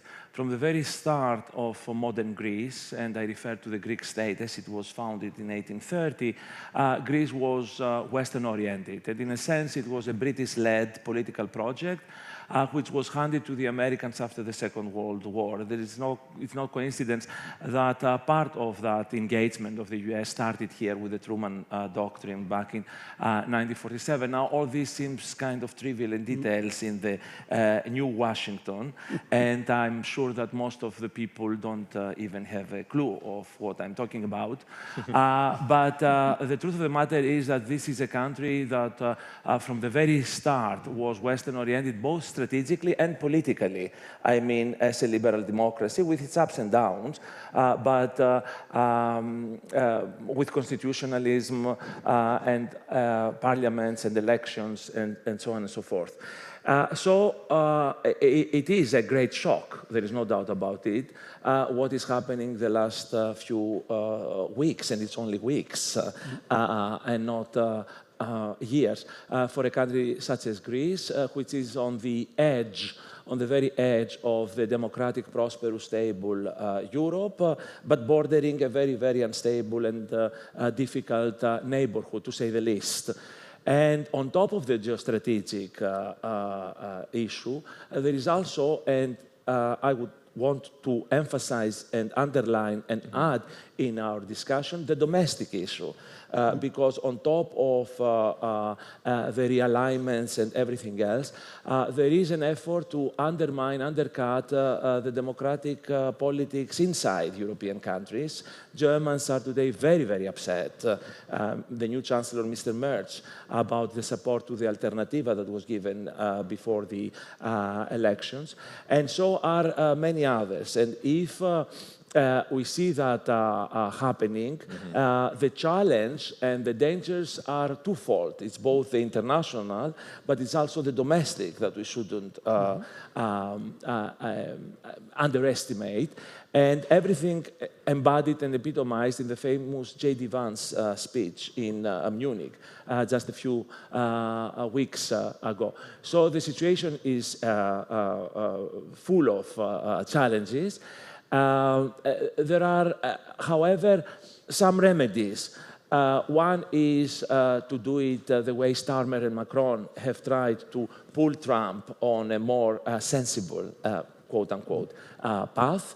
And we are working on it with our allies in Congress, with our allies in the US, with other friends that we have, like Israel, to make sure that there is a movement in the right direction and that this is amenable to such a thing. The second is obviously to strengthen the European alternative, and there was some justification in Trump, in Trump's rationale, that we needed a rebalancing, we needed a refashioning, not a demolition, but to renovate our European house and spend more on defense. And then we have to work on the national level with our armed forces, economic rejuvenation, and everything else. But it is definitely a huge challenge for a country like Greece, given how Greece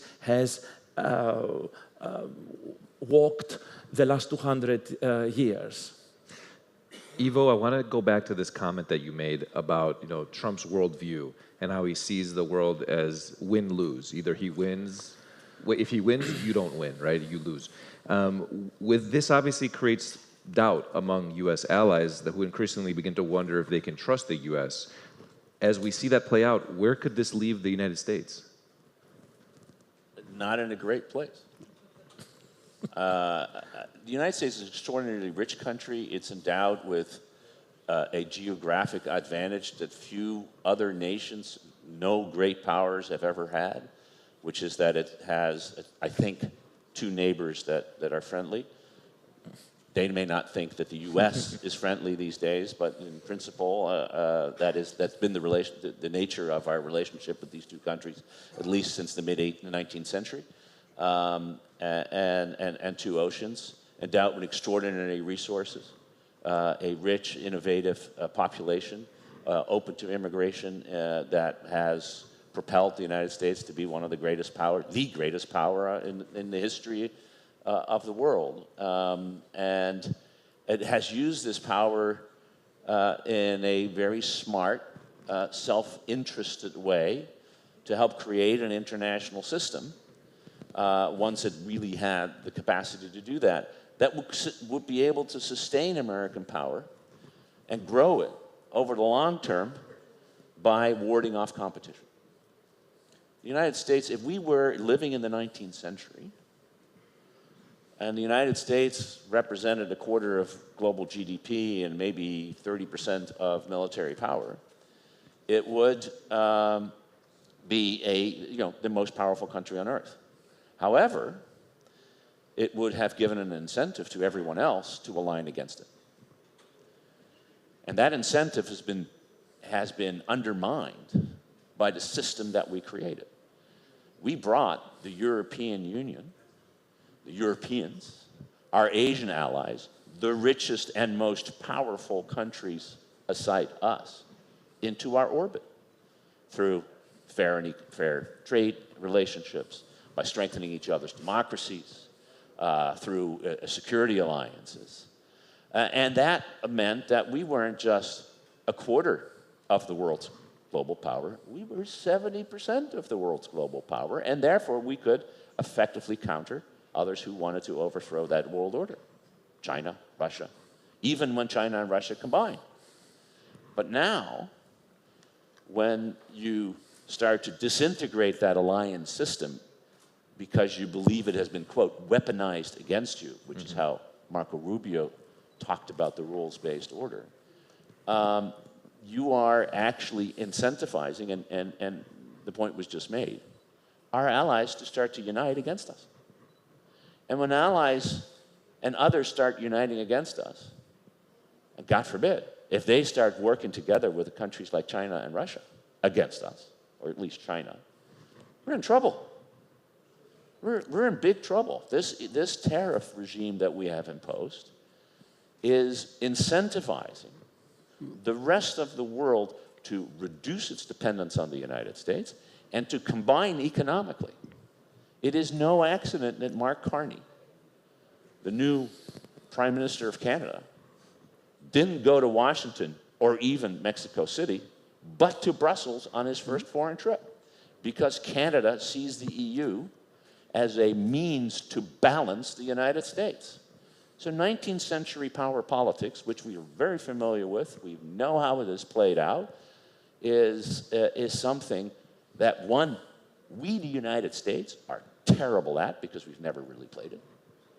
Because until really World War I, we found that our splendid isolation and non-entanglement in alliances was more than sufficient to be powerful. But two, in a power politics game, when you're not more than half, the others can be more than you. And that's one of the great dangers that is happening. James, to borrow from a foreign affairs piece you wrote with Ivo then, is this realization among allies that maybe, they can't rely on the U.S., they have to U.S.-proof their security and their economies going to be the price to pay for Trump's power politics? Yes. For the reasons that Ivo just pointed out. Again, the president's diagnosis of the situation is that the United States is in a perilous position, and it's in a perilous position because it has been taken advantage of by its friends, partners, and allies for more than 80 years. Now, I will point out that Donald Trump has been making this argument for at least 40 years. It has been consistent. The only thing that has changed maybe the names of some of the countries.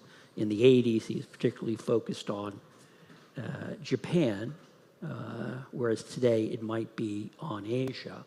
And again, China. As Ivo points out, Trump's conception of the world is one of power politics. If I am more powerful than you, then I will get my way if I am willing to apply that power. I am the father of 4 children, and I learned that being more powerful doesn't necessarily having successful outcomes. And I think anyone who's ever had a toddler has learned that lesson quite well. And I think that this gets to the real challenge of sort of the Trump revolution in foreign policy, is that he is about to learn the limits of American power, that others have agency, they have choice. I don't think it's that Europe, for example, is looking to do deals with China, but if the United States takes itself out of the game, or the United States begins to pursue what, from the vantage point of its traditional friends, partners, and allies, are predatory policies, they're going to explore other avenues. And I just sort of close by saying sort of the great virtue of the foreign policy that Ivo talked about, that the United States erected after the end of World War II, was this brilliant sort of intuition that there is strength in numbers, or we're better together. And it wasn't that, Harry Truman and Dwight Eisenhower and JFK and the LBJ all the way down, constructed this order in a desire of altruism to sort of give things to others, but it was a calculation of raw self-interest for the United States, that we would be much better off if we could create an environment in which people felt that it was better to work with us than against us. And I'll just close by saying, here is where I think Trump has a real insight and actually hasn't measured up to the moment. He has argued, I think quite rightly, that China poses a significant, perhaps even existential threat to the United States. I would argue that, given that, you want to basically build down on sort of the great strength of the United States. It has lots of friends, partners, and allies. And again, as Ivo pointed out, if you don't have at least half the power and China doesn't, you're in a pretty weak spot. But rather than bringing people together to sort of confront China or check China's power, the president has chose to essentially pick a fight with virtually everyone except for Russia. And I just don't think sort of doing everything everywhere all at once is, under any circumstances, going to be a successful policy. Dimitri, you're seeing this from inside Europe, and the Europeans have been trying, as we mentioned earlier, to US-proof both their security and their economies. Power obviously abhors a vacuum, and if the US is indeed abdicating this leadership role, who do you see filling that vacuum? Is Europe in a position to do so, at least with regard to its own region? Theoretically, yes. Europe has a lot of assets. It's a $20 trillion economy. It is the biggest market in the world. It has innovative companies. It has regions that have flourished the last 20, 30 years. Look at Poland. And great success stories like Poland and the rest of former Eastern Europe, and obviously Ireland. And even the South today, in Spain or in Greece, is doing so much better. So despite the declinism, which is very popular among the Republicans these days in Washington, Europe can stand. But unfortunately, it starts from a very low point. The fact of the matter is that Europe has underspent on defense and security the last 30 years. It has huge political challenges ahead in order to unite. And there is the constant undermining from within with the rise of the far right, which is anti-European and divisive. The stronger the far right, the less Europe and united Europe you get. It's as simple as that. Now, I'm not just an analyst, I'm a politician. I have to work on that. And politicians are par excellence optimistic and should be optimistic that the world can become better. That's why we are in politics. Otherwise, we'll go to the university and start fussing and crying and moaning. But we don't have that luxury. Now, going back to what has been said, I think it is very important to be reminded of Thucydides and to read the whole Thucydides, because I feel we only read half of it in international relations.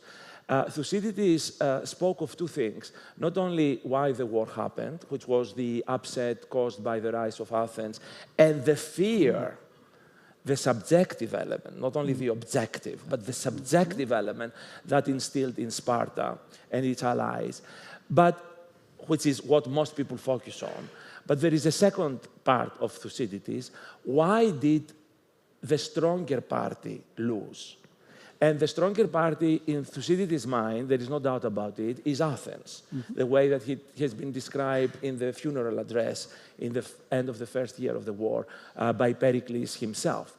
Nevertheless, Athens loses. And the answer Thucydides gives, which is very important and very relevant to us today, is that Athens did not lose from Sparta, it lost from itself.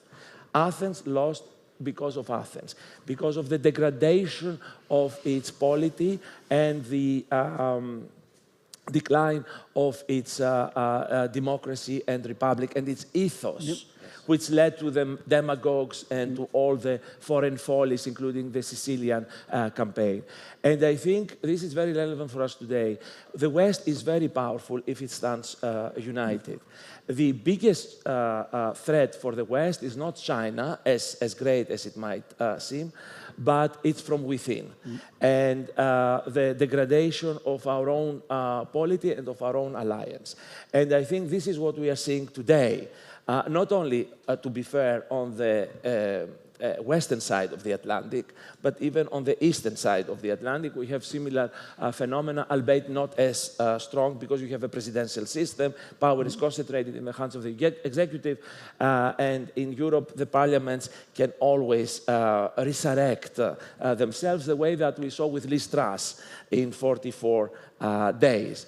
You don't have that possibility and that luxury. So I think we should work very much on our internal cohesion and things we need to do if we are to listen to the voice of wisdom coming 25 centuries ago from Thucydides in places such as Greece. I mean, you're absolutely right, and of course, actually, no one reads Thucydides, which is part of the problem.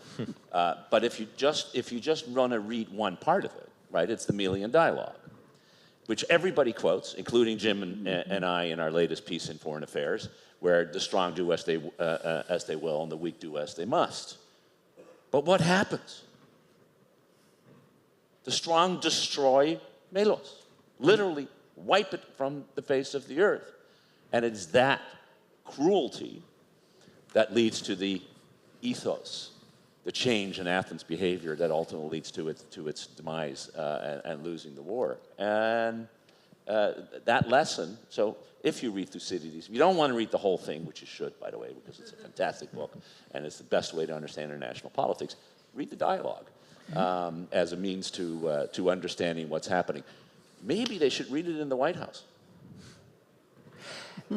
And if you are to read it correctly, because the dialogue is not only an exaltation of the strength, the way the people in Washington might read it today. The dialogue shows you that the moment that Athens invokes strength is already weak. Yes. The moment that it has to assert its authority and forcefully coerce the Melians, it has lost the game in a sense, because it has been deprived of all the soft power, and the fact that until then, all these people were doing her bidding without Athens needing to enforce it.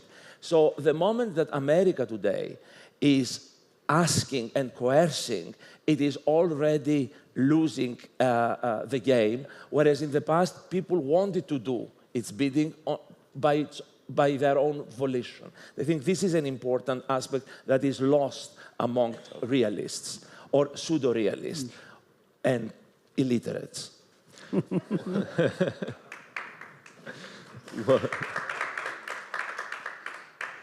Well, Ivo, is this then something that's reversible? Because we saw the Biden administration, when it came in, it tried to, re-engage NATO, re-engage America's allies.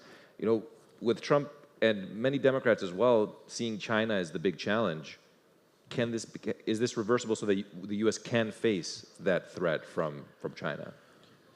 So it's going to be very hard. Remember what Biden said in his first address to Congress.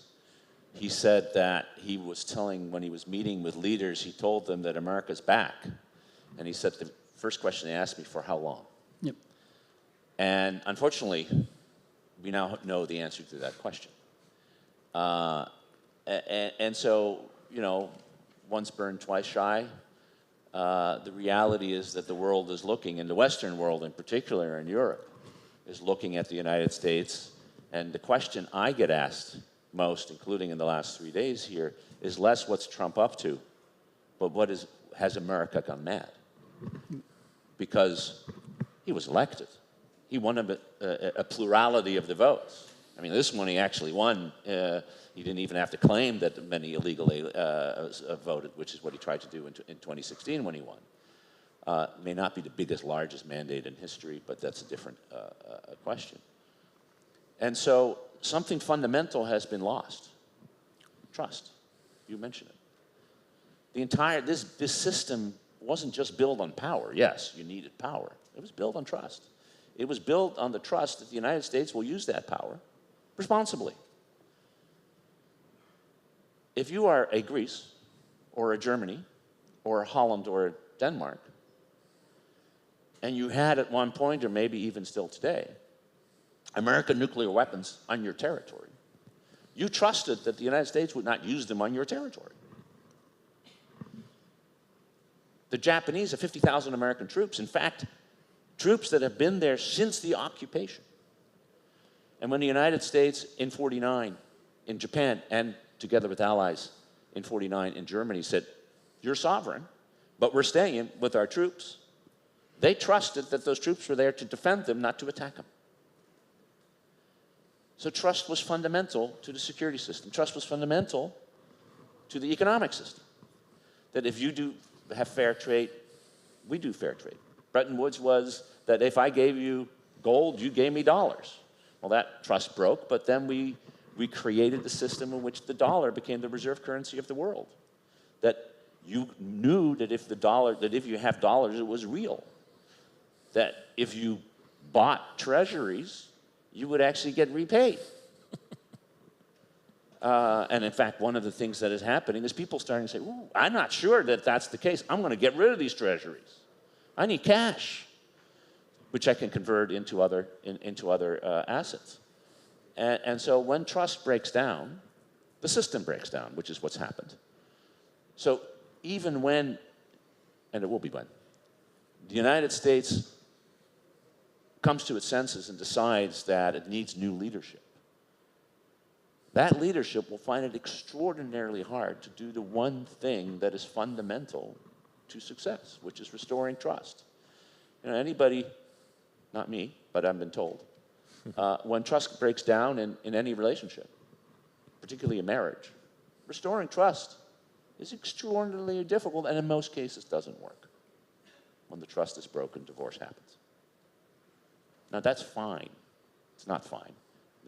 That's a tragedy for the people involved, but it doesn't have wider consequences for the world. This trust, breaking in this way, will have extraordinary consequences for the rest of the world. And restoring that is a project of decades, not years, certainly not months. James, as Ivo talked about, the erosion of trust, something that you've been tracking at the Council on Foreign Relations is also the expanding ties between China, Russia, Iran, and North Korea, and concerns over potential axis of autocracies. So as Trump puts America's alliances to the test, erodes this trust, as we said, should we brace for autocrats around the world to begin flexing? That's a great question, Thanos. I don't think we have to wait for them to begin flexing. They have been flexing their muscles, and obviously we can point to the Russian invasion of Ukraine in 2022 as a major change. I have to say that, in the United States, as we sort of look at the growing bilateral cooperation among Russia, China, North Korea, and Iran, one title it's given is the axis of autocracies. There are about 20 of them, but another label for it is the axis of upheaval.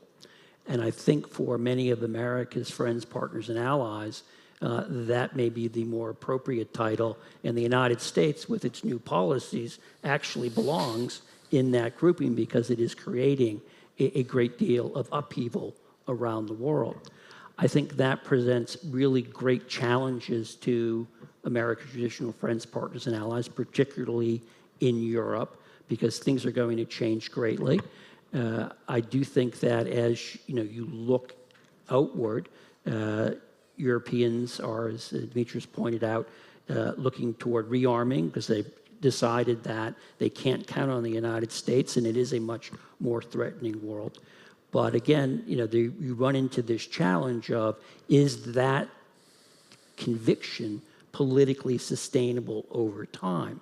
And because events are going to change. Again, when you disrupt things, sometimes you get outcomes you don't anticipate. the Trump administration or President Trump, when he rolled out his tariffs, was not anticipating that the dollar was going to lose value and the treasury yields were going to get up. All economic theory said the opposite should happen. It gets back to the issue of trust that is going on. And we could be in a very different position 4 years from now than we are right now. I would also say that, again, when you sort of look at these issues, there's a real challenge for Europe, because the question is, if you do wish to rearm, invest in defense, how exactly do you do that when you have a very weak defense industrial base? It's been allowed to atrophy. One argument is, well, you buy things from the United States, but that's a real problem because part of your issue is you're not confident, you don't trust the United States, and that gives Washington more leverage over you in the future. The flip side of it is, if you don't, then that may actually fuel the animosity coming out of this White House. So I think that from the point of view of Europe, they're going to have to make some very difficult choices. And again, it's much easier in the case of the United States. You have one person, and I really do mean one person making decisions. But obviously, when we talk about Europe, it's a collection of countries who all have slightly different interests and see the problems slightly differently. And I think it's going to be very, very hard to manage what is going to be a very turbulent time to come. Dimitri, the Mediterranean is home to a country that many say is veering towards autocracy. Others are saying that it's already there, and that's Turkey. The recent arrest of Istanbul Mayor Ekrem İmamoğlu and the crackdown on free speech that has followed is maybe just the latest example of that slide towards authoritarianism. How concerned are you about Turkey on this list of autocracies we mentioned earlier, trying to flex in the region now that the U.S. is abdicating the throne? Well, I'm very concerned for both reasons. Just to tie it up with what has been said, with the role of America as a stabilizing force in Greek-Turkish relations, and having that in doubt today already creates a lot of anxiety, because in the last 70 so years of Greek-Turkish tensions, we've managed to establish a certain choreography. Whenever there was a crisis, there was American intervention de-escalating the crisis, with the sorrow exception of 1974, when, because of Watergate and other developments, America was not there, and there was a Greek-Turkish war. So in 1964, there was the famous Lyndon Johnson letter to Inonu that averted the Turkish invasion of Cyprus. In 1967, there was Cyrus Vance. As The Economist wrote at the time, Cyrus for Cyprus, all the way to 1996 with Dick Holbrooke intervening during the Irmia crisis. Now, this is in doubt, and being in doubt already destabilizes the situation and creates a lot of anxiety, especially in Athens. But there is also the domestic factor, and it's a factor that I have been studying and dealing, and there are all sorts of conflicting opinions about how big democracies are for world peace. As you know, the realists have always tried to disentangle the domestic regime from the external behavior of states, and the liberals have tried to put it back together. The truth of the matter is that Greece, at least since Helsinki in 1999, has tried and supported Turkey's Europeanization and democratization as a mean to stabilizing the relationship and having peace in the Aegean and in Cyprus and in the Eastern Mediterranean. Now, Turkey is a very special case that most people don't know about it and don't think about it in this way. Turkey has had the longest democratization process in the world in history. It started in 1950 with the first competitive elections, back then when the Kemalists lost to Menderes, and it has been going on for the last 75 years without an end. This makes Turkey a hybrid regime, an in-between regime, where elections do take place, but the liberal guarantees of democracies have been thrown out of the window, and there is constant moving forward and backward and forward and backward. And I think this is even more dangerous than being an autocracy. It is a situation where public opinion plays a role, and populist populist leaders want to lure it in, but there are no strong institutions to counterbalance these populist, ethno-populist impulses. And as a result, we've seen a certain proclivity, to put it mildly, to militarize conflicts in the Caucasus, in the Middle East, in Cyprus, in Libya, in Somalia, and this is very, very dangerous. For sure, unfortunately, Turkey is not a democracy. According to the Economist Index, it is a hybrid regime. It is becoming more hybrid by the day. It will not be very easy for Erdogan to justify all this because let me remind you that he came to power and he ruled for 20 years saying that I am the people, I am authentically representing the people, I'm giving voice to the underprivileged Turks against the elites, the military elites, the Kemalist elites, the state elites, the rich, and now he will have to adopt a certain Putinesque discourse of a sovereign democracy. So it's not going to be a populist democracy, but a sovereign democracy. We will see how he will manage. He has been very charismatic in his dealings, but for sure, regimes that do not treat, and I conclude, that do not treat their citizens right, I wouldn't expect them to treat their neighbors right. And we have seen that time and again with Putin, obviously, in Russia and Ukraine, and now in Turkey. And this is quite dangerous. Thank you very much. You have been an excellent moderator, having made, this is the most difficult part, the right questions, unleashing all the brain power of our esteemed guests from America, and great supporters in that battle we have ahead of us, the battle of our generation, to save that liberal order that has produced so much for so many. I'll take all the credit here. No, but Ivo, James, Dimitri, thank you very much.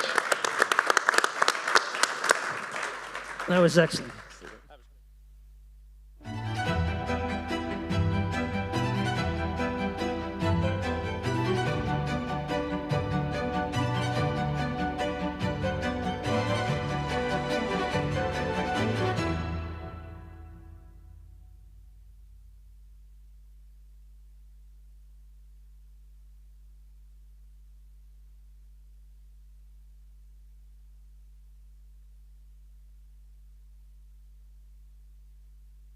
The next session starts momentarily.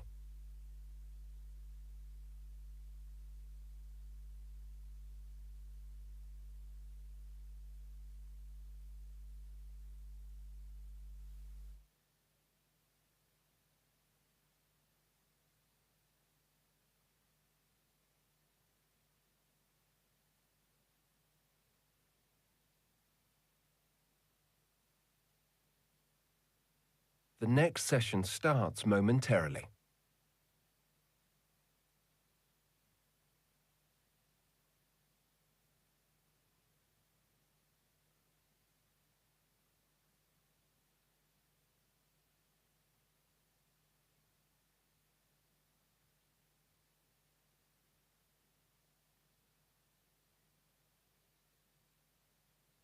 The next session starts momentarily.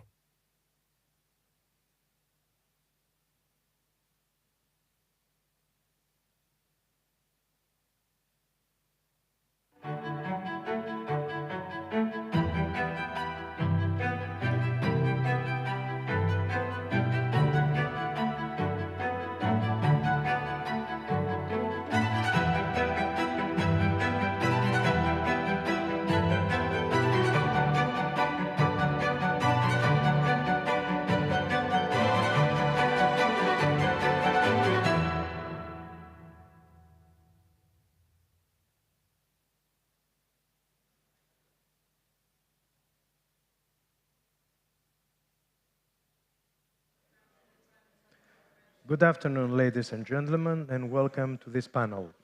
I have the honor of introducing two distinguished guests. Mr. Kreshnik Ahmeti, Deputy Minister of Foreign Affairs and Diaspora of Kosovo. Welcome, Mr. Minister. Thank you. And Mr. Alkiviadis Stefanis, Governor of Mount Athos, former Minister of Defense, and Honorary Chief of the Hellenic Army. General, welcome. Thank you very much. The topic we will discuss is highly relevant.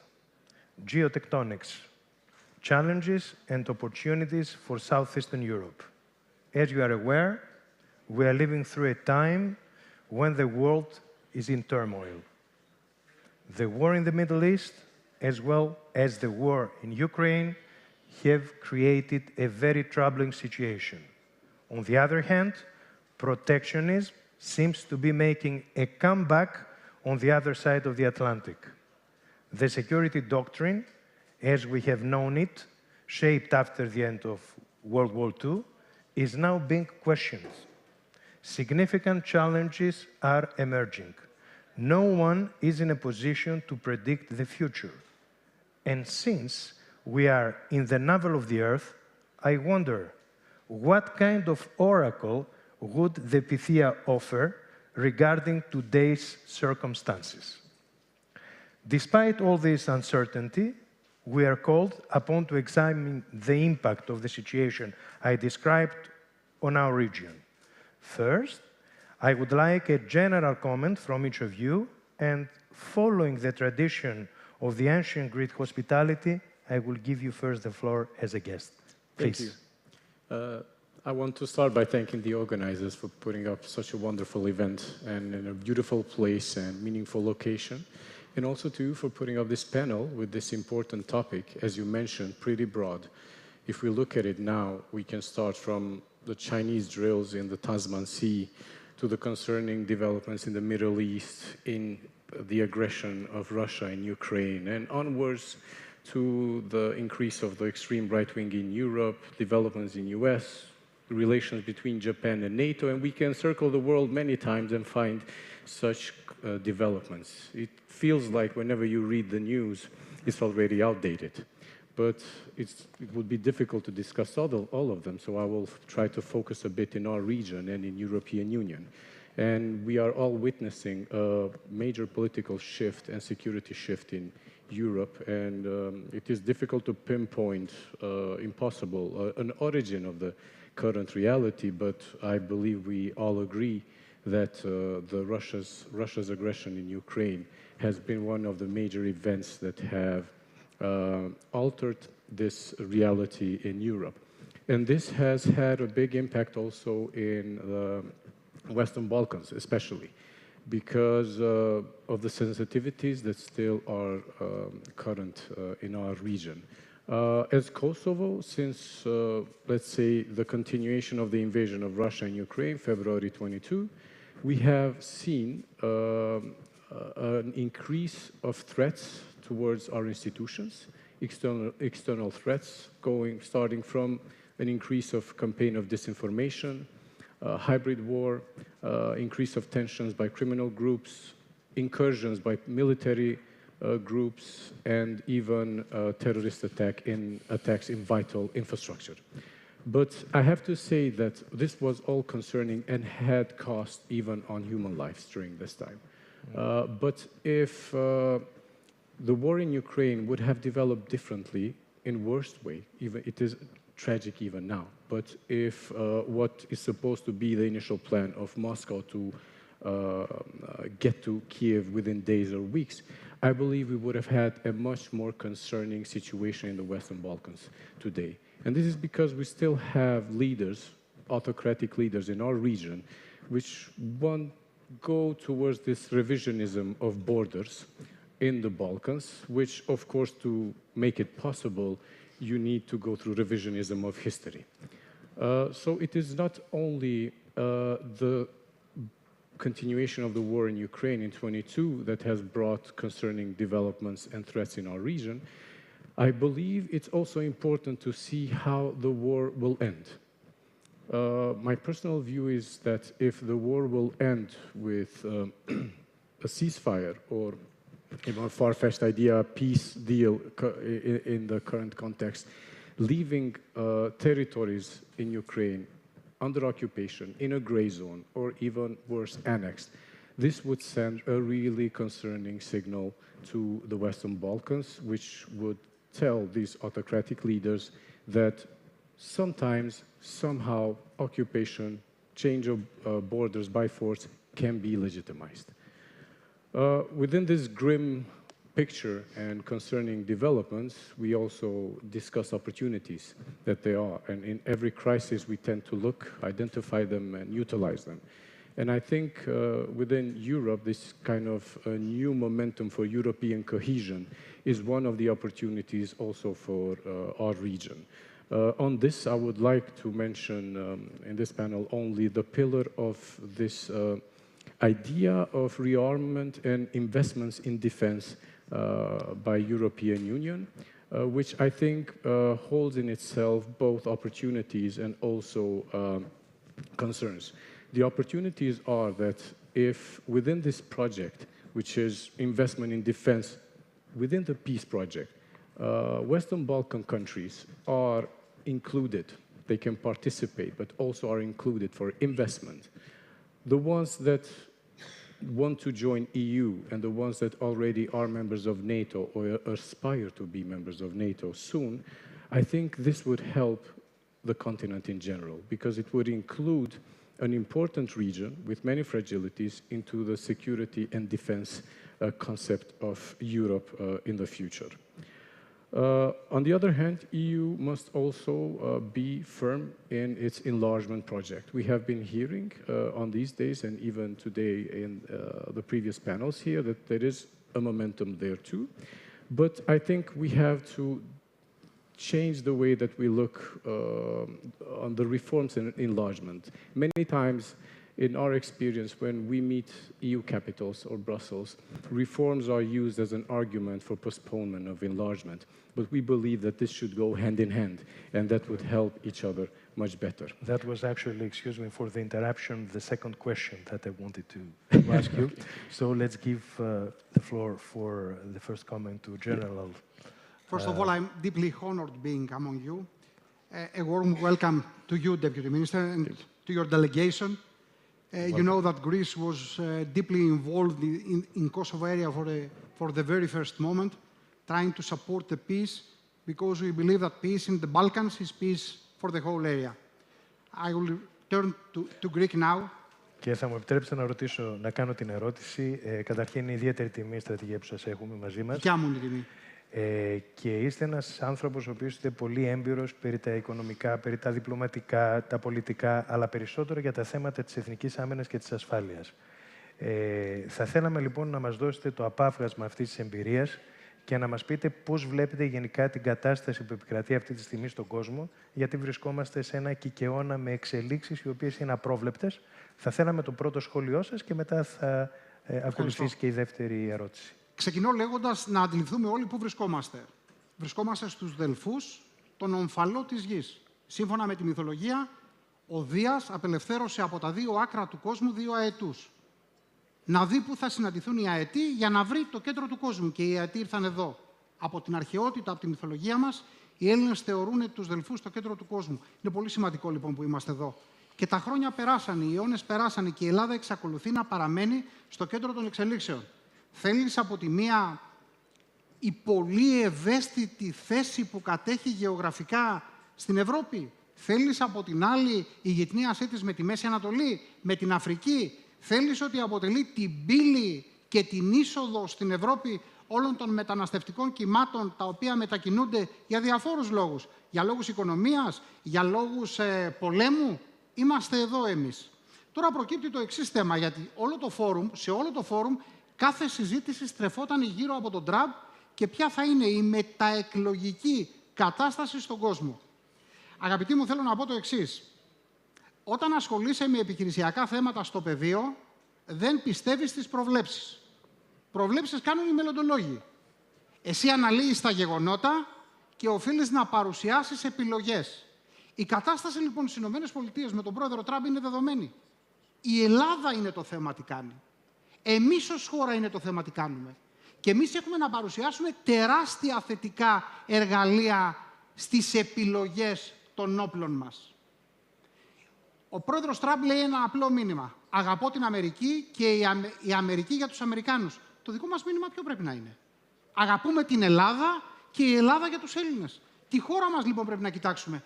Αν είμαστε ρεαλιστές θα πρέπει να αναλογιστούμε το εξής. Σε εθνικό επίπεδο φιλέλληνες δεν υπάρχουν. Υπάρχουν φιλέλληνες άνθρωποι. Υπάρχουν άνθρωποι που αγαπάνε τον πολιτισμό μας, το φαγητό μας, τον τουρισμό μας, την ιστορία μας. Τα έθνη όμως πηγαίνουν σύμφωνα με τους εθνικούς τους στόχους. Εμείς λοιπόν δεν πρέπει να έχουμε εθνικούς στόχους. Και βεβαίως και έχουμε. Δεν πρέπει να λειτουργούμε σύμφωνα με τους εθνικούς μας στόχους και πώς αυτούς θα τους ικανοποιήσουμε.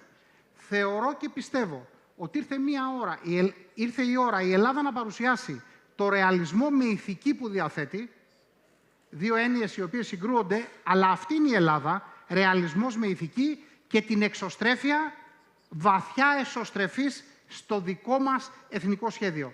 Θα βάλω μια ανωτελεία εδώ και θα επανέλθω με το ποια είναι τα όπλα που έχουμε στη διάθεσή μας για να μπορέσουμε να παρουσιάσουμε τα ισχυρά μας σημεία. Αυτό θα σας ρωτούσα πριν, όπως πάντα κατηγιστικός, και σας ευχαριστούμε γι' αυτό. I'm coming back to you now, and could you please tell us something more about the enlargement? Because I interrupted you, that's a very important point. We would like to hear more the specific point. And as a second question, what measures is your government taking to mitigate the consequences of this situation, especially in the economic sector, which is very important, and the energy? Thank you. Thank you. Well, enlargement also has now a component of security in a way, as an outcome. And most, I cannot say all, but most of the Western Balkan countries do not see it only as a process of getting funds, but also as a process where you have stable democratic progress by joining the EU. And I think joining EU as a region, which is, I have to say, a region encircled by EU, but out of it, would solve a number of problems and would make a number of other problems irrelevant when we join the European Union. In the case of Kosovo, we have a peculiar situation in relation to EU. Currently, we have so-called punitive measures against Kosovo, which are unjust and irrelevant, I can also say. And also, we have an application for EU membership sent in December 2022 with no reply yet. Now, Kosovo has a population which is, of whom 93% approve EU membership. But if you look at the trust on one of the most recent surveys, the trust is lower, it's 70%. So we need some bolder steps from EU in relation not only to Kosovo, but to the region. Not only to Kosovo, also to neighboring countries. Yes. You're right, absolutely. Yes, on the matter of enlargement. On the matter of measures, on 24th of February 22, when the invasion continued, we immediately went public and said that we condemned the aggression and we support Ukrainian sovereignty and territorial integrity. And to give you a bit of context, we do not have diplomatic relations yet with Ukraine because they do not recognize our republic yet. So we adopted all the sanction packages adopted by EU. We helped Ukraine in refugees, in humanitarian aid, also with military tools and ammunition. And we are keeping this position because I believe it is odd to say that you support Ukraine, but not putting sanctions towards the Russian Federation and Belarus. I think these two go hand in hand in parallel. We had high inflation because of the situations that I believe all of us, all of the countries dealt with, the energy crisis at first. When we came to power 4 years ago, the inflation in Kosovo was around 12%. Currently is around 2%. And how this was done was through packages of social packages by subsidizing expenses for energy, by subsidizing food expenses, and as such. In relation to other countries in the Western Balkans, our expenses in social packages per capita were the highest according to the World Bank. Thank you very much for your very clear answers and to the point. Θα έρθω σε εσάς, στρατηγέ, για το δεύτερο κομμάτι της δευτερολογίας σας και θα ήθελα επίσης στο τέλος να σας ρωτήσω. Γνωρίζουμε όλοι ότι η Ελλάδα είναι μία όαση στην περιοχή που ζούμε εδώ, στα Δυτικά Βαλκάνια. Είναι μέλος της Ευρωπαϊκής Ένωσης, του ΝΑΤΟ, άρα έχει ένα πρωτεύοντα ρόλο. Πώς μπορεί η χώρα μας να τον ασκήσει? Ναι. Επανέρχομαι λοιπόν σε αυτό το οποίο έλεγα, ότι ως Ελλάδα εμείς θα πρέπει να διαχειριστούμε το ρεαλισμό μέσα από την ηθική που διαθέτουμε ως χώρα. 4 είναι οι πυλώνες. Ο πρώτος πυλώνας είναι οι ένοπλες δυνάμεις και οι στρατιωτικές μας υποδομές. Έχουμε τις ισχυρότερες δυνάμεις μακράν στην περιοχή. Ένοπλες δυνάμεις οι οποίες δεν κάνανε το λάθος να ασχοληθούν όπως έκανε όλος ο υπόλοιπος ο κόσμος με τις επιχειρήσεις εναντίον της τρομοκρατίας τα χρόνια που περάσανε. Ένοπλες δυνάμεις οι οποίες όλα τα χρόνια ισχυροποιούνται, τα δε τελευταία 6 αυτό συμβαίνει σε πολύ υψηλό βαθμό. Ένοπλες δυνάμεις οι οποίες είναι σωστά εκπαιδευμένες, έχουν ηθικό, έχουν βαθιά γνώση του πεδίου και είναι σε θέση να ανταποκριθούν σε κάθε αποστολή. Δεύτερον, έχουμε στρατηγικές υποδομές. Δείτε τι γίνεται με την Αλεξανδρούπολη την τελευταία περίοδο. Από τη μέρα που ξεκίνησε ο πόλεμος στην Ουκρανία, όλες οι δυνάμεις του ΝΑΤΟ και όλος ο ανεφοδιασμός στην Ουκρανία γίνεται μέσω της Αλεξανδρούπολης. Αυτό γιατί η ναυτική δίωδος μέσω των στενών δημιουργεί προβλήματα με τις υπεραυξήσεις του κόστους που επέβαλε η τουρκική δημοκρατία. Δείτε τι γίνεται στη Σούδα, δείτε τι γίνεται στη Λάρισα. Και τρίτο στοιχείο της αμυντικής μας κατάστασης είναι οι ασκήσεις που γίνονται στην Ελλάδα. Μόλις πριν μερικές μέρες τελείωσε η άσκηση η Νίοχος, 19 χώρες συμμετείχαν με όλες τις αεροπορικές δυνάμεις στο Αιγαίο. Μια περιοχή, λοιπόν, ένα δύσκολο επιχειρησιακό τοπίο, στο οποίο έρχονται να εκπαιδευτούν με τους καλύτερους. Και το λέω έχοντας πλήρη γνώση του τι λέω. Πρώτο, λοιπόν, στοιχείο, αμυντική διάσταση. Δεύτερο στοιχείο, ενεργειακός κόμβος. Η Ελλάδα πολλαπλά βρίσκεται στο κέντρο διαφόρων δρόμων, οι οποίοι κινούνται είτε από τη Μέση Ανατολή, είτε από την Αφρική, είτε από τη χερσαία δίωδο που υπάρχει. Να δούμε τον κόμβο το βόρειο, τον ΤΑΠ, να δούμε τον νότιο κόμβο, να δούμε το νέο ηλεκτρικό κόμβο ο οποίος θα δημιουργηθεί. Να δούμε από πού περνά ο θαλάσσιος και ο χερσαίος δρόμος από την Κίνα. Τρίτο στοιχείο, διαπραγματευτικός διαμεσολαβητής.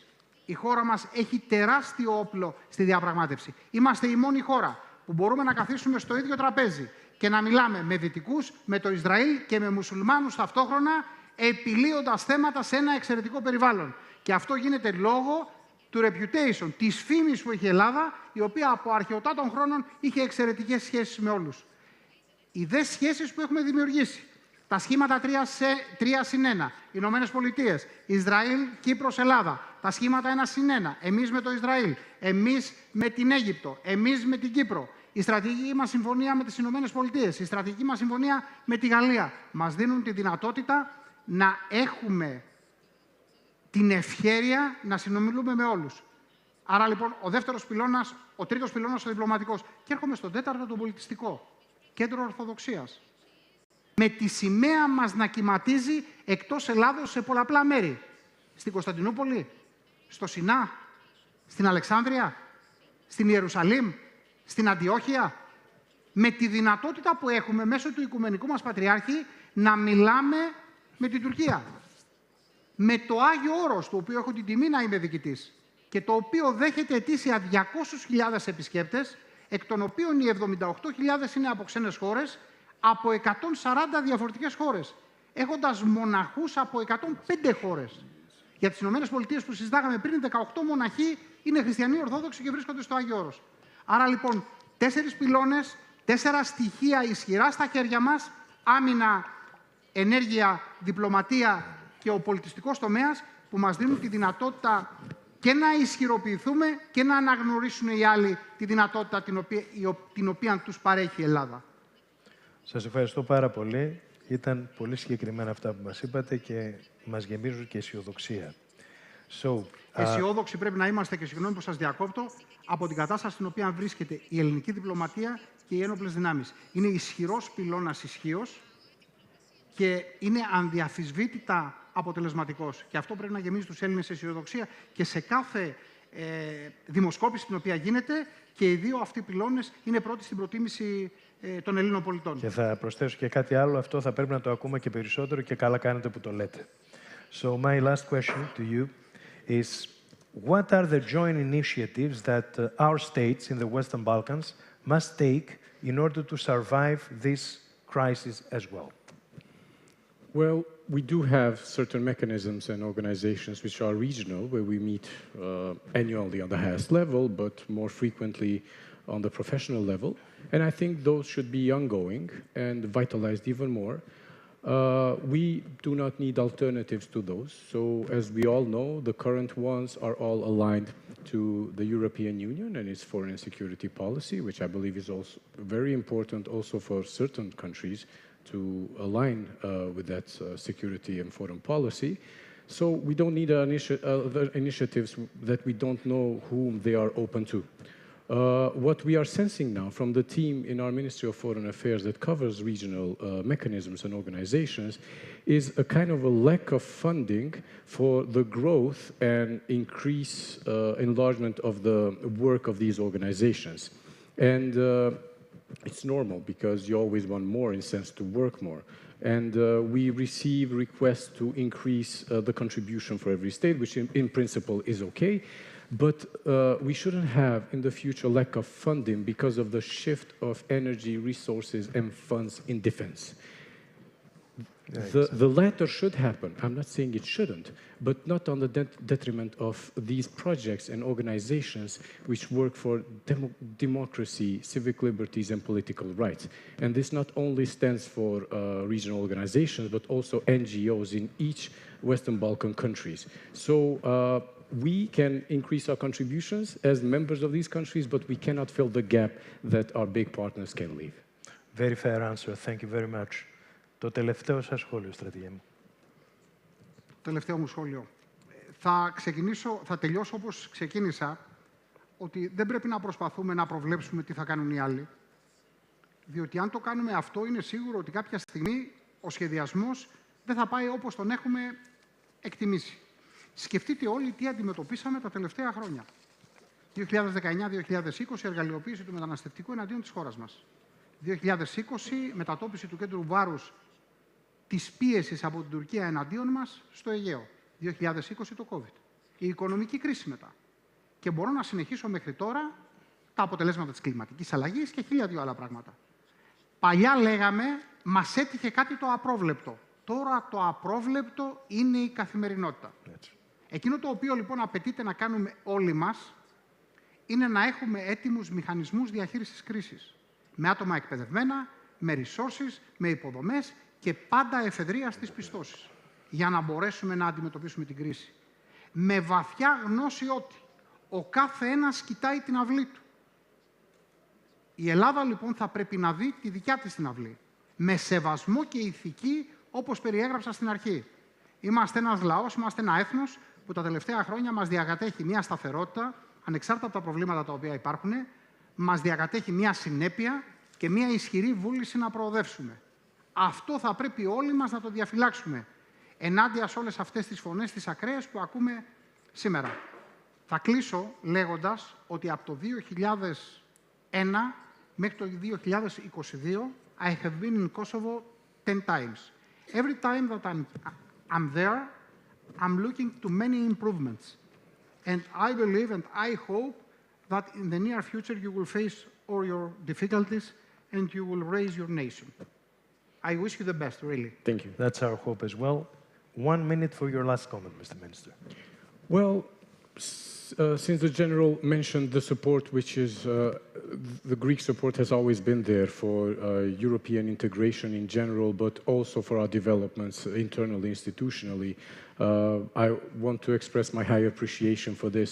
I've managed the file of our, still do, of our application in Council of Europe, and there we had really good relations with the Greek delegation. And also, as you might know, Madame Dora Bakoyani was the head rapporteur for our application there, and the opinion was really objective.